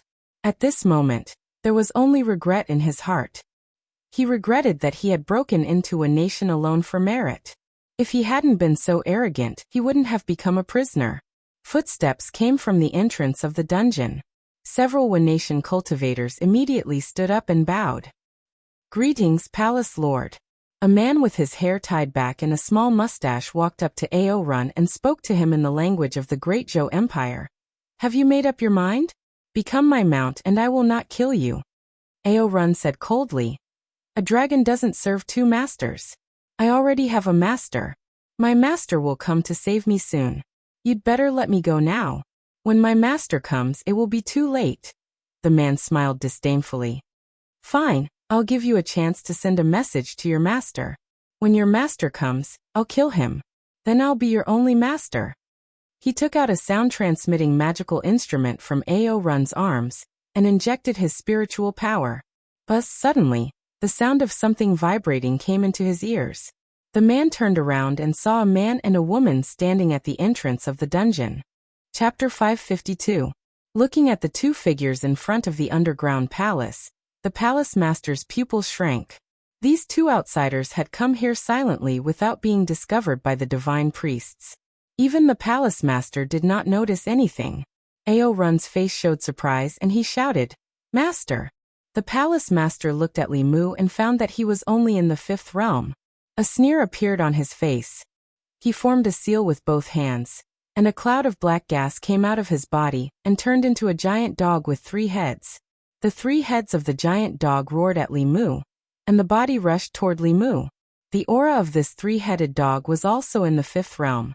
Before Li Mu could make a move, Qing Xian went up with 2 pitchforks. The dragon clan was comparable to the 4th realm of the human clan when they were born. Qing Xian's cultivation was the same as Li Mu's. She had already reached the peak of the 5th realm. This 3-headed dog was no match for her at all. It was chased around by her, and in a short time, 2 of the 3 heads were cut off by her. Although the heads quickly regenerated, the aura of their bodies was obviously much weaker. Seeing this, a trace of anger appeared on the palace master's face. More black gas came out of his body, condensing into all kinds of ghosts, and rushed toward Qing Xian. At the same time, his own figure also disappeared. Li Mu felt something. With the Qingxian sword in hand, he moved sideways and collided with the blade of another sword. A violent wave of mana burst out in all directions. The underground palace collapsed, and 2 figures flew out from the ground. Li Mu was not afraid in the face of Dao Qingzi, who was in the 7th realm, let alone the palace master who was only in the early 6th realm. Call the wind and summon the rain. Buddhist incantation of 9 words. Demon-slaying protection spell. Li Mu didn't even use Fulu to suppress the palace master of the divine palace of Wen Nation. The palace master didn't even have a chance to fight back. At this time, several divine priests in the palace were also alarmed. They took out their magic weapons and summoned their natal ghosts to attack Li Mu. 2 figures rushed out of the ground. After being tortured for several days, Ao Run, who was full of anger, directly revealed his true form. His huge body swept across, and several palaces were crushed, causing countless people in the divine palace to flee in panic. Qing Xian and Ao Run were both members of the dragon race. Even when they were fighting against the heavenly officials who outnumbered them by several times, they were not at a disadvantage at all. On the other side, after the palace lord of the divine palace barely withstood nearly 100 thunderbolts, he was already in a sorry state. He no longer dared to underestimate the young man opposite him. He bit the tip of his tongue and swallowed a mouthful of blood essence. His lips trembled as if he was chanting some kind of spell. As his last syllable fell, a faint shadow flew out of his body. The shadow quickly solidified and turned into a giant snake with 8 heads, floating above his head. After the shadow flew out, the aura of the palace lord of the divine palace quickly weakened. In the end, he was only in the 5th realm. However, the pressure of this 8-headed snake was infinitely close to transcendence. No wonder the palace lord of the divine palace was so fearless. Without transcendence cultivation, there was really no way to deal with him. It was the first time Li Mu had seen such a strange way of cultivation. If the opponent was really in transcendence, he had no other choice but to ride Qing Xian and run away. However, this snake was only a soul, and it had not reached transcendence. Li Mu put away the Qingxian sword, and a whip appeared in his hand. The 8 heads of the giant snake opened their ghastly mouths and bit at Li Mu at the same time. Li Mu lashed out with the whip and whipped one of the tongues. The snake's head dimmed a little, and it actually spoke human language. It said in shock and anger, "Damn it, what kind of treasure is this? It can actually hurt me." Li Mu did not give the giant snake a chance. He formed a seal with one hand, and a small illusory sword appeared and circled around one of the snake's heads. The intellectual sword was unsheathed, and the snake's head was directly cut off. The snake roared and spat out black thunderbolts. These thunderbolts made Li Mu faintly feel a sense of danger. He covered his body with the law bell, and continued to fight with the giant snake. Other supernatural powers could not hurt the snake. Only the god-beating whip and the intellectual sword in his hand could restrain the soul. With the law bell, the snake could not do anything to Li Mu. Instead, it was constantly weakened by Li Mu. In less than 15 minutes, 3 of the 8 snake heads were cut off. Li Mu did not intend to play with them anymore. He threw out a few Fulu cards, and the Divine Palace Lord, whose cultivation was only at the 5th realm, was drowned in thunderbolts. When the thunderbolts dissipated, there was nothing left. Li Mu released the law bell, which suddenly expanded and covered the giant snake. Then it quickly shrank. The giant snake scurried around in the bell, and its soul was compressed bit by bit. In the end, only a black soul ball was left. With the palace lord dead, the rest of the heavenly officials and members of the divine palace were in chaos. They wanted to escape, but a giant bell fell from the sky and trapped the entire divine palace. Everyone was like a turtle in a jar. They were extremely anxious, but there was nothing they could do. Li Mu clapped his hands and slowly descended. The strength of the Nation's cultivation world was not weak. It was very difficult to destroy the divine palace without sending out 7th realm cultivators. It was no wonder that the chaos of the Nation pirates had not been resolved after so long. Ao Run returned to his human form. He looked at Li Mu with snot and tears. He cried, "Master, you finally came to save me. You don't know how they tortured me." Li Mu threw him a bottle of healing elixir and said, "That's enough. Who told you to come here on your own? First, take control of the people in the divine palace."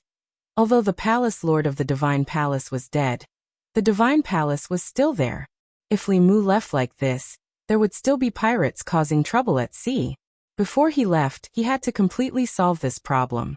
However, to Li Mu's surprise, after seeing that the palace lord had been killed, the cultivators in the divine palace had no intention of avenging him.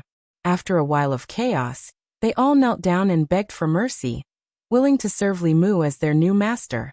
Li Mu was not interested in being the master of the Nation. He let Ao Run take full charge of these people. He took Qing Xian and searched here. The result of the search disappointed Li Mu. The palace lord of the divine palace, who was in charge of a country, was very poor. Not only did he not have a decent magic weapon, but Li Mu also searched the entire divine palace, and only found a few spiritual jades, which were not enough to make up for his Fulu loss. After searching the last palace, Li Mu walked out and saw Qing Xian standing in the yard, looking at the ground in confusion. Li Mu stepped forward and asked, "What's wrong?" Qing Xian stared at the ground and said, "There seems to be something underground." Li Mu released his divine thoughts and felt it, but he didn't find anything strange. However, Qing Xian was a dragon, so she wouldn't have strange feelings for no reason. Perhaps the palace lord of the divine palace had hidden the treasure underground. Li Mu had an idea and said, "Why don't we go down and have a look?" The two of them dived into the ground with the earth escape skill, and sank down thousands of feet. There were only rocks around them. Just as Li Mu was about to give up, Qing Xian said firmly, "I feel it. There must be something down there."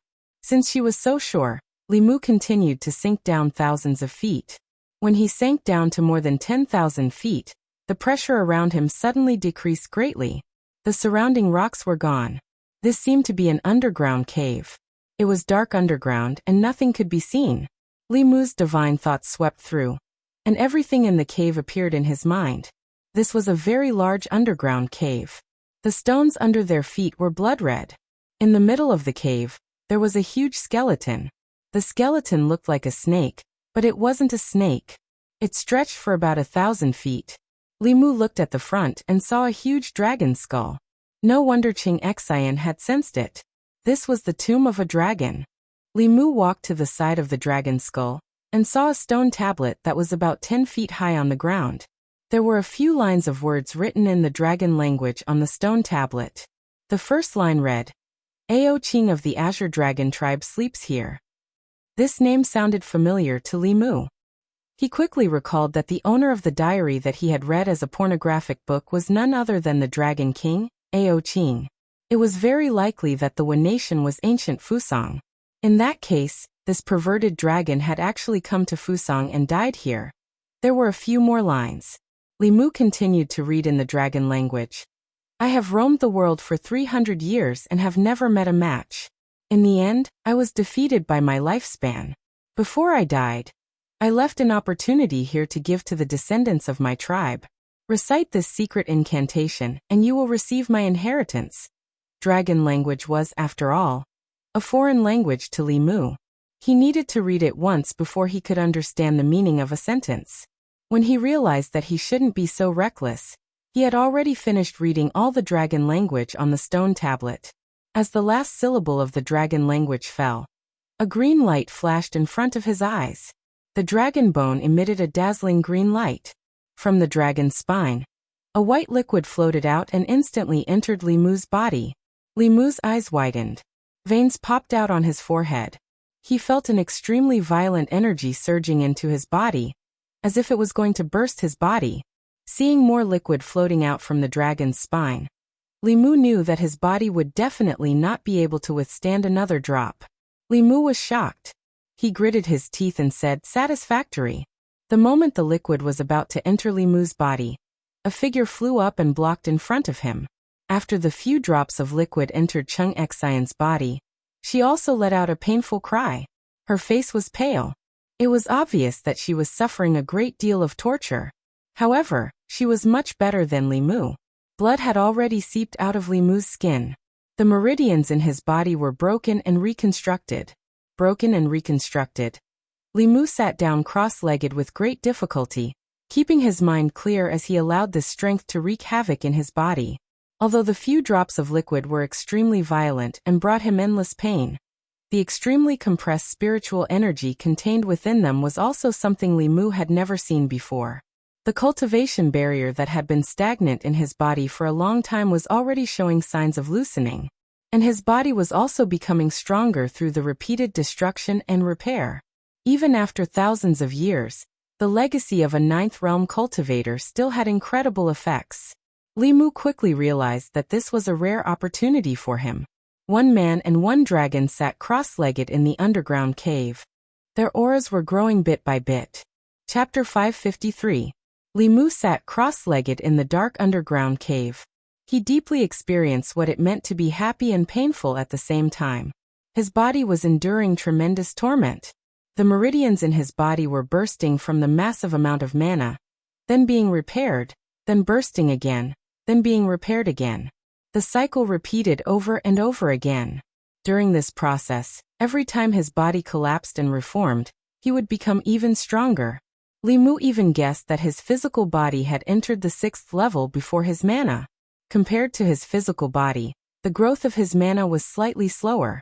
However, he was already at the peak of the 5th level. It was very difficult for his mana to grow even a little bit. If this continued, Li Mu could very well be pushed to the Dongxian. He had already guessed that the legacy that Ao Qing left behind for his descendants was his dragon marrow essence. 8,000 years ago, he probably did not expect that a human would learn the dragon language and receive his legacy. Li Mu was glad that when Ao Qing left behind his legacy, he did not consider that his dragon marrow would be inherited by an outsider. With the body of a dragon, although it was painful to inherit the bone marrow of an ancestor, it was still bearable. However, Li Mu was different. If Chung Xian did not share some of the burden with him, his body would have exploded and only his immortal soul would be left. The mana in his body surged wave after wave. Li Mu focused and used the surges of mana to break through the bottleneck of the 5th level to the 6th level. Although the process was painful, it was worth it. The Dongxian. This was the level that Li Mu had been longing for. After an unknown period of time, Li Mu was already numb to the pain in his body. Even his consciousness became blurry. He only attacked the bottleneck mechanically. It was like there was a wall in front of him. Li Mu slammed into the wall again and again. After he was bounced off, he slammed into it again. Boom. Until one day, when he gathered enough magic power, and once again slammed into the impenetrable wall, he was not bounced back. The high wall that had blocked him countless times suddenly collapsed. Li Mu opened his eyes. At the same time, Chung Xian, who was sitting opposite him, also opened her eyes. She looked the same as before, but the dragon horn on her head seemed to have become more transparent. Ao Qing's inheritance allowed the human and dragon to ascend to the 6th realm at the same time. Li Mu looked at Chung Xian, and Chung Xian also looked at Li Mu. Li Mu suddenly felt that this little female dragon had delicate features, and had an impulse to push her to the ground. As soon as this thought arose, Li Mu was shocked.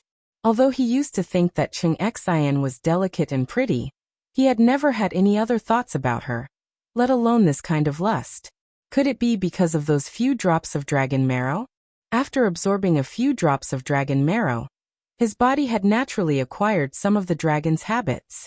Dragons were lustful by nature, and Dragon King Ao Qing was even more lustful throughout his life. Even Li Mu had to admit defeat in front of him. Li Mu did not want to become a creature that only thought with the lower half of his body. He forcefully suppressed the evil thoughts in his heart. However, at this moment, Chung Xian, who was staring straight at Li Mu, stuck out her tongue and licked her lips. Then she swallowed. She was a dragon to begin with. When she was inexperienced, she naturally did not have any other thoughts. However, those few drops of Dragon King Ao Qing's bone marrow not only raised her cultivation by a large realm, but also stimulated her dragon's nature. Li Mu looked at her and said seriously, Chung Xian, calm down, calm down. Chung Xian came back to her senses. Her face reddened, and she immediately looked away, not daring to look at Li Mu again. Li Mu stood up with his back bent, and used a few pearls to illuminate the entire underground cave. After the bone marrow left the skeleton, the Dragon King's huge skeleton turned to dust. Li Mu collected these ashes without wasting a single one. These were essential materials for writing high-level Fulu. The ashes of a 9th realm cultivator contained spiritual qi that did not dissipate. They could be used to write saint-level Fulu directly. Then Li Mu looked at the stones on the ground. The stones around the cave were all gray. Only the stones under their feet were red, and they were as red as blood.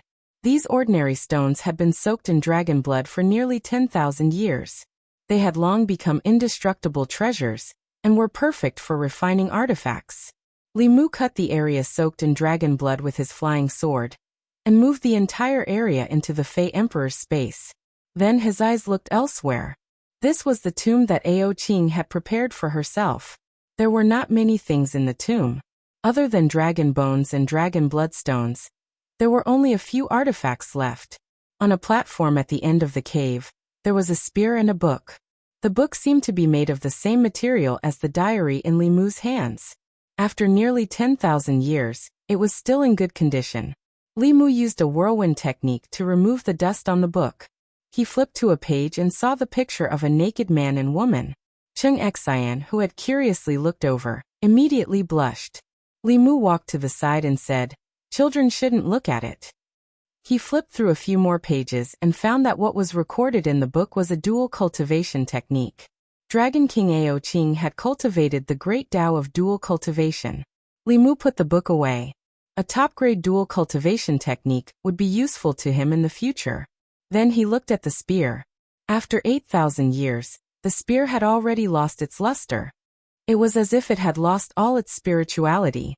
Something that Ao Qing had left here to be buried with her was definitely not an ordinary item. Li Mu reached out and grabbed the spear. For the first time, he did not pick it up. Then he exerted a little force, grabbed the spear, and pulled it out of the ground. Rumble. As the spear left the ground in the cave suddenly shook.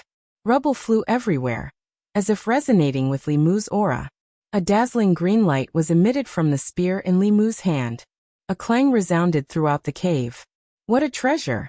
Li Mu's eyes lit up.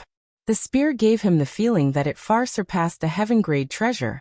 Li Mu vaguely felt that this treasure had even surpassed the saint grade. He just didn't know which was more powerful. it or the Dao Bell. In the end, Li Mu could not bear to let the spear touch the Dao Bell. Although Ling could already exist independently of the bell, if something happened to the bell, he would not be able to explain it to his family.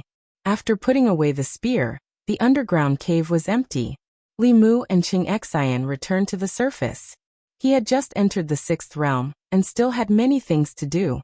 With his 5th realm cultivation, he could only use the 7 words mantra. Li Mu's intuition told him that he could now completely master the 9 words mantra. Li Mu formed a seal with one hand and said in his heart, "Forward." His body disappeared on the spot, and Ao Run, who was standing not far away and watching the show, appeared where Li Mu was.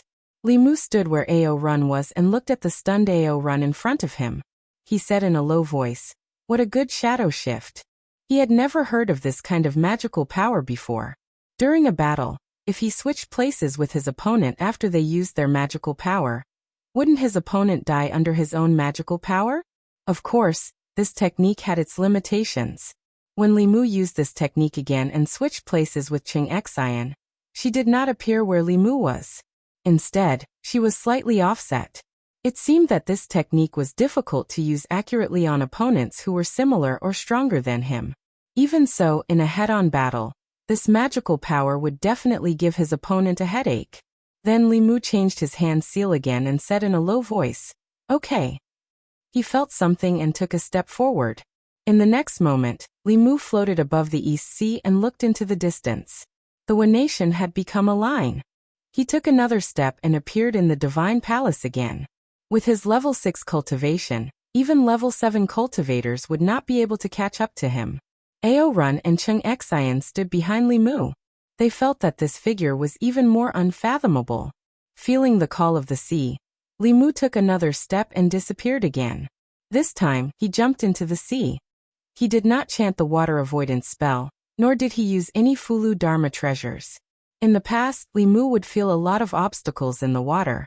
Now in the sea, he felt like he was home. Not only did his magical power not stagnate, but it also flowed more smoothly. After refining the few drops of dragon marrow, he clearly had the ability of the water tribe. In other words, he had inherited the ability of Dragon King Ao Qing. Li Mu seemed to have thought of something. He took out the heavenly book of the Dragon Clan and scanned it with his divine consciousness. This time he did not encounter any obstacles and immediately appeared in a strange space. In the familiar fog, Li Mu sat cross-legged and chanted the mind-clearing spell skillfully. In Ao Qing's diary, he said that the heavenly book of the Dragon Clan contained a huge secret. Li Mu really wanted to know what the secret was. After chanting the mind-clearing spell countless times, Li Mu opened his eyes. The fog in front of him had disappeared. Giant beasts. He saw countless giant beasts again. These giant beasts emitted a terrifying aura and were wreaking havoc on the ground. Countless human cultivators were attacking them. Fulu pills and magical powers were all attacking the giant beasts. Among the giant beasts, there were golden, green, white, and black giant dragons roaming around, spitting dragon breaths at the human cultivators. Chapter 554. Li Mu had read many pages of the Tomes of Arcane. In the other Tomes of Arcane, most of them were about humans fighting against the giant beasts that wreaked havoc in the world. From the perspective of humans, the giant beasts were undoubtedly the villains. However, in the Tomes of the Dragon Clan and the giant beasts were obviously on the same side. They helped the giant beasts deal with the human cultivators, and countless human cultivators were killed by the Dragon Clan. According to the contents of those pages of the Tomes of Arcane, Li Mu already had some speculations about history. In ancient times or even longer ago, there were more than 2 races on the continent: humans and demons. At that time, the giant beasts were the overlords of the continent. Later, in the long battle, the giant beasts were defeated and disappeared in the long river of time. The human and demon races began to appear on the stage of history, and had been developing and growing to this day. Li Mu had always found it strange. Whether it was humans or demons, when they were just born and had not been exposed to cultivation, they were very weak. Only the Dragon Clan was comparable to the 4th realm of the 2 races when they were born. Perhaps the Dragon Clan and those giant beasts were the same type of existence. Li Mu did not know what happened later, but the giant beasts in the tomes of Arcane had long disappeared in the current 10 continents and 3 islands. Only a small number of the dragon clan still existed, but they could only hide in the vast sea and could not touch the land. This was the great secret that Ao Qing mentioned in his diary. Once the contents of this tomes of Arcane were leaked, the dragon clan would no longer be the divine beasts in people's hearts, but would be reduced to a class of demonic beasts. No matter how it was in the past, at least now, the dragon clan and the human race could be said to live in harmony and did not invade each other. Ao Qing sealed this tomes of Arcane because he did not want this secret to be leaked. In today's world, perhaps only Li Mu and Cheng Xian, who had received his inheritance at the same time, could comprehend this tomes of Arcane. Li Mu originally planned to let Cheng Xian try to comprehend it, but after reading the contents of the tomes of Arcane, he changed his mind. This secret could easily cause conflict between the two races. He would teach her the magical power of the dragon clan in the tomes of Arcane, after he comprehended it himself. In a short while, Ao Run had already incorporated the entire divine palace. Although his strength was average, he was talkative and unlikable, he was still reliable in doing such chores. The palace lord of the divine palace was dead, but there were still many cultivators in one nation. The resources here were scarce. If one wanted to develop, the simplest way was to plunder. That was why the pirates had developed. If Li Mu left, the divine palace would have a new palace lord sooner or later, and the problem of pirates would still exist. Li Mu's goal was to control the divine palace and thus the neon cultivators. He had ordered the priests to hand over their soul blood to Ao Run. From now on, Ao Run could live in one nation with his wives and concubines for a long time. While living a carefree life, he could also watch over the Great Zhou. Although Li Mu was the one who caught Cheng Xian for the Empress was always in the Immortals' capital and did not go out. So most of the time, it was still Li Mu who rode her. Now that Li Mu's cultivation had entered the 6th level, and he had grasped the ability to shrink the earth into an inch, he naturally didn't need any mounts. Ao Run was very excited when he heard this. He said uncertainly, "Master, you really want me to stay here?" Li Mu said lightly, "You watch over this place for me. If there are more neon pirates on the East Sea in the future, you will guard the South Lake alone." Ao Run patted his chest and promised, "Master, don't worry. If anyone dares to be a pirate here, I will cut off his head." Li Mu said, "Okay, rest for a day. Tomorrow, we will return to the Great Zhou." The priests tried their best to please the new master of the divine palace. Not only did they arrange a grand banquet, but the dancers at the banquet were all dressed scantily and danced boldly. The neon women were indeed more open-minded than the traditional women in the Great Zhou.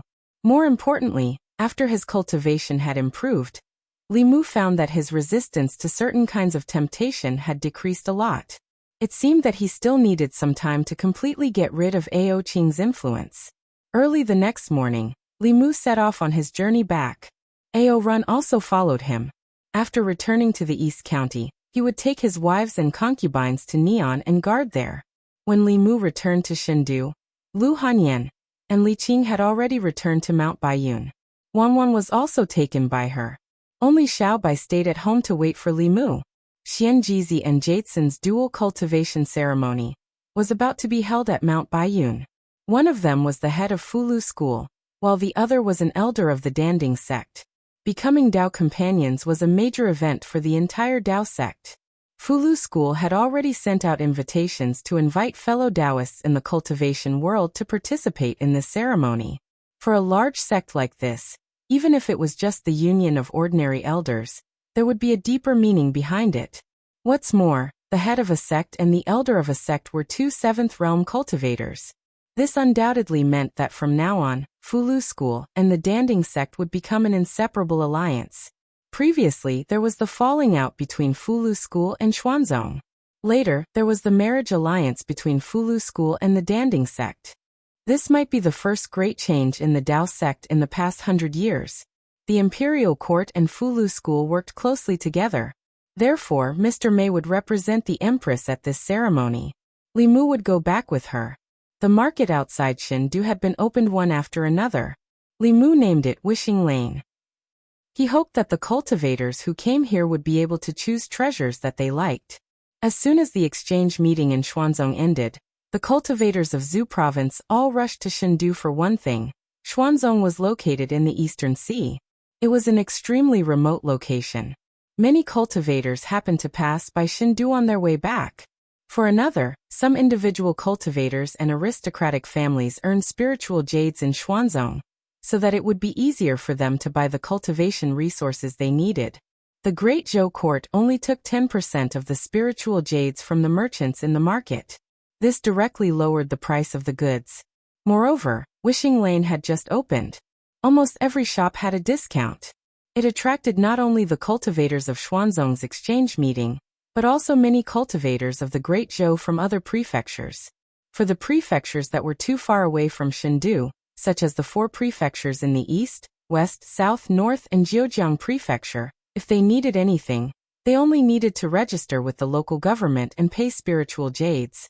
Then, they would wait at home and have the goods delivered free of charge. The imperial court was an official business and guaranteed the quality. In addition, the Department of Offerings also opened shops in the market to answer questions for cultivators. They would answer questions for cultivators and solve all kinds of problems they encountered in the process of cultivation. At the same time, cultivators who wanted to break through to the next realm could also join the Department of Offerings breakthrough class. After paying the spiritual jades, the Department of Offerings would have high-ranking offerings give the customers one-on-one guidance. The Department of Offerings would bear all the costs of the customer's cultivation. If the breakthrough failed, the full amount of spiritual jades paid would be refunded. At present, the Department of Offerings could help cultivators in the divinity realm break through to the creation realm.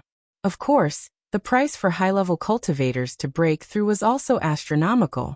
Ordinary individual cultivators, small aristocratic families, and small sects could not afford it. This business was specially prepared for the wealthy small countries in the south, as well as the medium-sized aristocratic families and sects with strong foundations. With the imperial court's strong support, Fulu School, Spirit Array sect, Pill Cauldron sect, as well as the royal families of the Great Zhou and a few small countries in the south, everything in the market was on the right track. In the first 3 days of opening, sales reached new highs. Late at night, Li Mu lay alone in bed, unable to sleep. The plan to deal with Xuanzong was progressing according to his expectations. Now that he had advanced to the Dongxian realm, even if he faced Dao Chengzi directly, he could contend with him for a while. The number of 7th realm cultivators he could mobilize far surpassed Xuanzong's. The only obstacle was Xuanzong's 8th realm elder. The higher one's cultivation, the more impossible it was to fight enemies above their realm. Before Li Mu had full confidence he would not clash with Xuanzong directly. Creak. The window was pushed open from the outside and a figure slipped in. She took off her shoes and clothes, skillfully crawled under the blankets, and curled up in Li Mu's arms. Li Mu's body stiffened, and then he whispered, "Xiaobai, be good. Go back to your room and sleep tonight." He still could not shake off the influence of the dragon's nature on his body. With such a little vixen in his arms, he had to recite the clear heart mantra for the entire night. There was no need for him to sleep at all. Xiaobai's body trembled, and she silently left Li Mu's arms. She whispered, "Is it because big sister Huanji doesn't like other little vixens by benefactor's side?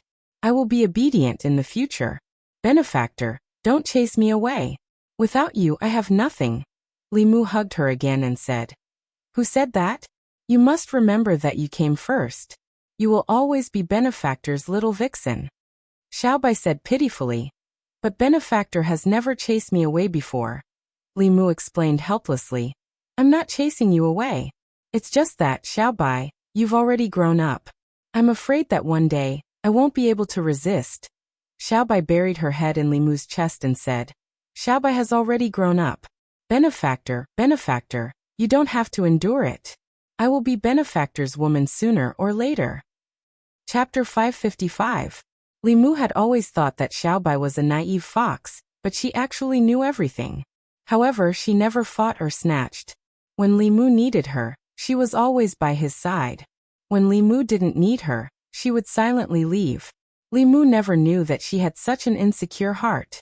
Just because Li Mu had another fox by his side, she was worried that she would be chased away one day. From the North County to Shendu, Li Mu, Lu Hanyan, and Li Qing were often separated. They were always by his side. Wherever he went, she would follow. Only Xiaobai followed. Lu Hanyan and the others returned to Mount Baiyun first. She also stubbornly wanted to wait for him here. In the days that he wasn't around, he didn't know what she was thinking. Li Mu's heart ached. He held her in his arms. He didn't have any desire in his heart. He only kissed her forehead and said, "Don't worry, I will never chase you away. When I take revenge for Grandma, I will make you my real little fox." Xiaobai hugged Li Mu tightly. It was as if she wanted to merge into his body. In the morning, Li Mu was lying on the bed. Xiaobai's fragrance was still in the quilt. It was said that foxes had a smell. Fantasy Princess and Xiaobai were each more fragrant than the other. When he slept with them, Li Mu was always too lazy to get up. Someone walked in from outside and stood by the bed for a while. He handed a wet towel over. Li Mu took it and wiped his face. Only then did he realize that he didn't feel the aura of the person beside him. He immediately opened his eyes and looked to the side. Seeing the Empress standing by the bed, Li Mu's expression was a bit awkward. He said, "Your Majesty, good morning." Zhou glanced at him and said, "What morning? It's already so late. You're still sleeping. You want me to cultivate diligently, but you're so lazy." Li Mu defended himself and said, "Didn't I just reach the 6th realm? I need to relax occasionally." Then he said embarrassedly, "Your Majesty, why don't you leave for a while? I'll put on my clothes first." Zhou pursed her lips and said, "What's there to leave for? I've seen everything." She didn't care. Li Mu of course didn't avoid her. He put on his clothes in front of her. The Empress only blushed slightly, but Qing Xian's face was blushing. Li Mu felt that she was a bit different after she broke through. To be exact, Li Mu himself had also changed a little, especially the feeling he had for Qing Xian. In the past, he didn't think there was anything good about Qing Xian. But recently, no matter how he looked at her, he felt that she had delicate features. Could it be because they had the same thing flowing in their bodies? Li Mu looked and looked. Suddenly, he felt the temperature around him drop. He was shocked and realized that he had made a big mistake. He was looking at another female dragon in front of the Empress. Didn't that mean that Qing Xian was more charming than her?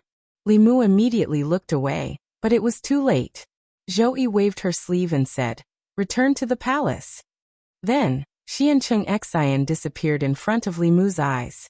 Xiaobai stood at the door. She blinked innocently at Li Mu and said, "Sister Zhou is angry." Li Mu sighed and said, "I know." The Empress was the most narrow-minded of them all, and she was also the one who got jealous the most easily. The relationship between the two of them was clearly not set in stone yet, but it was even easier for her to get jealous than Lu Hanyan. What was even worse was that every time Li Mu wanted to push their relationship further, she would instead become a coward, leaving Li Mu at a loss of what to do. Li Mu decided to take the lead for once. He thought for a while and said to Xiaobai, "Pack up. We're going back to Mount Baiyun." Xiaobai was stunned and asked, Aren't you going to coax Sister Zhou?" Li Mu shook his head and said, "We'll talk about it when we get back." Chang'an Palace. Zhou waited for a long time, but Li Mu didn't enter the palace. In the end, she couldn't help but release her spiritual sense. However, she didn't sense his presence in the Li mansion. Not only the Li mansion, but also the entire Luoyang. She returned to the Li mansion and asked a rabbit demon servant, "Where's Li Mu?" The rabbit demon servant said, "Master went to Mount Baiyun to attend the ceremony." Zhou returned to Chang'an Palace. She stomped her feet angrily and said in a low voice, "Bastard, do you still have me in your heart?" Thinking of this, she started to worry again. Although in Li Mu's dreams, she often saw the two of them holding hands as they strolled around the fairy's capital, but some things were not said face to face, so it was still a little lacking. Could it be that every time Li Mu took the initiative, her avoidance and dodging made him sad and disappointed? Zhou paced around the hall, her expression alternating between joy and worry, until Mr. Mei came in to ask what kind of congratulatory gift the imperial court should give for the Fulu School's master's dual cultivation ceremony. She was preparing to leave tomorrow. Zhou thought for a moment, and suddenly had an idea. The next day, the Empress' personal maid, Shangguanli, announced that the Empress would be in seclusion for a few days. The morning court was temporarily cancelled. Mount Baiyun. As the ancestral court of Fulu School, Mount Baiyun was usually very quiet. However, it was very lively recently. The mountain gates were opened wide to welcome the guests who came to the ancestral court to congratulate them. The master's dual cultivation ceremony with the Pill Cauldron sect's 7th realm elder was a rare event for both Fulu School and the Pill Cauldron sect. 3 days ago, the Pill Cauldron sect's master and a Grand Supreme Elder came to Fulu School. What was surprising was that the Spirit Array sect also sent 2 Grand Supreme Elders to attend the ceremony. 2 of the 3 7th realm cultivators in the sect came. Only the sect master was guarding the mountain gate. One had to know that the South sect and the North sect, which were also part of the 6 Taoist sects, only sent a 6th realm first seat. As for Xuanzong, although he had a fierce conflict with Fulu School some time ago, he still sent a 6th realm first seat to congratulate them. For one sect's master's dual cultivation ceremony, the other sect had to send at least a 6th realm cultivator to meet the most basic etiquette. For the Pill Cauldron sect and the Spirit Array sect to send 2 7th realm cultivators, it was already an extremely high standard of etiquette. It represented the greatest importance they had for Fulu School. It wasn't strange for the Pill Cauldron sect to send such a lineup. After all, it was a major event for both sections. The fact that the Spirit Array sect also sent a Grand Supreme Elder made everyone even more confused. Among the 6 Taoist sects, when did the Fulu School and the Spirit Array sect become so close? On a certain peak of Mount Baiyun, Li Mu, who had returned to the sect early, brought Li Qing and Hanja to catch up with each other. Hanja looked at Li Mu and Li Qing holding hands and said with a sigh, "You and junior sister Li have finally come to fruition. Even the sect master has found a Tao companion. When can I be like you too?" Junior sister Qing gritted her teeth. Li Mu smiled at Hanja and said, "Don't be anxious. Fate will eventually meet." A few more streaks of light streaked across the sky. Over the past few days, countless cultivators had come to Mount Baiyun to congratulate them. Countless people flew around in the sky every day. However, this time, the group of people flying across the sky attracted everyone's attention. What a powerful demon chi. This aura, they're probably 7th realm Xian demons. 2 7th realm Xian demons. What are they doing here? They're probably Yao Nation cultivators. Could it be that they're also here to congratulate Fulu School?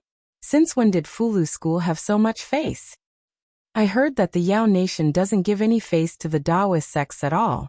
There's a stone tablet erected at the city gate of Thousand Fox Nation that says Xuanzong disciples and dogs are not allowed to enter. To think that such powerful cultivators would come to attend Fulu School's ceremony. The cultivators discussed animatedly. Li Mu's face was full of shock. He sensed the auras of 10,000 Illusions Lord, Blue Wolf King, and Phantom Princess in that group. He only mentioned it to Phantom Princess. He didn't expect her to come here with such fanfare. One had to know that Lu Hanyan and Li Qing were also in ancestral court. Was she going to serve tea to her 2 sisters? Before Li Mu could come back to his senses, an even greater uproar came from the peaks of Mount Baiyun. A huge white dragon appeared in the distant sky. Behind the dragon was a dragon boat. On the dragon boat was a huge flag fluttering in the wind with the word, Zhou written on it. Chapter 556. Mount Baiyun. What they saw and heard at the ancestral court of Fulu School raised questions in the hearts of the cultivators from the various sects and clans. Between the Fulu School and Xuanzong, who was the leader of the 6 Taoist sects. In terms of strength, Xuanzong was without a doubt. However, in terms of connections and relationships, Xuanzong did not seem to be worthy of the title of number 1. The Yao Nation did not like Xuanzong's disciples, and the Great Zhou Court expelled Xuanzong's Taoist sect from its borders. They did not give any face to the number 1 Taoist sect. However, when it came to Fulu School, the 2 sides placed great importance on it. During the Fulu School's dual cultivation ceremony, the Empress of the Thousand Fox Nation personally came to congratulate them. The arrival of the 2 7th realm demon kings, Lord of Illusions and Blue Wolf King, gave Fulu School plenty of face. As for the Empress of the Great Zhou, She also sent a female official to Mount Baiyun on a dragon to deliver a generous gift. Which of the 6 Taoist sects, including Xuanzong, could have such extravagance?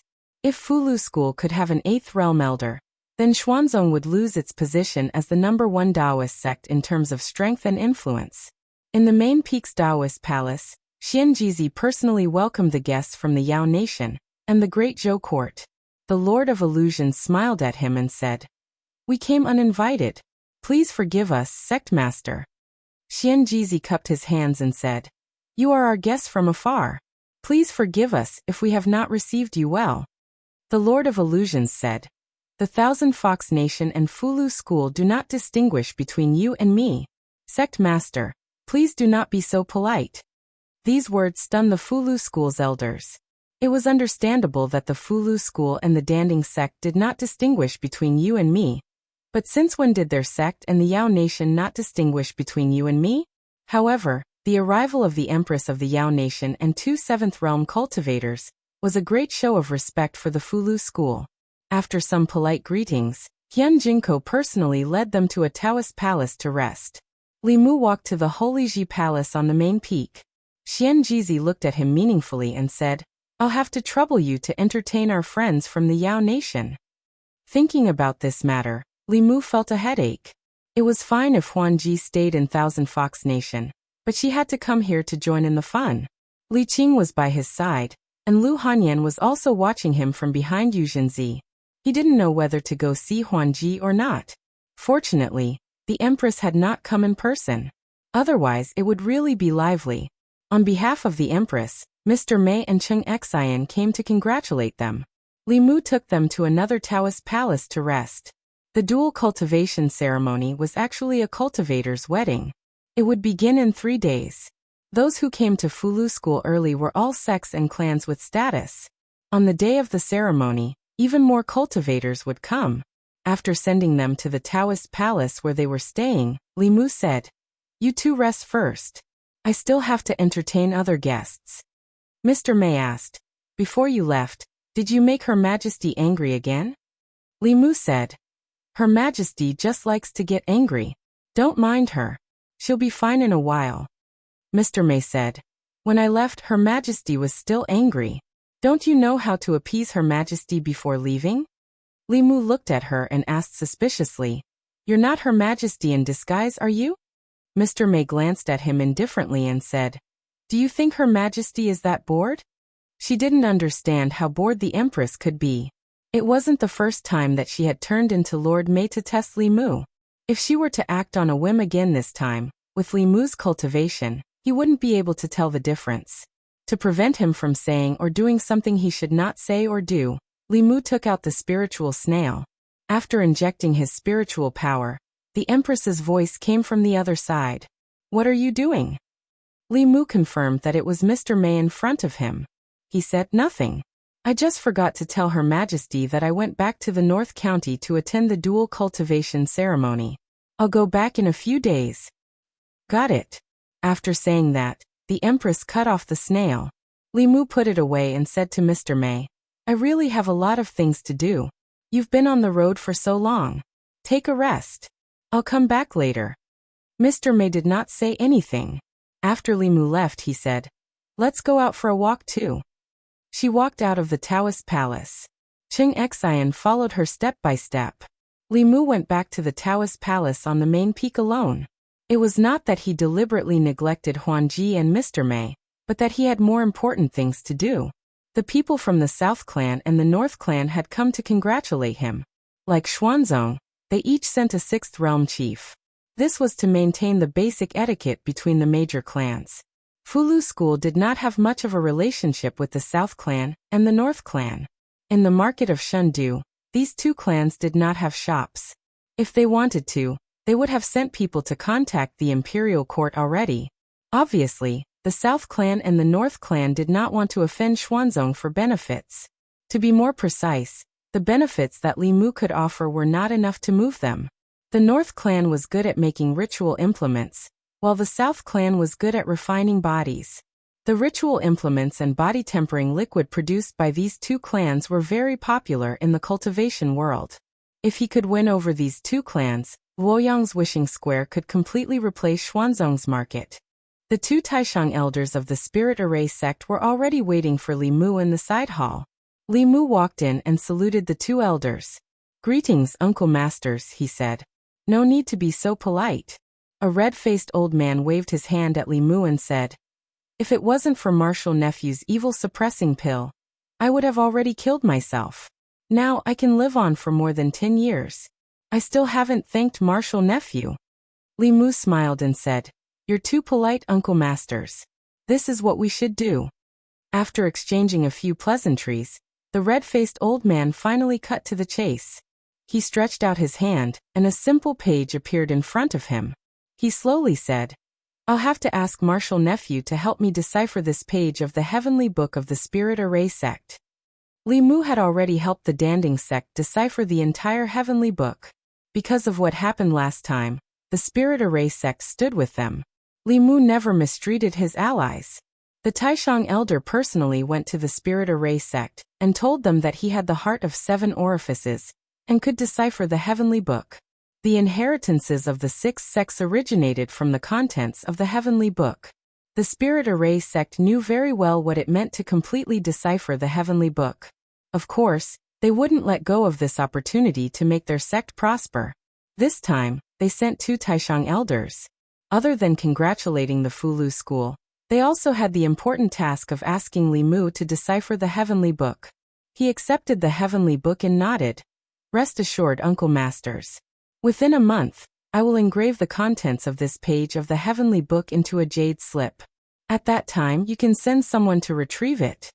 After accepting the Heavenly Book, he left the side hall. In another part of the Dao Palace, several figures gathered together with puzzled expressions. One of them looked at Guang Yuanzi of the Spirit Array sect and asked, "Since when did your Spirit Array sect have such a close relationship with the Fulu school? This time you actually sent 2 Taishang elders." Guang Yuanzi smiled and said, "Not long ago, Uncle Master entered the demonic path. If it weren't for the help of the Fulu school, our Spirit Array sect would have lost a Taishang elder. Naturally, we have to repay the kindness." Everyone had heard about the Spirit Array sect. If the Fulu school had done such a great favor for the Spirit Array sect, the Spirit Array sect's actions wouldn't be so surprising. Only Xuanzong's Miao Xuanzi looked unhappy. After hearing Guang Yuanzi's words, he didn't say a word and left. After Miao Xuanzi left, the person who spoke just now said to Guang Yuanzi, "Is the Spirit Array sect going to stand on the Fulu school's side and oppose Xuanzong because of this?" Guang Yuanzi revealed a mysterious expression and said lightly, "Of course, it's not just because of this." The North sect's first seat was even more puzzled. "Is there some other secret behind this?" Guang Yuanzi smiled and said, "This is the sect's secret. Please forgive me for not saying more." After saying this, he also turned and left, leaving behind the North and South sect's first seats who were full of doubts. One of them stroked the short beard on his chin and said in a deep voice, "That's not right. Guang Yuanzi must be hiding something from us. If there weren't enough benefits, why would the Spirit Array sect stand on the Fulu school's side?" The other person thought for a while and shook his head. "But I still don't understand. How many benefits could the Fulu school give the Spirit Array sect to make them not hesitate to oppose Xuanzong? What is the secret that Guang Yuanzi spoke of?" He was puzzled. He quickly caught up with Guang Yuanzi and asked, "Don't keep us in suspense. With the relationship between our 2 sects, what kind of secret is there that can't be said?" The Spirit Array sect and the North sect did have a close relationship. This was because many of the Spirit Array sect's high-level formation flags were refined by the North sect. The magic treasures refined by the North sect also had to be inscribed with formation patterns by the Spirit Array sect to increase their power. Guang Yuanzi looked at this person and shook his head. "Senior brother Dong Yunzi, it's not that I don't want to tell you, but the sect master has told me that this matter is of great importance and cannot be spread. If I tell you, wouldn't I be violating the sect's rules? Senior brother, please don't make things difficult for me." Dong Yunzi was full of doubts, but Guang Yuanzi was unwilling to say more. Just as he was about to give up, Guang Yuanzi changed his tone and said, "Forget it. We have been brothers for decades. Although junior brother can't reveal the sect's secret, I can remind senior brother, so that you don't ruin the sect's future because of a momentary mistake. Guang Yuanzi said it as if it was true. He even used the words ruin the sect's future. Looking at his appearance, it didn't seem like he was exaggerating. Dong Yunzi's expression immediately became serious. At this time, Guang Yuanzi moved closer to his ear and whispered, "Junior brother Ling Jizi of the Fulu school has the heart of 7 orifices." He looked at Dong Yunzi and said, "Junior brother can only tell senior brother this much. If I say more, I'm afraid the sect master will blame me." After saying that, he flew up and left completely. Ling Wuzi of the South sect walked forward and frowned. What kind of reminder is this? Ling Jizi has the heart of 7 orifices. It's good for the Fulu school. What does it have to do with our sect? Dong Yunzi also didn't understand the mystery. He only knew that the heart of 7 orifices was an extremely rare constitution.